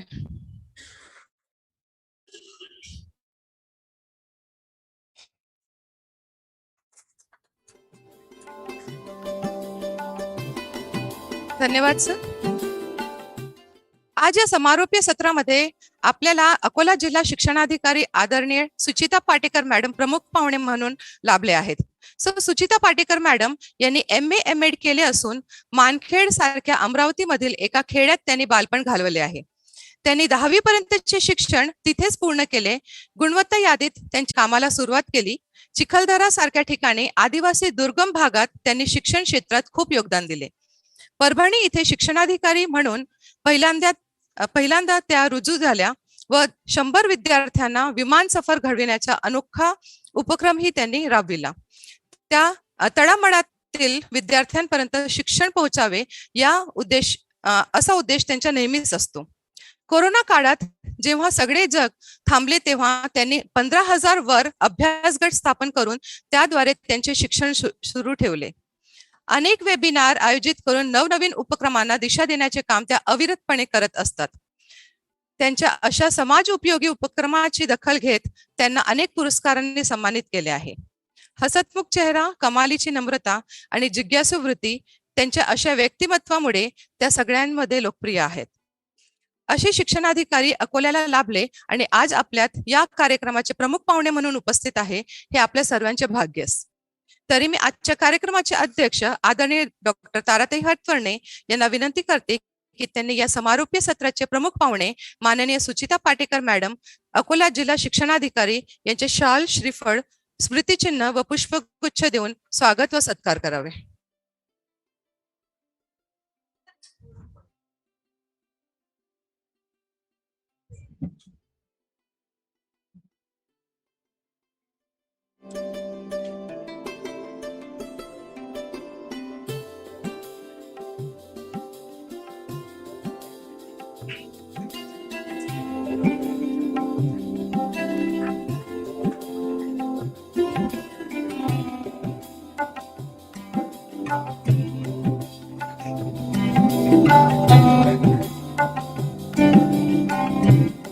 धन्यवाद ताई.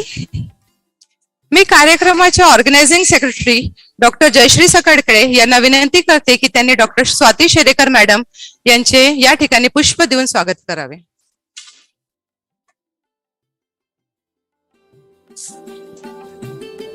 अभिप्राय सर धन्यवाद मॅडम. यानंतर आजच्या परिसंवादाबद्दल आपले अभिप्राय जाणून घेऊया मनोगतांच्या माध्यमातून. सर्वप्रथम मी खंडेलवाल इंग्लिश स्कूलच्या सौ शीतल बोरकर मॅडम यांना त्यांचे मनोगत व्यक्त करण्याकरिता मंचावर आमंत्रित करते. सौ शीतल बोरकर मॅडम.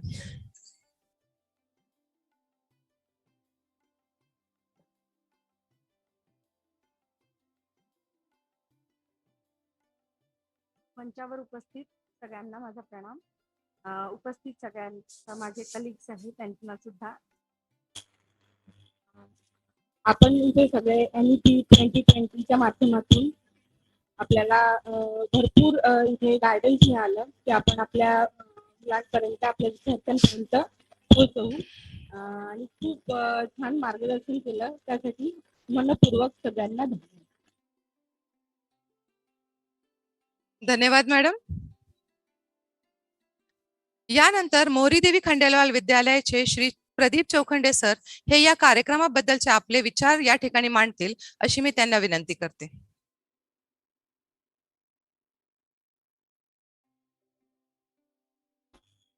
आदरणीय मंच, उपस्थित सर्व शिक्षक व प्राध्यापक वृंद, संत गाडगेबाबा अमरावती विद्यापीठ अमरावती तसेच IQAC शंकरलाल खंडेलवाल विद्यालय यांच्या संयुक्त विद्यमाने आयोजित आज एक दिवसीय राष्ट्रीय चर्चासत्राचं आयोजन हे आपल्या महाविद्यालयामध्ये झालं होतं.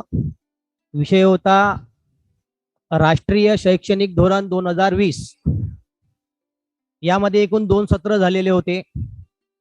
पहिल्या सत्रामध्ये माननीय हेमंत देशमुख महोदय यांनी राष्ट्रीय शैक्षणिक धोरण 2020 एक आढावा या अंतर्गत आपणा सर्वांना जी माहिती सांगितली आहे म्हणजे शालेय शिक्षण, प्रौढ शिक्षण, उच्च शिक्षण आणि व्यावसायिक शिक्षण, तसेच जो नवीन आकृतीबंध आहे 5, 3, 3 आणि 4 या सर्व विषयी सांगितलेली माहिती आम्हा सर्वांना उपयुक्त राहीलच.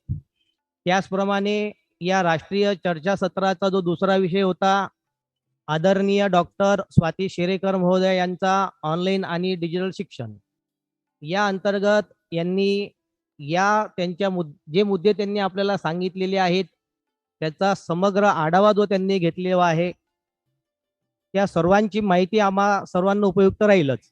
तसेच दीक्षा ॲप विषयी, वेगवेगळ्या ॲप विषयी आणि ऑनलाईन अभ्यासक्रम शिकवताना कुठकुठले उपक्रम आपण करू शकतो याविषयी आपण सांगितलेली संपूर्ण माहिती आम्हा सर्व शिक्षकांना व प्राध्यापकांना उपयुक्तच राहील. त्याकरिता दोन्ही मान्यवरांचे धन्यवाद. तसेच अत्यंत चांगलं असं राष्ट्रीय चर्चासत्राचं आयोजन ज्या कमिटीने केलेले आहे त्यांचे सुद्धा आभार मानतो. धन्यवाद.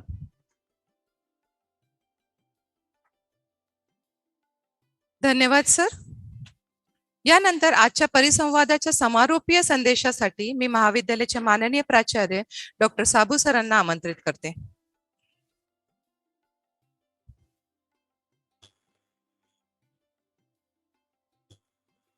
Good afternoon to all. At the very outset, I wish you good afternoon. The chairperson of this valedictory function, our Honorable President of Shikshan Prasarak Mandal Akola, Dr. Taratai Hatwarne, the chief guest for this function, that's Honorable Sucheta Patekar Madam, Education Officer, Akola, the speaker of second session, Dr. Sherekar Madam, IQAC Coordinator, Dr. Milinda Shirbhate, the NAC Steering Committee Coordinator, Dr. Jayashree Shakargale, all the participants present over here from different schools and the staff of our college, most valuable participants who are joining us in online mode. and all stakeholders. At the very outset, I would like to make you know, the President Madam, that till now 960 registrations are done for this workshop. In the morning, the session was inaugurated by Honorable Vice Chancellor of PDKV, Dr. Vilas Bhale sir. Thereafter, the chief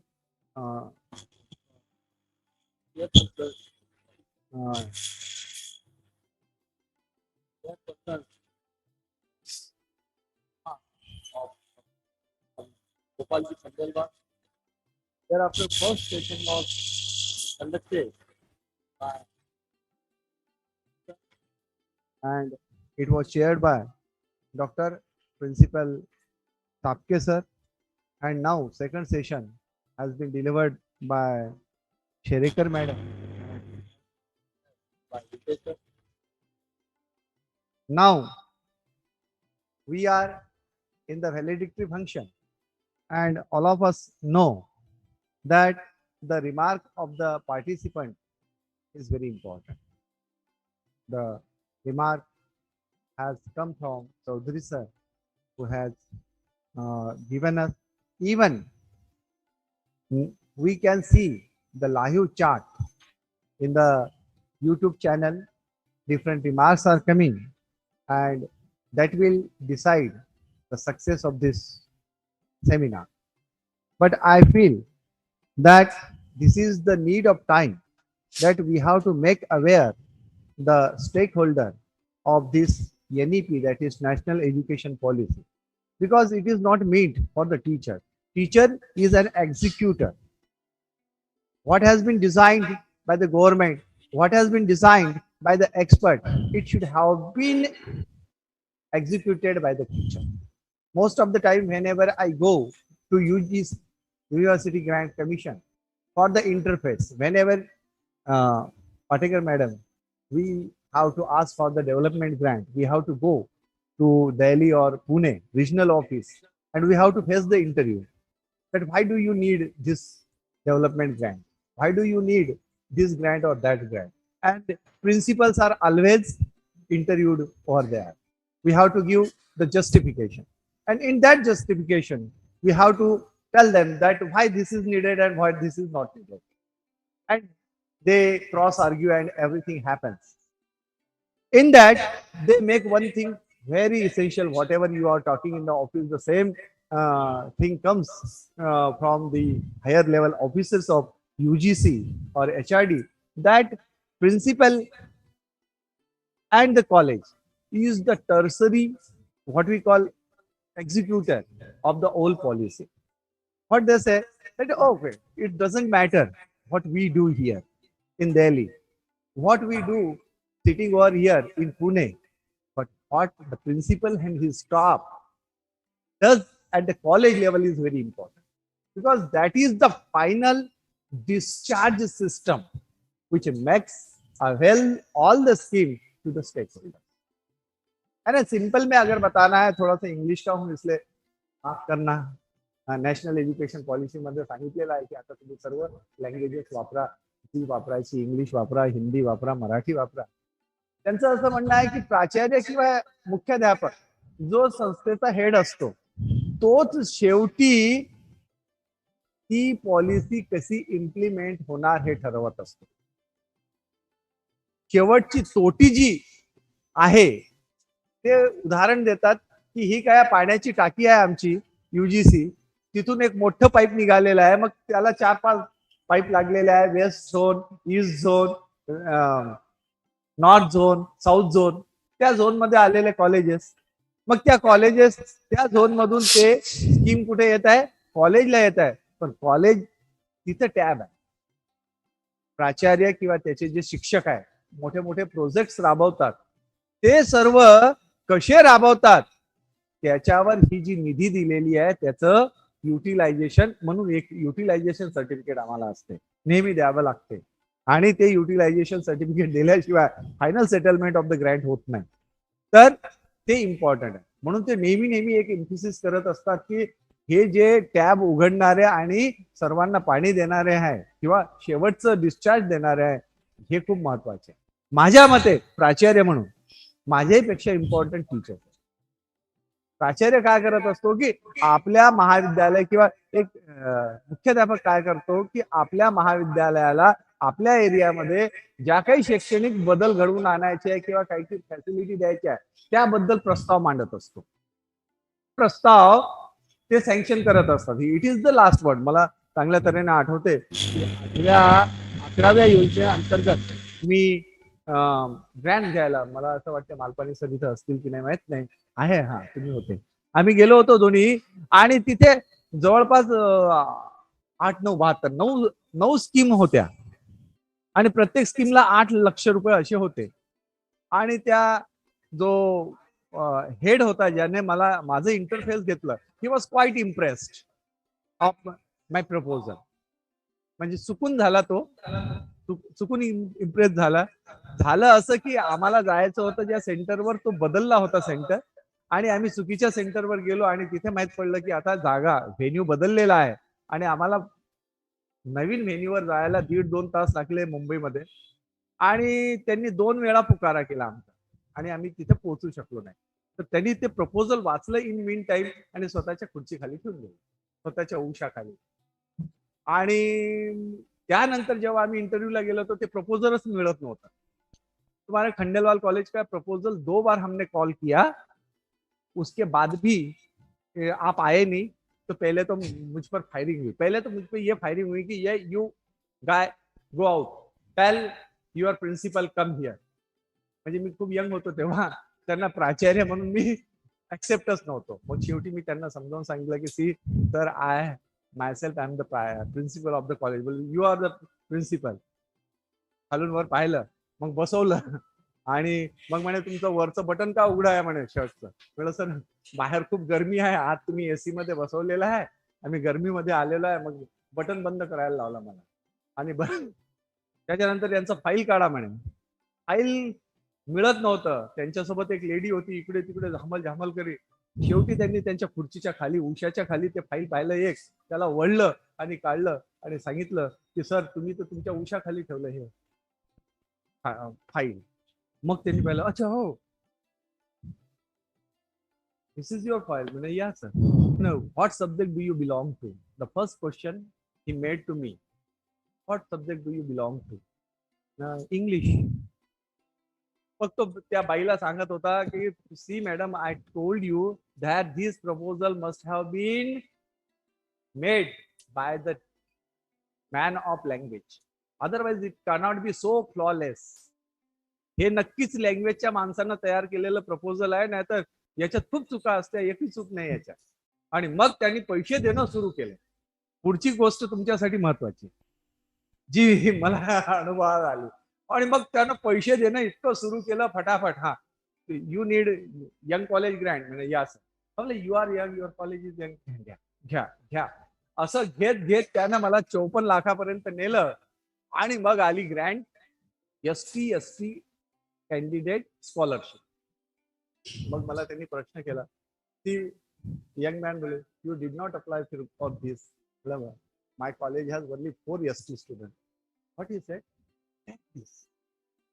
तुम बहुत develop कर सकते, कहीं और development में लगा दो ये पैसे. में sorry, I just can't take it because I know when we receive some grant, we have to do the utilization. And in utilization, we have to show the things. What the madam was telling me in the office, की मी मागच्या वर्षी 9,000 जे fake form होते त्याच्यावरून 3,000वर आणलं आणि आता त्यांचे सर्वांचे आधार कार्ड चेक करत आहे आणि आता हे कमी झालेलं आहे. मी त्यांना तेव्हा सांगितलं की सर, माझ्याकडे विद्यार्थी नाही तर मी दाखवू कुठून, मला हे 8 लाख नको. अरे घेऊन घे ना म्हणे, घेऊन घे, फोर्स करत होता, नाही दिलं. त्यानंतर त्यांनी म्हटलं सिल्वर ज्युबली ग्रँट. मी म्हटलं 1999-2000चं कॉलेज आहे आणि मी 2009 मध्ये तुमच्या समोर बसलेला आहे, फक्त 9 वर्ष झालेले आहे आणि मी सिल्वर ज्युबली ग्रँट कुठून घेऊ, 25 वर्ष व्हायला पाहिजे ना. अच्छा ठीक आहे. तर जबरदस्ती ते पैसे देत होते. मी ते काही 16 लाख घेतले नाही, बाकीचे 54 लाख घेऊन आलो. गोवा आणि महाराष्ट्र रिजनचं सर्वात हायेस्ट ग्रँट रिसिव्हिंग कॉलेज आपलं होतं तेव्हा. तर सांगायचं तात्पर्य हे मी उदाहरण याच्यासाठी दिलं की त्यांचं म्हणणं आहे की it depends all the schemes. आणि आता आपल्याला सर्वांचे एनओसी आलेले आहेत की नाही? आलेले आहे ना. That is very important. पैसे आणणं खूप सोपं आहे, त्याच्यानंतर ते प्रॉपर खर्च करणं खूप डिफिकल्ट आहे, आणि त्याच्यानंतर सेटलमेंट करून एनओसी घेणं खूप आवश्यक आहे. तर ह्या सर्व गोष्टी या नॅशनल एज्युकेशन पॉलिसीला सुद्धा काय होणार आहे, अप्लाय होणार आहे. माझं फक्त पॉइंटच हे करायचं आहे की शेवटी तुम्ही आणि आम्ही जे आता ऐकत आहोत आणि ऐकवत आहोत, they will be the real implementation. शेवटी शेरेकर मॅडमनं जाता जाता एका सेंटेन्स मध्ये सांगितलं की all this is very good, but the success of it depends on how we execute. इरादे हमारे नेक, इरादे तो बड़े नेक है, मगर उसको इम्प्लीमेंट कैसे करेंगे इस पे ये सब डिपेंड है. स्कीम्स ज्या गव्हर्नमेंटच्या होत असतात, मोठे मोठे तज्ञ तयार करत असतात, ते तर खूप चांगल्या इंटेन्शन न करत असतात, पण त्याचं इम्प्लिमेंटेशन जे आहे त्याच इंटेन्शन न झालं तर त्याच्यामधून फळ मिळतात, नाही तर मिळत नाही. आजच्या या प्रसंगी फक्त मी इतकं सांगू इच्छेन की आपल्याला ही एज्युकेशन पॉलिसी जशी सरकारला अपेक्षित आहे तशी इम्प्लिमेंट करावयाची आहे. आणि मला असं वाटते याच्यामधलाच एक दुवा म्हणजे ह्या नॅशनल सेमिनार, वर्कशॉप किंवा कॉन्फरन्सेस आहे की ज्याच्यामधून अगोदर हे बरोबर इम्प्लिमेंट व्हायला पाहिजे, म्हणून हे बरोबर इम्प्लिमेंट व्हावं म्हणून हे सर्व आटापिटा आपल्या साधा गाव चालू आहे. आणि त्यामधला थोडासा आटापिटा आज आम्ही करण्याचा प्रयत्न केलेला आहे. मॅडम, आपण शेवटी रिमार्क द्यावा. या सोबतच मी माझे जे 2 कन्क्लुडिंग करण्यासाठी रिमार्क 2 शब्द बोला म्हटलं तर 2 नाही जास्त बोललो, पण अर्थात शेवटी सकाळपासून ऐकत आहे मी, आणि शेवटी मी टीचर आहे. आणि फक्त टीचर नाही madam, me I am the champion of champion. हे सर्व चॅम्पियन आहे, मी त्यांचा चॅम्पियन प्रिन्सिपल आहे, तर मी कसं कमी बोलणार 2 शब्दात, म्हणून मी थोडं जास्त बोललो. तरी ही जी कॉन्फरन्स IQAC ने शिरभाते सरांनी आणि कळकळे मॅडमनी आयोजित केली, मला असं वाटते ऑनलाईन मोडमध्ये 961 रजिस्ट्रेशन म्हणजे 2 दिवसाच्या आत खूप मोठी अचिव्हमेंट आहे. आणि सर्व लोक त्याला व्ह्यू करायला लागले, वॉच करायला लागले, आणि शेवटी आपल्याला तो आकडा येईलच. तर this is the success of this conference. Madam, physically पॅन्डेमिकमुळे आम्ही जास्त लोकांची गर्दी करत नाही, ऑनलाईन मोडमध्ये ठेवत असतो, फेसबुक पेजवर ठेवतो आणि आपल्या युट्यूबवर ठेवत असतो, म्हणून फिजिकली कमी दिसतील लोक. अदरवाईज याच्या अगोदर जेव्हा फिजिकल मोडमध्ये आम्ही कॉन्फरन्सेस घ्यायचो तर 250-300 सहज व्हायचे आमचे रजिस्ट्रेशन. आता आम्ही स्वतः करत नाही. आणि त्याच्यामध्ये दुसरा फायदा असा आहे ऑनलाईन मध्ये की पैसे जास्त मोजावे लागत नाही, लोकांना त्रास होत नाही जाण्या येण्याचा, आम्हाला त्यांना जीव घालण्याचा त्रास होत नाही वगैरे वगैरे. त्याच्यामुळे हे खूप चांगलं मोड आहे आणि आम्ही ते त्याप्रमाणे इम्प्लिमेंट करत असतो. पुनश्च आयोजकांचे, विशेष म्हणजे टेक्निकल टीमचे Thote sir, Suradkar sir, Shirsat sir यांचे अभिनंदन करतो, अँकरर्सचं, की ज्यांनी ऑनलाईन मोडमध्ये ही कॉन्फरन्स सर्वांपर्यंत पोहोचण्याचा प्रयत्न केलेला आहे. धन्यवाद. धन्यवाद सर. यानंतर आजच्या या समारोपीय कार्यक्रमाचे प्रमुख पाहुणे म्हणून लाभलेले आदरणीय सुचिता पाटेकर मॅडम यांना मी विनंती करते की त्यांनी आपल्या सर्वांना मार्गदर्शन करावे.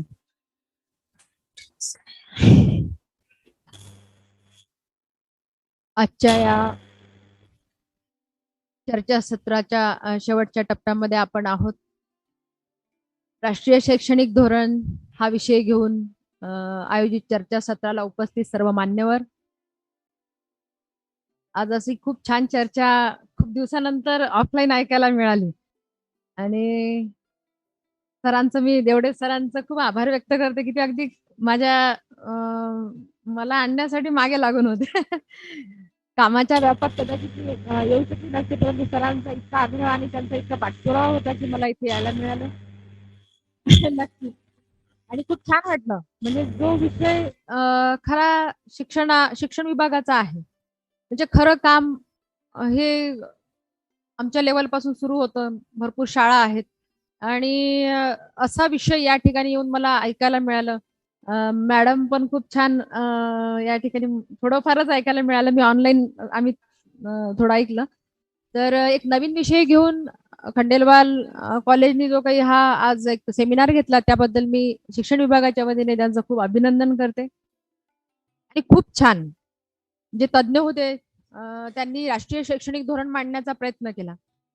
परंतु माझं शिक्षणाधिकारी म्हणून असं एक वैयक्तिक मत आहे, कारण सरांनी आता पॉलिसी बद्दल सांगितलं की शासकीय यंत्रणा कशी चालते, म्हणजे रक्कम म्हणजे ग्रँट घेणे आणि ती खर्च करणे. हा एक किस्सा तुम्हाला सांगितला, कारण यंत्रणेमध्ये काम करताना एक चाकोरी असते आणि त्या पलीकडे आपल्याला जाता येत नाही. बऱ्याचदा असं होतं की म्हणजे जाणीव जागृती होईपर्यंत तो कालखंड संपूनही जातो, कधी कधी असं पण होऊ शकतं.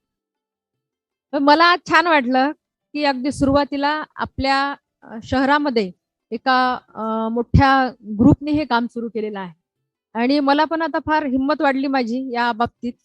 सगळे रिसोर्स मला या ठिकाणावरून मिळतील असं पण मला आश्वासन सरांनी दिलेलं आहे की आमच्या शिक्षकांसाठी सुद्धा या विषयाबद्दल जाणीव जागृती करणं महत्वाचं आहे.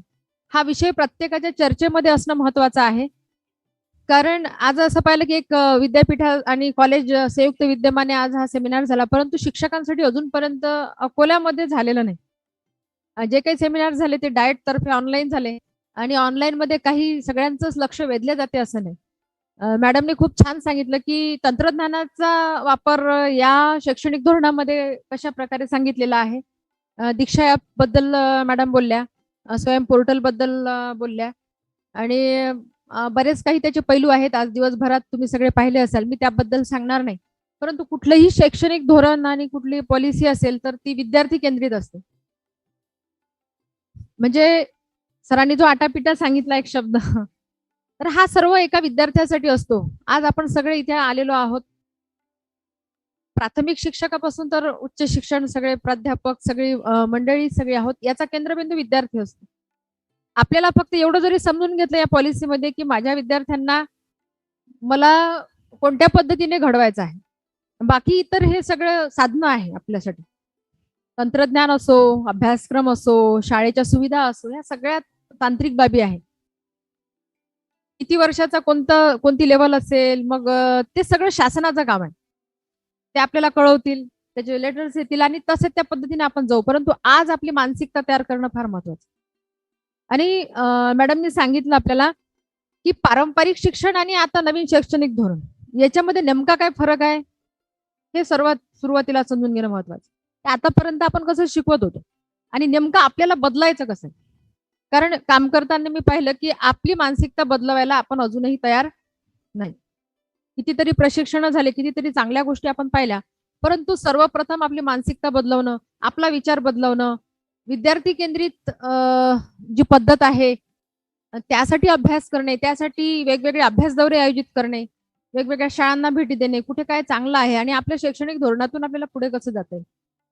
या शैक्षणिक धोरणामध्ये आता पूर्व प्राथमिक शिक्षण नवीन एक विषय आलेला आहे. म्हणजे आतापर्यंत आमच्या शिक्षण विभागामध्ये आम्ही पूर्व प्राथमिक जे अंगणवाडी म्हणजे अंगणवाडीपेक्षा बालवाडी म्हणू आपण त्याला, जो बालवाडीचा भाग होता तो आतापर्यंत नव्हता. एक उदाहरण सांगते की खरंच छान असं शैक्षणिक धोरण तयार झालेलं आहे, फक्त आपण त्याला वापरतो कसं, त्याचा वापर कसा करतो, त्याचं मुलांपर्यंत कसं पोहोचवतो. मी स्वतः प्राथमिक शिक्षिका म्हणून काम केलेलं आहे जिल्हा परिषदेत आणि मला पहिला वर्ग शिकवायला आवडायचा. तर पहिला वर्ग मी शिकवत असताना ग्रामीण भागामध्ये मला एक समस्या जाणवत होती की 6 महिने ग्रामीण भागातल्या मुलांना पेन पकडता येत नव्हतं आणि पुस्तक हे पहिल्या दिवसापासून सुरू व्हायचं. शासनाचं पुस्तक पहिल्या दिवशीपासून त्यांचं नियोजन असायचं, म्हणजे 1 जुलैला शाळा असते की ते सुरू व्हायचं. आणि मी जेव्हा शिकवायला प्रत्यक्ष सुरुवात करायची तेव्हा मी 6 महिने मागे असायचे. याचं कारण मुलांच्या हाताला वळण राहायचं नाही, पेन पकडता येत नव्हता. म्हणजे हाताची जी व्यायाम होते मुलांचे बोटाचे वगैरे ते काही झालेलंच नव्हतं. मुलं शाळेत आल्यानंतर त्यांना तो व्यायाम करणे आणि पेन पकडण्याला आमचे 4-4 महिने जायचे. ही समस्या माझ्या पुढे खूप मोठी अशी जाणवली होती मला स्वतःला. त्यानंतर एक युनिसेफचा अभ्यास दौरा होता त्या दौऱ्यामध्ये चेतना बालवाडीला आम्ही गेलो होतो सर, बडोद्याला. तर बालवाडीमध्ये तिथे सगळे रिसर्च स्टुडंट होते आणि मला खूप प्रश्न पडला होता की माझे मुलं 6 महिने मागे असतात, नेमकं काय करायला पाहिजे. तिथल्या सगळ्यांना मी विचारलं की माझे मुलं 6 महिने मागे चालतात अभ्यास करताना. तर जाणवलं असं की मुलांना व्यायाम करण्याचं साहित्य तिथे ते म्हणजे त्यांच्यावर पण रिसर्च तिथे झालेला होता की मुलांच्या हाताला वळण लावणे, त्यांचे हात स्किल त्यांचे तयार करणे. आणि मग तिथे मला माहित झालं, त्यानंतर गिजूबाई बदेकांची भावनगर इथे बालवाडी आहे, मी तिथे पण अभ्यास केला की नेमकं मुलांसाठी कसं काम केलं. आणि खरं तो मुद्दा आजच्या या शैक्षणिक धोरणामध्ये त्यांनी बालवाडी घेतली, खूप छान वाटलं. म्हणजे हे जे शैक्षणिक धोरण, या उदाहरणावरून मी फक्त उदाहरण यासाठी सांगितलं की खरं जे काही बदल आवश्यक होते ते सगळे बदल या शैक्षणिक धोरणामध्ये केलेले आहे.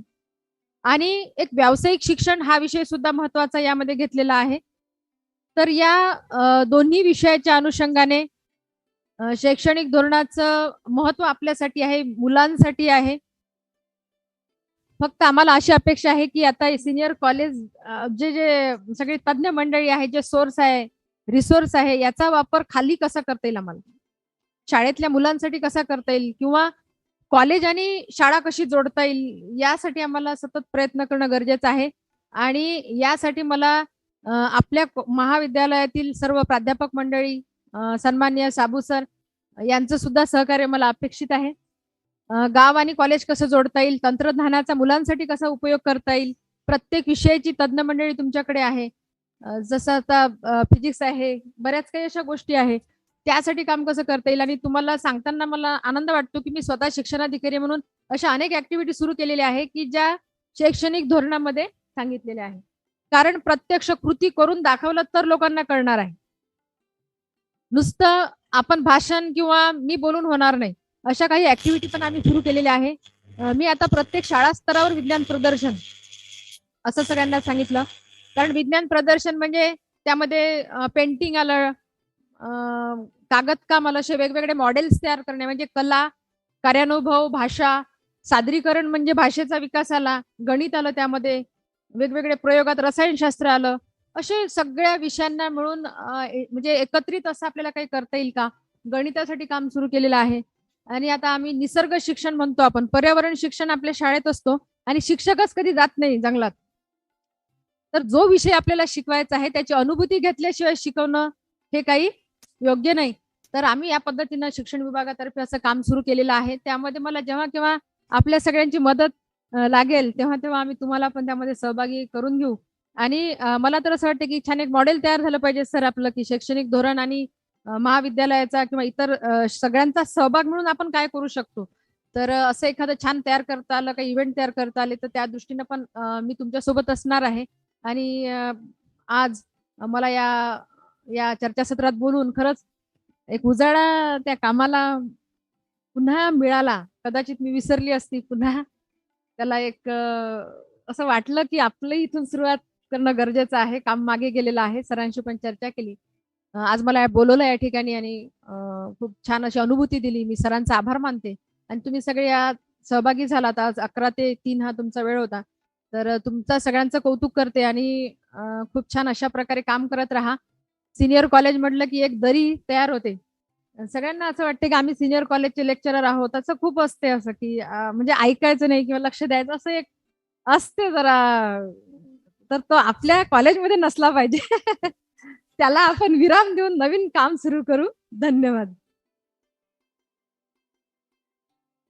धन्यवाद मॅडम.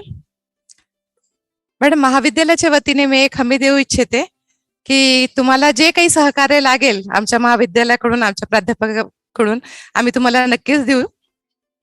धन्यवाद परत एकदा. यानंतर मी आजच्या कार्यक्रमाचे अध्यक्ष व शिक्षण प्रसारक मंडळाचे अध्यक्ष माननीय डॉक्टर ताराताई हतवलने यांना विनंती करते की त्यांनी अध्यक्षीय मार्गदर्शन करावे.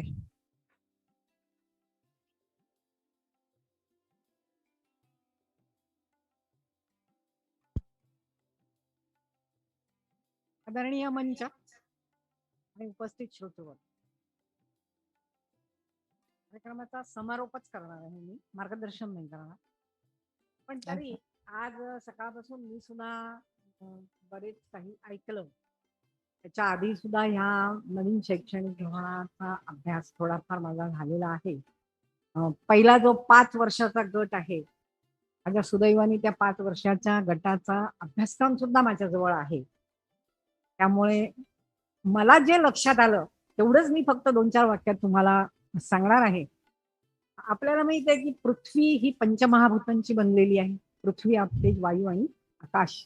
त्याचप्रमाणे मनुष्य सुद्धा त्या पंचमहाभूतापासूनच बनलेला आहे. म्हणजे या मनुष्यामध्ये सुद्धा 5 कोश आहेत. अन्नमय कोश, अन्नमय कोश, प्राणमय कोश, मनोमय कोश, ज्ञानमय कोश आणि आनंदमय कोश, असे हे 5 कोश आहे. ह्या 5 कोशांचा शिक्षणाच्या माध्यमातून विकास म्हणजे शिक्षण. ही शिक्षणाची खरी व्याख्या आहे. म्हणजे प्रत्येक व्यक्ती जी जन्माला येते ना, त्या व्यक्तीजवळ काहीतरी विशेष असतंच. ज्ञान त्या व्यक्तीच्या आत आहे. शिक्षणाची व्याख्या विवेकानंदांनी अशी केलेली आहे की व्यक्तीच्या अंतर्करणात किंवा आत जे आहे त्याचं प्रगटीकरण करणे म्हणजे शिक्षण. आणि हे असं शिक्षण आपल्याला द्यायचं असतं. ही जी नवीन शिक्षण प्रणाली, राष्ट्रीय शिक्षण प्रणाली शासनाने तयार केलेली आहे, ही ह्या पद्धतीची आहे. खूप कठीण आहे. कृतीशील शिक्षण द्यायचं आहे. आतापर्यंत फक्त पुस्तकी शिक्षण दिलं गेलं की पुस्तकं पाठ करायची, परीक्षा द्यायच्या, भरपूर मार्क मिळवायचे, मोठ्या मोठ्या नोकऱ्या मिळवायच्या, म्हणजे शिक्षण आणि पैसा असा तो संबंध होता आजपर्यंत. आता इथून तो बदलणार आहे पुढे की शिक्षणाने मनुष्य सुसंस्कृत झाला पाहिजे खरोखरच. आणि तो तसा करणं हे शेवटी पुन्हा येतं आपल्यावरच, शिक्षकांवरच येतं की त्यांनीच अशा पद्धतीचं शिक्षण आता मुलांना द्यायचं आहे. मुलांजवळ ते असतंच, तुम्ही फक्त ते बाहेर काढायचं, बाकी काहीच नाही. दगडामधून मूर्तिकार मूर्ती तयार करतो. कोणी विठ्ठलाची मूर्ती तयार करतो, कोणी रामाची मूर्ती तयार करतो, कोणी विवेकानंदांची मूर्ती तयार करतो. अनेक मूर्त्या तयार होतात. कुठून होतात? त्या दगडामध्ये आहेत ऑलरेडी. फक्त त्यातला अनावश्यक भाग काढून टाकतो मूर्तिकार आपल्या कौशल्याने. ही जी कौशल्य आहेत ही आपल्याला विद्यार्थ्यांना शिकवायची आहेत. त्यांच्यामध्ये जे काही आहे त्याला योग्य आकार देऊन त्याचं योग्य प्रगटीकरण होऊन त्याला व्यवस्थितरित्या आपल्याला उत्तम नागरिक म्हणून तयार करायचं आहे. ही ती शिक्षण प्रणाली आहे. आतापर्यंत आपण सकाळपासून जे ऐकलं त्याच्यातून तुमच्या हे सगळं लक्षात आलंच असेल की या शिक्षण प्रणालीमध्ये आणि सध्या आपण ज्या पद्धतीने शिकवतोय त्याच्यामध्ये बराच फरक आहे. आणि आपल्याला स्वतःला, म्हणजे याच्यात पुन्हा आपलंच आलंय की शिक्षकांना स्वतःला आधी बदलावं लागणार आहे. स्वतःला बदलावं लागणार आहे म्हणजे शिक्षणाची पद्धती बदलवावी लागणार आहे. आणि त्यानंतरच ही पुढची पिढी जी तयार होईल ती तयार होणार आहे. हे आपण आज या ठिकाणी ऐकलं. याचा आपण अधिक अभ्यास करूयात, कारण तुमच्यापर्यंत हे नवीन शिक्षण प्रणाली यायला अजून वेळ आहे. पुढच्या वर्षीपासून जी सुरू होणार आहे ती पहिल्या 5 वर्षांकरता सुरू होणार आहे. त्याच्यानंतर 3 वर्ष, मग पुन्हा 3 वर्ष, नंतरची जी 4 वर्ष येतील त्याच्यानंतर तुम्ही आहात. म्हणजे तोपर्यंत तुम्हाला भरपूर वेळ आहे तयारी करायला. तेव्हा अशा पद्धतीने आपली तयारी व्हायला हवी की आज जे आपल्या संस्थेचं नाव आहे तेच नाव त्याही वेळेला कायम राहील की या संस्थेमध्ये वेगळ्या पद्धतीने खूप छान असं काहीतरी मिळतं. एवढीच अपेक्षा ह्या आजच्या कार्यक्रमाच्या निमित्ताने मी व्यक्त करते आणि माझं समारोपीय भाषण संपवते. धन्यवाद. धन्यवाद ताई. आपल्या आजच्या कार्यक्रम अनेकांच्या सहकार्याने यशस्वीरित्या पार पडल्या. तरी त्या सर्वांचे आभार मानण्यासाठी मी या कार्यक्रमाचे ऑर्गनायझिंग सेक्रेटरी डॉक्टर जयश्री सकळकडे यांना मंचावर आमंत्रित करते. डॉक्टर जयश्री. व्यासपीठावर उपस्थित या समारोप सत्राच्या अध्यक्ष माननीय डॉक्टर ताराताई हातवाणे, अध्यक्ष शिक्षण प्रसारक मंडळ अकोला. आजच्या chief guest honourable doctor Sucheta Patekar madam, शिक्षणाधिकारी अकोला जिल्हा, प्राचार्य साबू सर, डॉक्टर मिलिंद शिरभाते आणि उपस्थित प्राध्यापक वृंद. या संपूर्ण एक दिवसीय हा जो परिसंवाद आयोजित झाला त्या परिसंवादाच्या शेवटच्या टप्प्यावर आपण आलेलो आहोत. प्रचंड प्रतिसाद, म्हणजे आमच्या अपेक्षेबाहेर प्रतिसाद आम्हाला मिळाला हे साबू सरांनी आपल्याला सांगितलंच आहे. हे जे काम चाललं याच्या मागे अनेक दिवसापासून काम चाललं, तर या सगळ्यांच्या प्रति कृतज्ञता भाव व्यक्त करण्यासाठी मी इथे उभी आहे. सर्वप्रथम आजच्या समारोप सत्राच्या अध्यक्ष डॉक्टर ताराताई हातवाणे, अध्यक्ष शिक्षण प्रसारक मंडळ अकोला यांची मी आभारी आहे. नेहमीप्रमाणे अध्यक्षीय भाषणातून एक सुंदर विचार ते आपल्याला देत असतात. आजही त्यांनी तो दिलेला आहे. यानंतर आजच्या ज्या आपल्या प्रमुख वक्त्या प्रमुख अतिथी आहेत डॉक्टर सुचेता पाटेकर मॅडम या इथे आल्या आणि त्यांनी खूप सुंदर त्यांचे अनुभव आम्हाला सांगितले, जे प्राध्यापकांसाठी कदाचित नवीन असतील आणि त्यांनी आम्हाला एक छान मार्गदर्शन केलं. त्यासाठी मी त्यांची आभारी आहे. सकाळच्या म्हणजे हे जे संपूर्ण कार्यक्रम आयोजित झाला तो संत गाडगेबाबा अमरावती युनिव्हर्सिटी अमरावती आणि IQAC शंकरलाल खंडेलवाल महाविद्यालय अकोला यांच्या संयुक्त विद्यमाने आयोजित झाला होता. आणि आपल्याला उद्घाटक म्हणून PDKV अकोल्याचे कुलगुरू आणि संत गाडगेबाबा अमरावती विद्यापीठ अमरावतीचे प्रभारी कुलगुरू माननीय डॉक्टर विलास भाले सर उद्घाटक म्हणून उपस्थित होते. त्यांच्या उत्कृष्ट मार्गदर्शनासाठी मी त्यांची आभारी आहे. पहिल्या सेशनमध्ये रिसोर्स पर्सन म्हणून लाभलेले संत गाडगेबाबा अमरावती विद्यापीठाच्या परीक्षा आणि मूल्यांकन मंडळाचे संचालक honourable doctor Hemant Deshmukh sir आणि दुसऱ्या सेशनमध्ये रिसोर्स पर्सन म्हणून उपस्थित असलेले doctor Swati Sherekar madam, professor department of computer science and engineering, Sant Gadgebaba Amravati विद्यापीठ अमरावती. तसंच पहिल्या सत्राचे अध्यक्ष श्रीमती LRT कॉलेजचे principal honourable doctor Shriprabhu Chapke sir आणि दुसऱ्या सत्राचे अध्यक्ष RDG वुमेन्स कॉलेज अकोल्याच्या IQAC coordinator doctor Sanjay Bite sir यांचीही मी आभारी आहे. महाविद्यालयाची पितृसंस्था शिक्षण प्रसारक मंडळाचे सर्व पदाधिकारी, सकाळच्या सत्रामध्ये आपल्याला आदरणीय गोपालजी सचिव शिक्षण प्रसारक मंडळ अकोला हे अध्यक्ष म्हणून लाभले होते. या सगळ्यांचं मार्गदर्शन आम्हाला सदैव मिळत असतं आणि त्यांच्या मार्गदर्शनातच हे कार्यक्रम संपन्न आणि सफळ होत असतात. तर मी त्या सगळ्यांची आभारी आहे.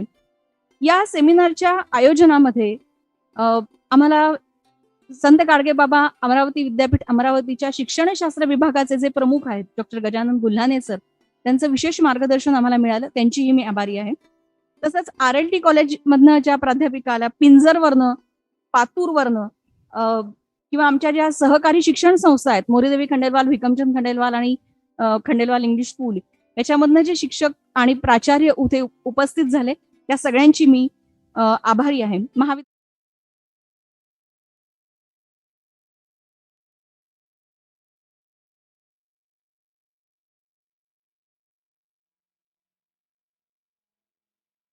समित्यांवर काम करणारे माझे सगळे सहकारी, ज्यांच्या कार्याने हा सेमिनार यशस्वी झाला, त्या सगळ्यांची मी आभारी आहे. तसंच लाईव्ह ब्रॉडकास्टिंग ज्यांनी केलं किंवा हे सगळ्या टेक्निकल टीम ज्यांनी सांभाळली, डॉक्टर अविनाश थोटे सर असतील, सुरडकर सर, त्याच्यानंतर डॉक्टर रोहन शिरसाट सर आणि गणेश उपाध्याय, विराज भगत, या सगळ्यांची मी आभारी आहे.